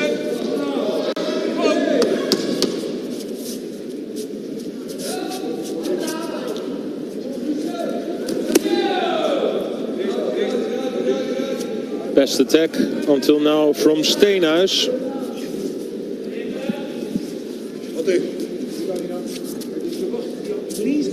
Harder met die linkerhand vechten. Quite an extreme left to right hand fight. Ja.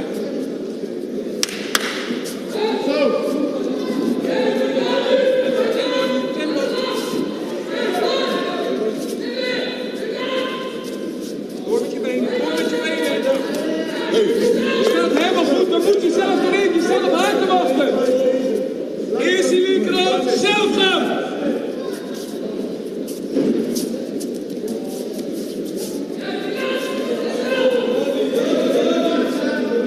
Again, it's left against right. Yes. Makes it awkward. Now she has the sleeve, and now she starts to go in. They're both fighting towards the edge, though, again.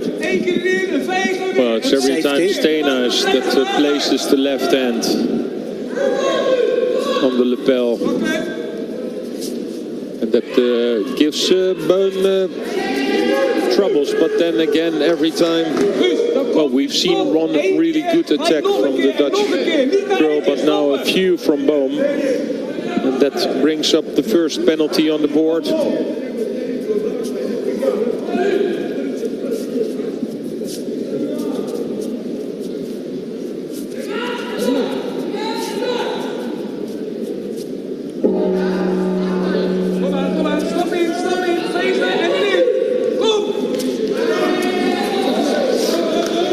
Steenhuis just needs so much time before she comes in with the technique. Just a small technique could be enough. She's the one dominating the grips, but she's waiting so long, and that gives Boom every time the chance to do something, an attack.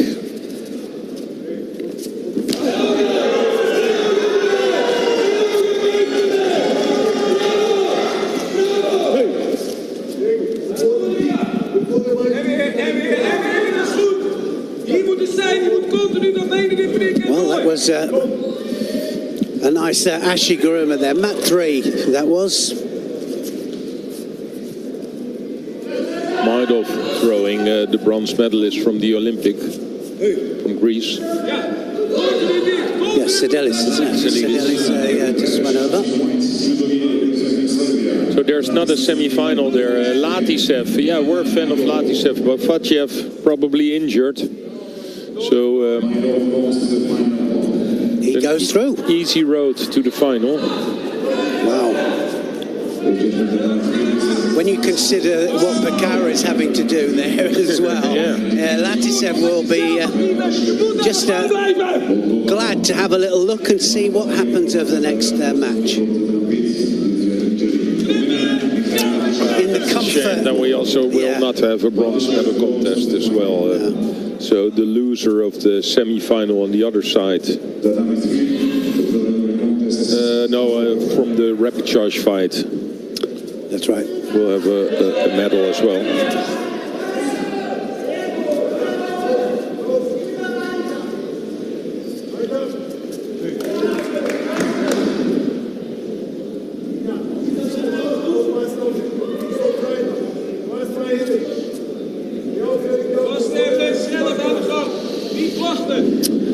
So we're nearly there. We've just got a couple of matches to go, a few matches to go, should I say, and then it'll be all finished for the preliminary rounds here on day 3. And then 5 o'clock we'll be back for the medal matches, as always. We'll also have golden score a little bit later and our final technical analysis to have a look at what's the main techniques we've seen today.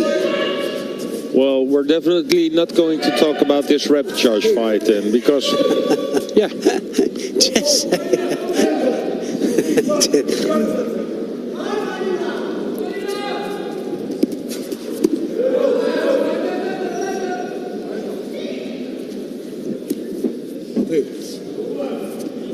No, it's every time the same, Neil. Because it's left to right-handed stance, they walk to the side of the mat, and then one of the two athletes is making an attack, and then we're back to the middle again.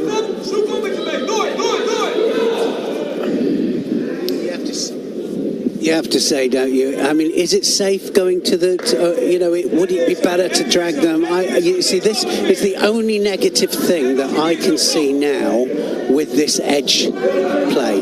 This is the only negative thing. Everything else, the fact that you can come out, come back in and attack and begin inside, finish out, and then everything else works in a positive way. This is where it's negative. This is it. Yep.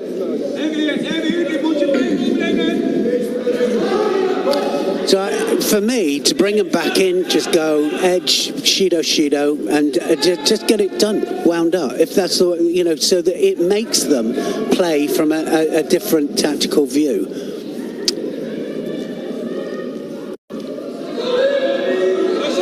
Osai Komi. That's Osai Komi. That really came out of nowhere. Yeah, just dropped into it, didn't she? So it's Steenhuis who will be fighting for the bronze medal.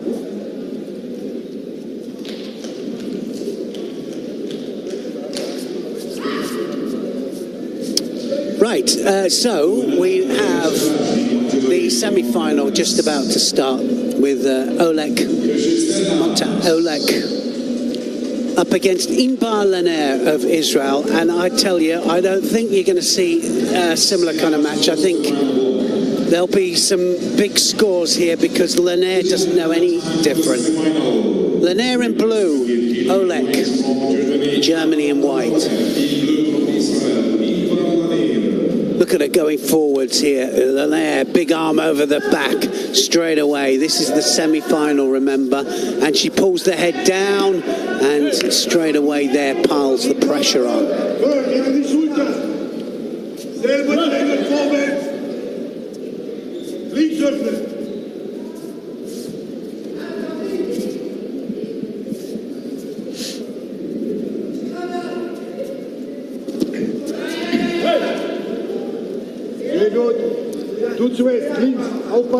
Well, Oleg has come out, hasn't she? She said, right, I'm going to attack hard, strong. But Laner will take the chance.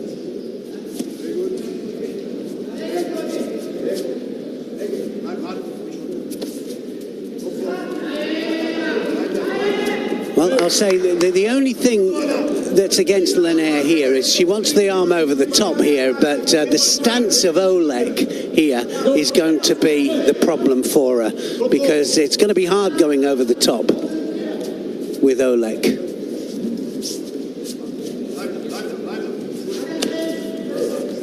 Now she's got it. Oh.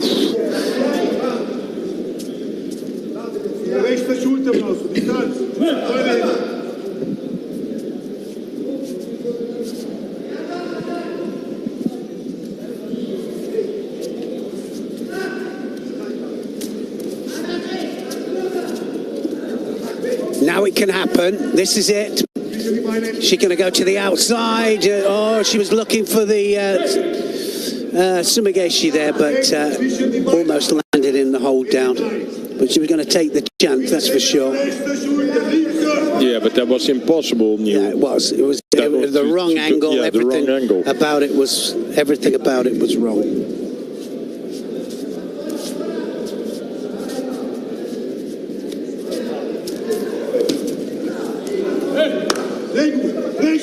Well, if she's not careful here, she'll pick up a second penalty and find herself in trouble that way, because she's just been beaten to the attack every time by Oleg. needs to be quicker in for the attack.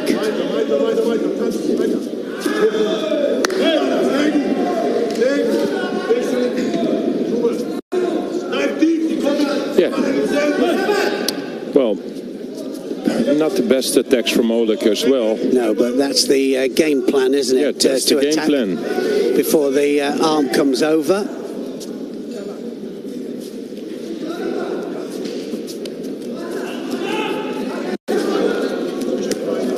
Tell the referee. Yes, to just shift up a little bit. Well, but in the end, nothing happened. Imagine watching a fight like for minutes and minutes, and then something happens. The referee is in the way. Right in the middle, yeah. Of course, we have all kind of angles. That's going to be a score, and Oleg goes ahead.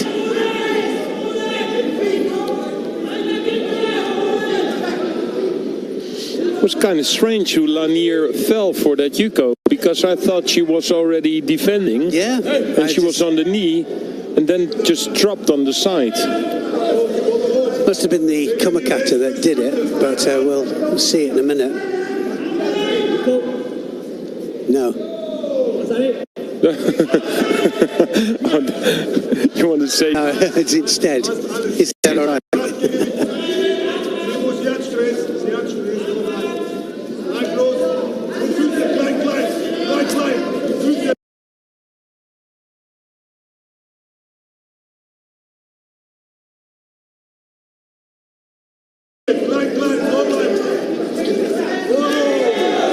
Tactical play by Oleg. Yes. Coach is,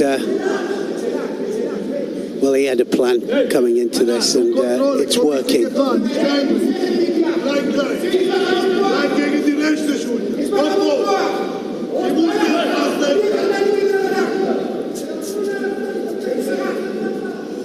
Yeah, she cannot place the right hand, Neil.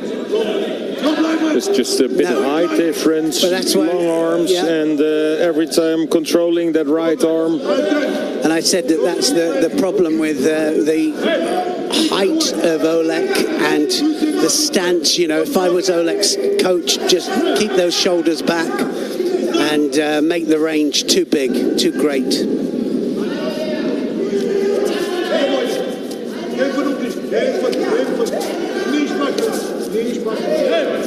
Super, nicht machen lassen. Du hast 2 Hände. Immer wechseln, tanzen.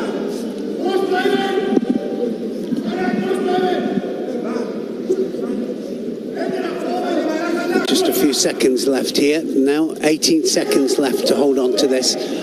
Good tactical play here by Oleg. Lanier can't find her way through.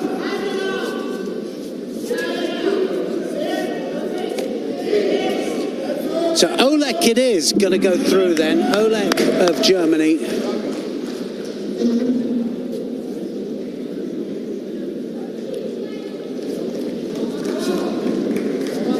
Lanier will be fighting for third place. Oleg against Belandi in that final. Right, just two matches still to go, happen. Then we've got the repechage match here with Abdelizoda of Tajikistan against Soganov of Serbia, and then we've got Kim Jong-hoon against Bakari of Georgia for the semi-final. Last semi-final, it'll be the under 90 kilograms, and it'll be the last match in this morning session. That had no hands whatsoever there, Soganov.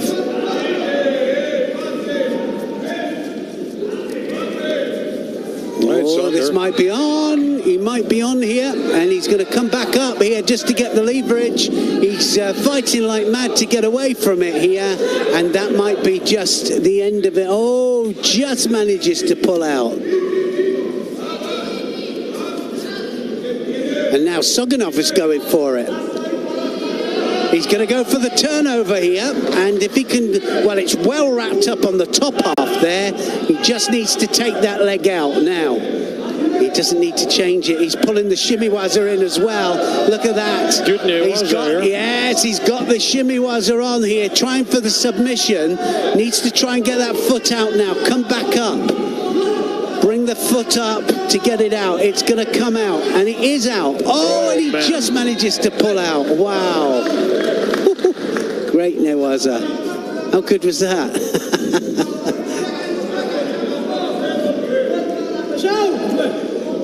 Still no score on the board there. There was almost 2 ippons.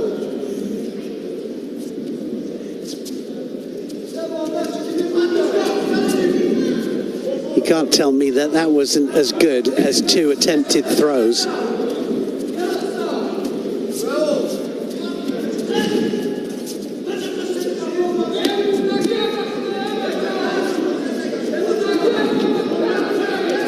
Being dominated on the sleeve here.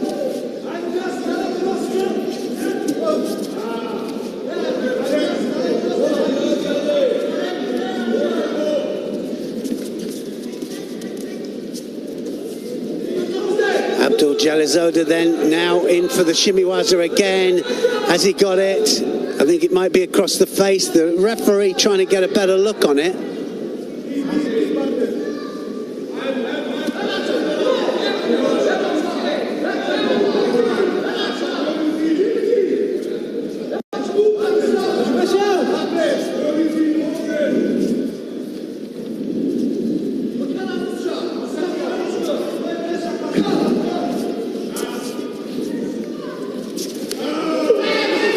Sianagi there, that was on tight as well, and you've just got to stand your ground when they do that, because if you start to roll to relieve the pressure, that's when you go over for a score.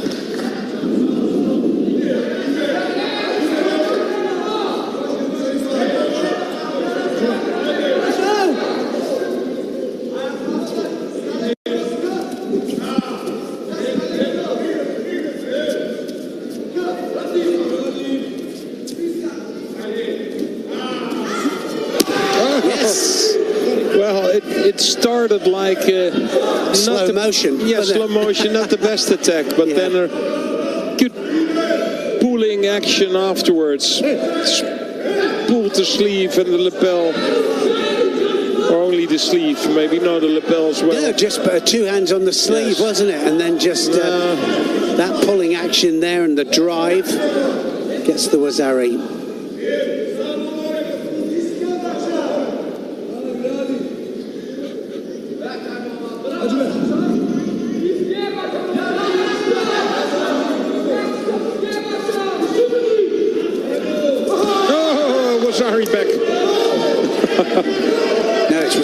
Ippon, isn't it? It's yeah. So it was blue again. Yeah, they put it on the wrong side. Yeah. Yes. Yeah. Sometimes they mix it up a little bit. Shoulder throw. Yeah, just on that left side. Twice, wasn't it? He had that really tight, didn't he? There, Soganov did well.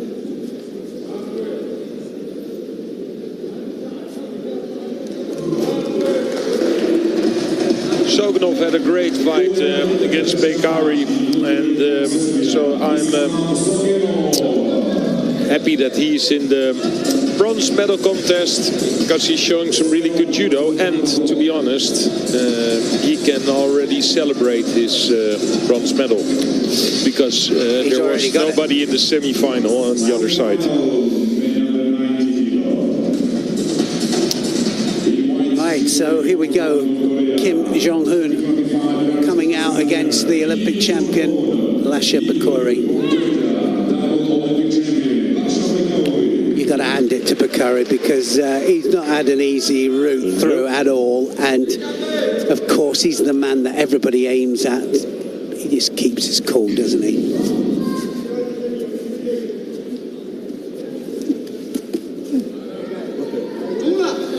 This will be a real clash of different styles, and I think we'll see Kim trying to get the inside lapel grip here to go in for his Sianagi. Yeah, so if he, let's see if he has enough power to place that left hand. Well, the thing is, he needs to be bursting with that left hand, doesn't he, to keep that arm out.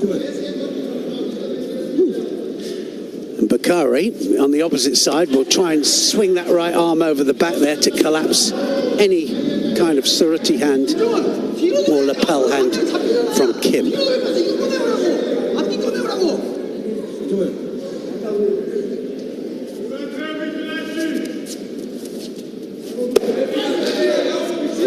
Thundering right arm there from Bakari over the back.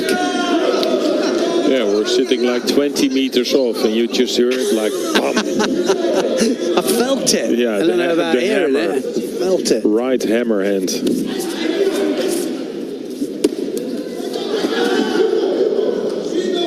Oh, it wasn't far off to Sumigashi then, and it's all Bakari at the moment. He hasn't given Kim even a split second to start it off.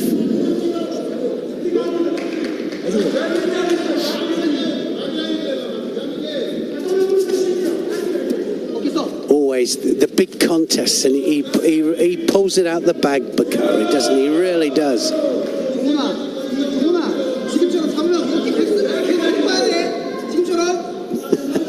Takes a stroll back, just a nice steady stroll back to the middle. No rush. There is no rush. Big hips across. Yeah, and he's so confident, like when he's walking towards his opponents, that they cannot even attack him on the right leg. Nothing. No, it's just like sometimes he really jumps in them to get that right-handed grip, and then you think like, yeah, if you would have like a left or a right seonage or something, but that's a good score. That's it. Yuko scored. Yeah, you're right. He has full of confidence. Full of confidence that will never happen. Change of direction this time, and manages just to roll a Yuko out of that. Just gets a side to front landing.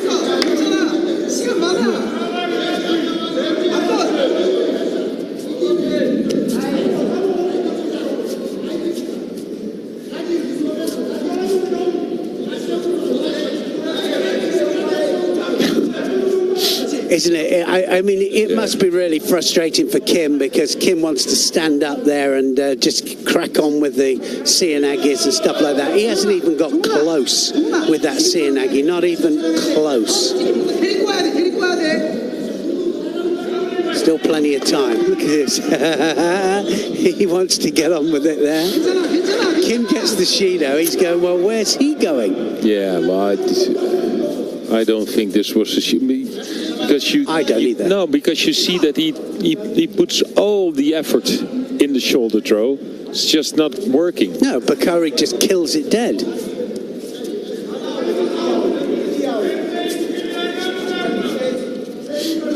But there's also not something else, you know, a kouchi or something on the outside, so it's also quite easy to defend for Bakari.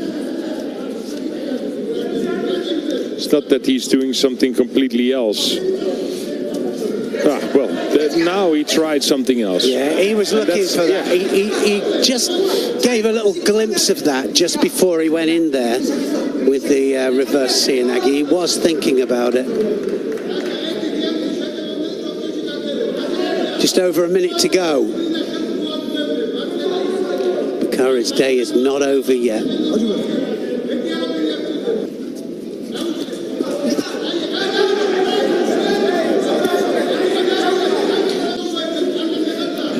Onto that sleeve there, cross grip onto the other sleeve. Doesn't want pin because he doesn't want the creating of space there for the seonagi. But he hasn't had a chance, Kim, to come in even half. No. He's got about a quarter of the way around. And there he is again. He wants that space. Look at him. He just kills it dead there. Yeah, he's not the only one, of course. Bakari is definitely, of course, the best one in this category. He tries. It's just not happening. You know, you cannot open up a brick wall. No, because there has to be so much core power. Yeah. Not only in that right hand, but also in his whole physique. See you later.